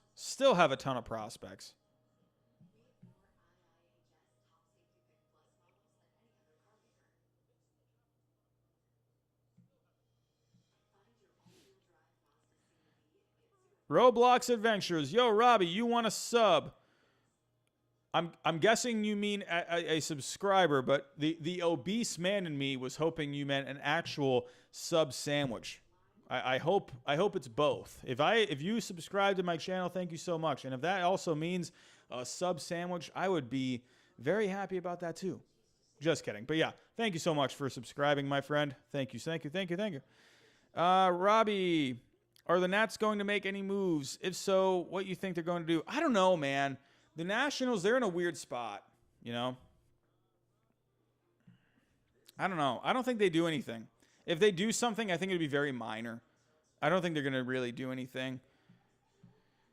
Toronto trade ideas. I think for Toronto, maybe make a trade that maybe could push the needle a little this year, but I don't think you go crazy. I don't think you do anything like that. I think just, yeah, maybe like they already got it. They already got Taijuan Walker. I think maybe a Mike Minor would be good. There was a rumor earlier that the Blue Jays were talking about Mike Minor. Are the Yankees going to make moves? I mean, I would imagine. I think it would be very beneficial to them. I mean, the problem with the Yankees, man, it's just those injuries, I think right now, the lineup is okay, but I think they need to add a starting pitcher, and I think they need to add a bullpen guy. I mean, I don't know. It's going to be hard, man. The Yankees are in a really tough spot. Do you really want to trade Schmidt, man, their top pitching prospect? Do you really want to do that? The Yankees are in a weird spot. You were hoping that this extended offseason that they had would be really good for all the injuries that they were having. But I don't know. Cubs trade idea. I think with the Cubs, man, Banana Army, I think the Cubs right now, I think just a bullpen arm, maybe a bat, not like anything crazy, but I like kind of what the Cubs are doing this year. I mean, they got Yu Darvish and Kyle Hendricks at the top of the rotation. Hopefully, John Lester can kind of start to figure things out a little bit. He's been slumping lately. Yeah, I think it would be good for the Cubs to definitely add a bullpen arm. I think that would be good. Donovan O'Brien, Red Sox need more pitching. I'm losing my dang mind. I agree. I have been smashing my face against a wall for this whole season. TGJP, hey man, thank you so much for joining tonight. Thank you for the super chats. I really appreciate that, man. Have a good night. Blue Jays should get Simmons. That'd be interesting. Angelton Simmons, be interesting. He just can't hit, man. That's the only problem. Dodgers trade ideas. Dude, if you're the Dodgers, man, you've been going big ever since the offseason. Dude, if you're the Dodgers, just keep swinging. Keep swinging for the fences, man. Go for Mike Clevinger. Just go for it, If you're the Dodgers, you want to win a World Series. Go for it. The problem with the Dodgers is that our pitching staff isn't that solid. Yes, we have May, Kershaw, Buehler, but our bullpen isn't that great. The only guy who is kind of doing well is Jansen. I feel like the Dodgers bullpen is actually okay. Right? I mean, So hold on a second. So uh, right now the Dodgers have the third-ranked bullpen. So I mean, right now the Dodgers bullpen has a 2.06 ERA, a 3.15 FIP. I like the Dodgers bullpen. I think the Dodgers bullpen. I mean, unless they've just been slumping lately, but overall, I think the Dodgers bullpen is in pretty good shape. I like the Dodgers bullpen. And the stats show it too.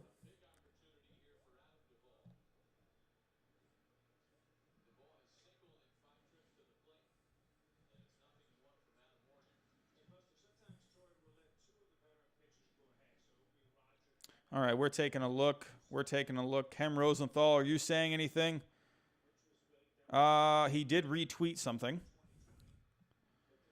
While the Padres are obviously making moves to go for it this season, all three players they acquired have multiple years of club control. Nola and Adams both make the league minimum next year, while Altavilla goes to arbitration. Definitely a good observation there. First glance, Trammell fits Dipoto's pursuit of former first-rounders. Munoz has hit 104 miles an hour. Torrens likely the everyday catcher in Seattle. France can hit plus move around. Seattle loves Nola, but we're blown away here. So, yeah, I really like that trade for both sides, honestly. I think the Padres got some decent pieces. So, let's see if Jet Passan, are you saying anything? Padres, so a lot of talk on the Padres, man. They are the talk of the town right now. Padres, since yesterday afternoon, they've acquired Austin Nola, Trevor Rosenthal, Mitch Moreland, Jason Castro, Austin Adams, and Dan Altavilla. They have acquired 6 players and giving up Taylor Trammell, Ty France, Luis Torrens, Andres Munoz. Wow, the Phillies got out of a big jam right there, man. They were bases loaded. They got out of it. Still 12-10 Braves heading to the bottom of the ninth. They got Edward Olivares, Jason Rosario, Hudson Potts, Gerardo Reyes, and one player to be named later. I think this is good, man. I mean, they did give up, a top outfield prospect in Taylor Trammell. They gave up Jason Rosario, Hudson Potts. But really, these kind of guys, I mean, I think they're expendable, man. And they still got all of their really good prospects. So, like Mackenzie Gore, Luis Patino, CJ Abrams, they still have a lot of good prospects. Okay, I'd really love to move on from the Padres. It would be great if another team could maybe get some action here, Where's Mike Clevinger at, huh? Where are you at? Man. I think if the Padres, I'm going to ask you guys this in the chat. If the Padres, if they trade tomorrow for Mike Clevinger, do you think this would be the greatest trade deadline a team has ever had? Thumbs up for yes, thumbs down for no. Kobe Arkilla, should the Angels trade David Fletcher? I think the Yankees would be a good fit. He can move around. I think he would be a good fit on the Yankees. I'll try and catch up on the chat as much as I can. Just to remind you guys, super chats are on. So if you want to leave a super chat, that'll be greatly appreciated. And I won't miss your comment. So.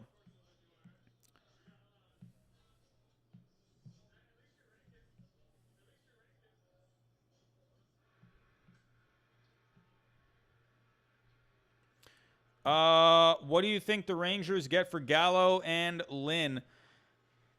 I don't know exactly. It depends on where they're going. I think with the Rangers, I think they would have to get a couple of prospects in the top 10, I would think, of whatever team. Lance Lynn, I think you got to get at least a top 10 prospect for him, I would think.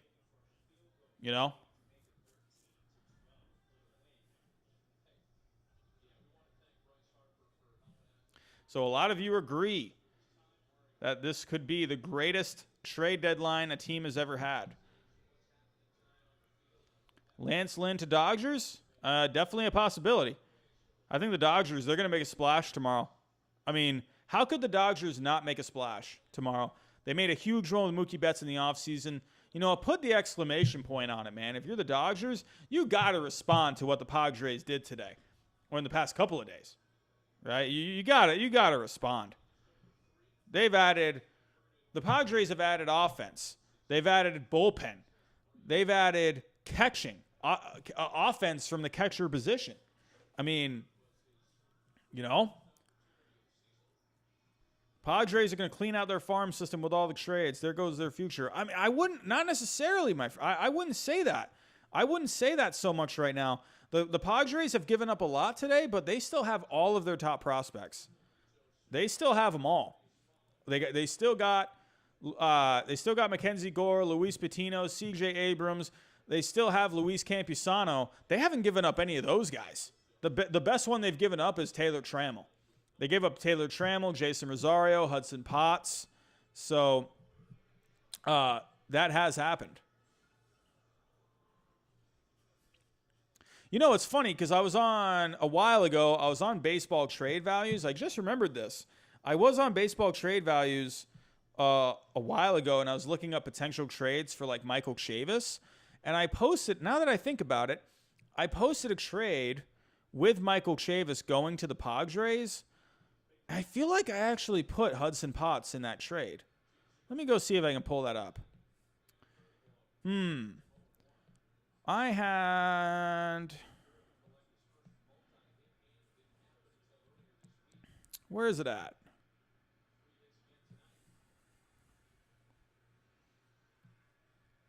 No, not here. I know I put it here. Yeah, I had a trade here. It was Brandon Workman, Michael Chavis, and Jackie Bradley Jr. to the Padres for Michael Baez, Hudson Potts, and Cal Quantrill. Huh. So, yeah, did have Hudson Potts coming to the Red Sox. So I forgot I did that.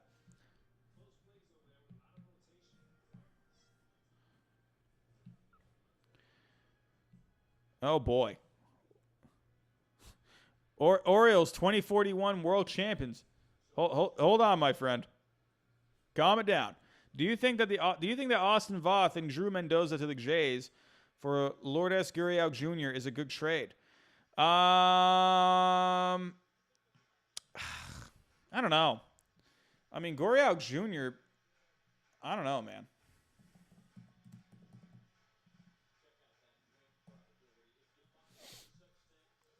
Let's take a look. I mean, he's not really doing all that much this year. Gurriel Jr. He can play a few positions. He's only 26 years old. Taking a look at the other guys you mentioned, Austin Voth and Drew Mendoza.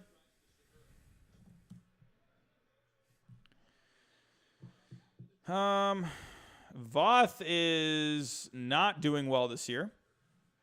He did pretty good last year. And who was the other guy you said? And Mendoza.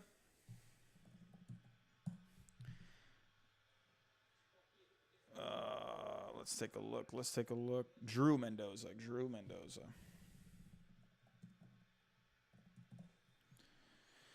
I mean, I don't know, man. If I were the Nationals, I feel like that could actually be pretty good. I feel like that actually could be pretty good.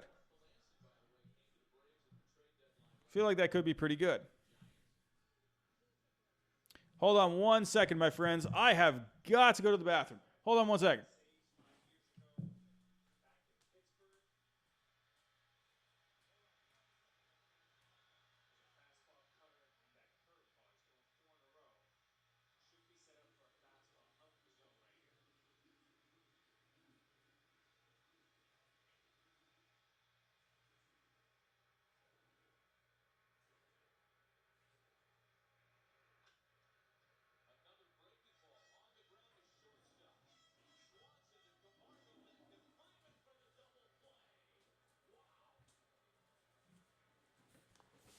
All right, we're back.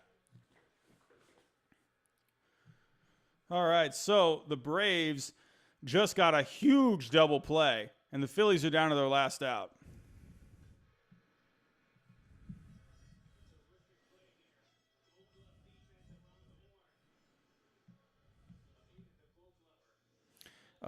Brent Murillo, do you think the Padres will get Mike Clevenger? If so, who do you think they'll have to give up? I think for the Padres, man, if they give up Mike Clevenger, or if they get Mike Clevenger, I think honestly, man, you know, I don't know. Right now, my prediction is Mike Clevenger. He's either going to go to the Braves or he's going to go to the Dodgers. But with the Padres, I think, I mean, they're going to have, the Padres are going to have to give up something good. So right now, Clevenger, I think they're going to have to give up, man, I would say, I mean, maybe, I don't know. I don't think they give up Campusano. I think they hang on to him. Taylor Trammell's gone. I would say they're going to have to give up, I would say either Adrian Morejon or Joey Lucchesi. I would probably lean more towards Morejon. And I don't know. There's going to be a, I don't know. I don't know.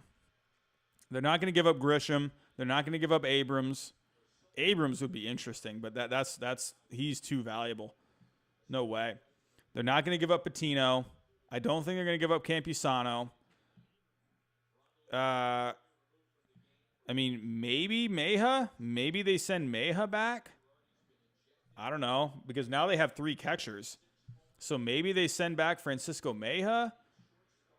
Ugh, but like I kind of like don't like this pack. Okay, so you can include maybe Joey Lucchesi and Adrian Morejon.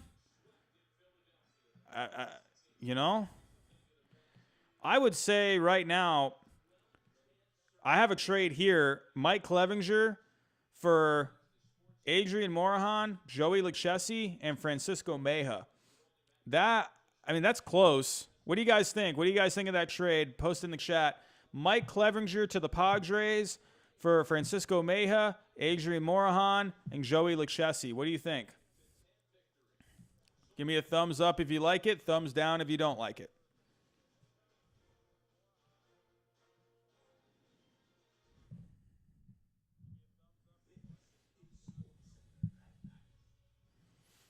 Logan Jones does not like it.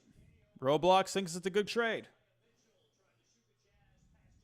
Dylan Dominguez says no. Delator says no. Bonilla says not enough. Any possible trades for pictures for the Astros? I could see the Astros going for someone. The Astros, they don't have a lot of pitching prospects though, you know, or just prospects in general, you know. Yeah, Taco Bell's new bean burrito, man. I think it's just not very enticing. I think the Indians, they're going to go elsewhere. I think the Indians are going to get a better package. I would say right now, if you're just trading to, let's say the Dodgers, for instance. Let's say the Dodgers. So the Dodgers right now, let's say I'll get rid of the Padres here and let's go Dodgers.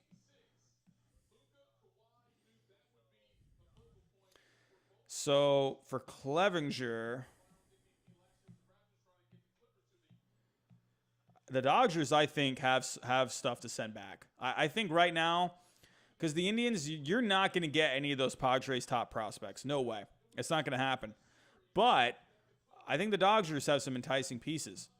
I think one guy, I think they could send back. You could maybe see a Tony Gonsolin, a Josiah Gray. I think one of those guys would go back. I would say maybe a Tony Gonsolin.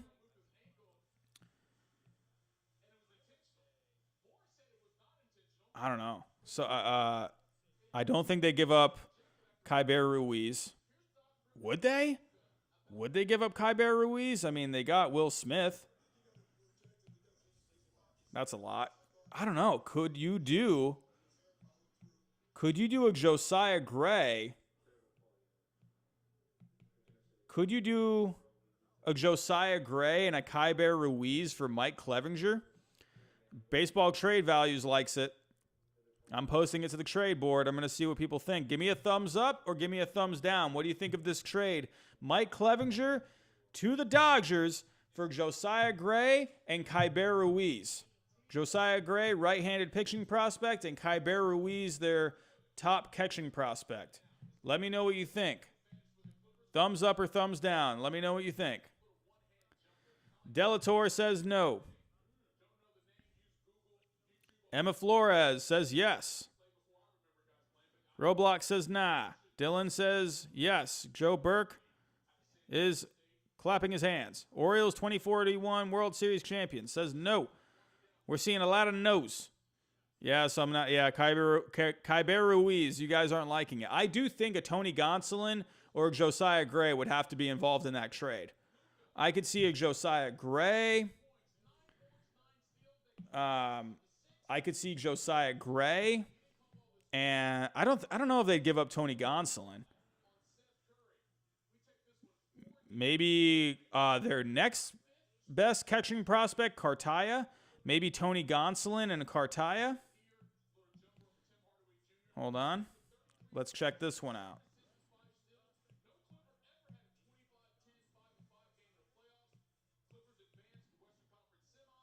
Got Michael Bush here, too. Maybe you could do something with that. Gray. Let's get rid of you. So this is one that could maybe work out. Tony Gonsolin and Cartaya.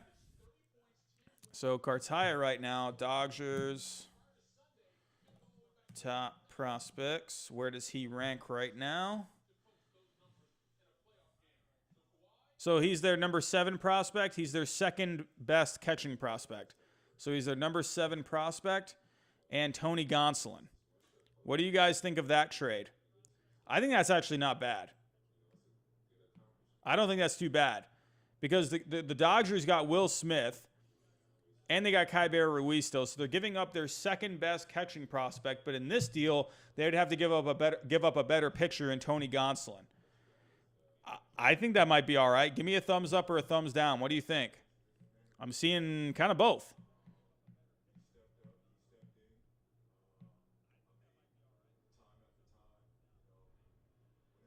No, we're still getting some no's. No, no's everywhere.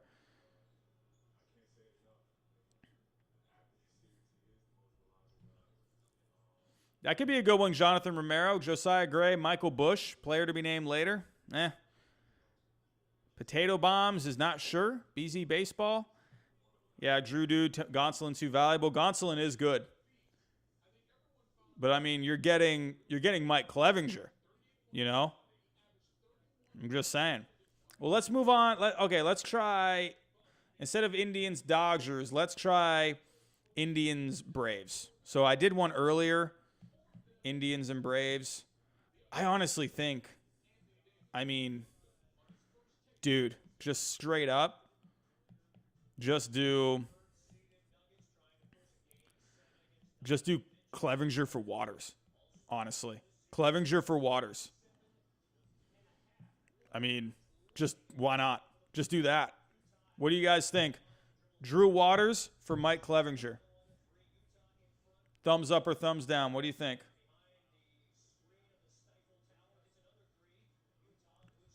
What do you guys think? Thumbs up or thumbs down?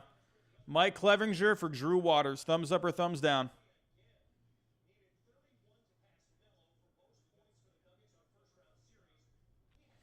Daniel Peterson, Stripling, and an okay prospect like Mitchell.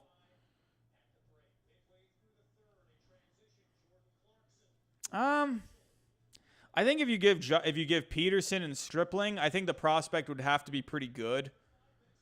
I do like Stripling. I like Ross Stripling. I think Jock Peterson could be an okay bat. Let's check that trade out. So what were you guys thinking about Drew Waters for Mike Clevinger? Seeing a little bit of both. I think I'm seeing more thumbs down, though. Clevinger could land Waters if he was paired with someone. Yeah, I think with Clevinger, I think you're going to have to give up something else.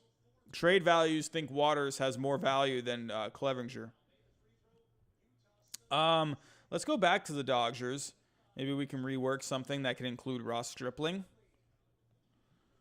I think that could actually be good because it's still giving the Dodgers or the Indians, sorry, a picture in return. I mean, what is Jock Peterson doing this year? I feel like he's not really doing all that much the last time I checked.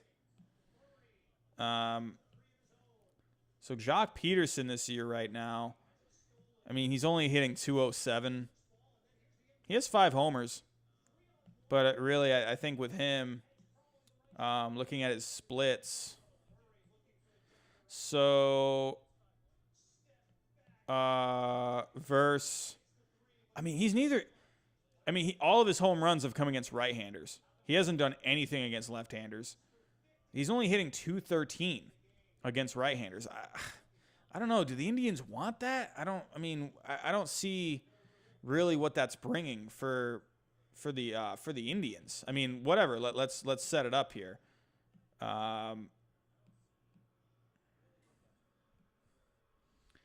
Okay, let's take a look. Let's do.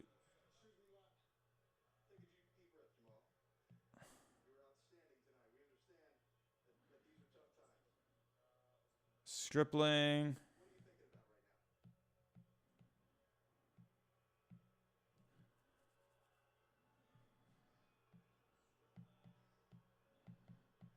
Pete.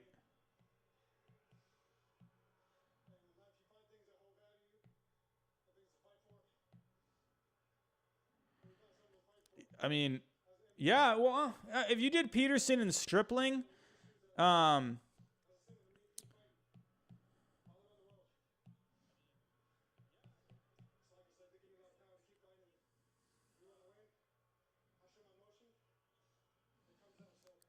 so the Dodgers, if they gave Peterson and Stripling,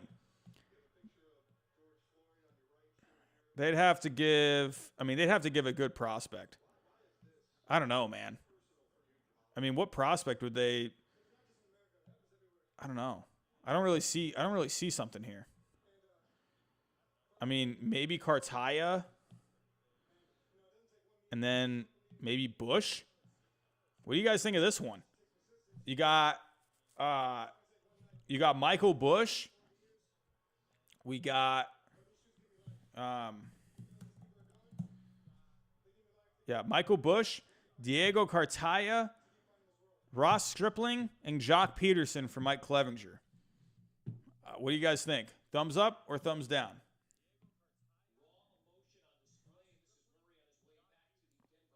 What do you guys think? Thumbs up or thumbs down?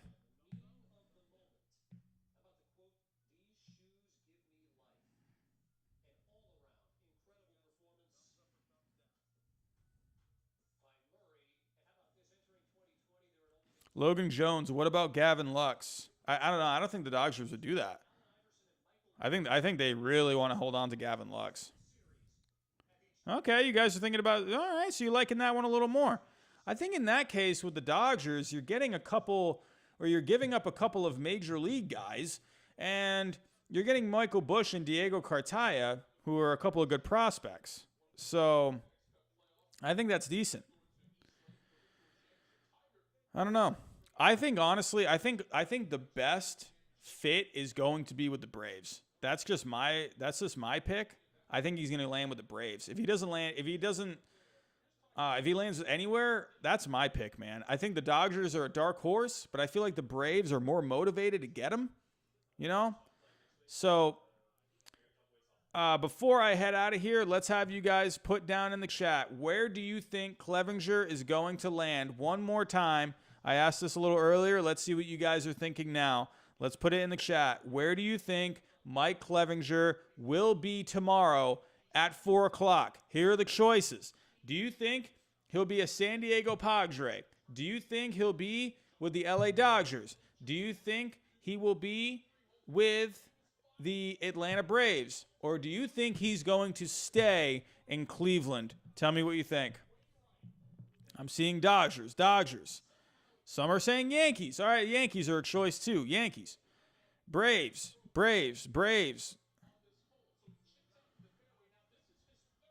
I see a Padres. I see a White Sox. I see some Angels. I see a Cleveland.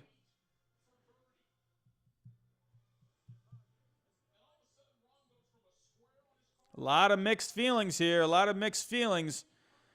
But we'll have to wait and see tomorrow. Tell me, everyone, what do you think?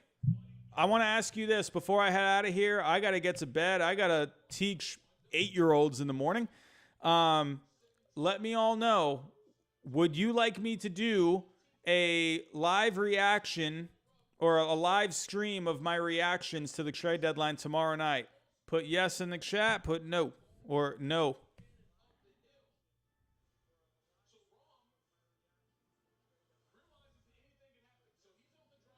I see yes. Yes.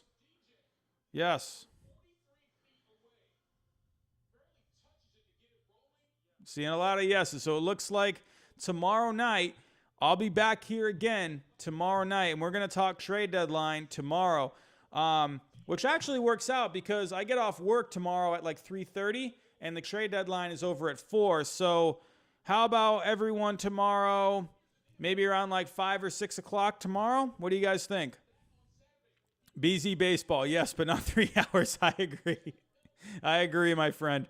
I agree. I stuck around tonight until the for the Braves Phillies game. Tomorrow I won't stay as long. Maybe like an hour or so. So maybe around like 5 or 6 o'clock tomorrow night, and we can do. I'll give my grades on each team. I'll give my winners and my losers. I was gonna put together a video that I would edit, but I think a live stream might be better because I'll be able to react to it a little quicker. So all right. Well, cool. That sounds great. Tomorrow, live stream. That sounds great. Probably end up doing it maybe like 6 o'clock. I think that might be a good time. Everyone, this has been amazing tonight. I can't thank all of you enough. This has been unreal seeing how many people are in this chat tonight. It's awesome. I never thought I'd have this many people on a live stream. This has been probably the quickest 4.5 hours I have ever had. I started this 7 o'clock tonight, and it's now almost midnight, and it felt like I just started about 10 minutes ago. So this has been fantastic. Thank you so much. Really appreciate you all coming. I appreciate all the Super Chat donations tonight. It's been amazing. Thank you so much. So hopefully we have some more exciting trades tomorrow. And but yeah, I think that's all I got. So again, thank you so much for everything tonight, and I will see you tomorrow night. See you later, guys. Have a good night.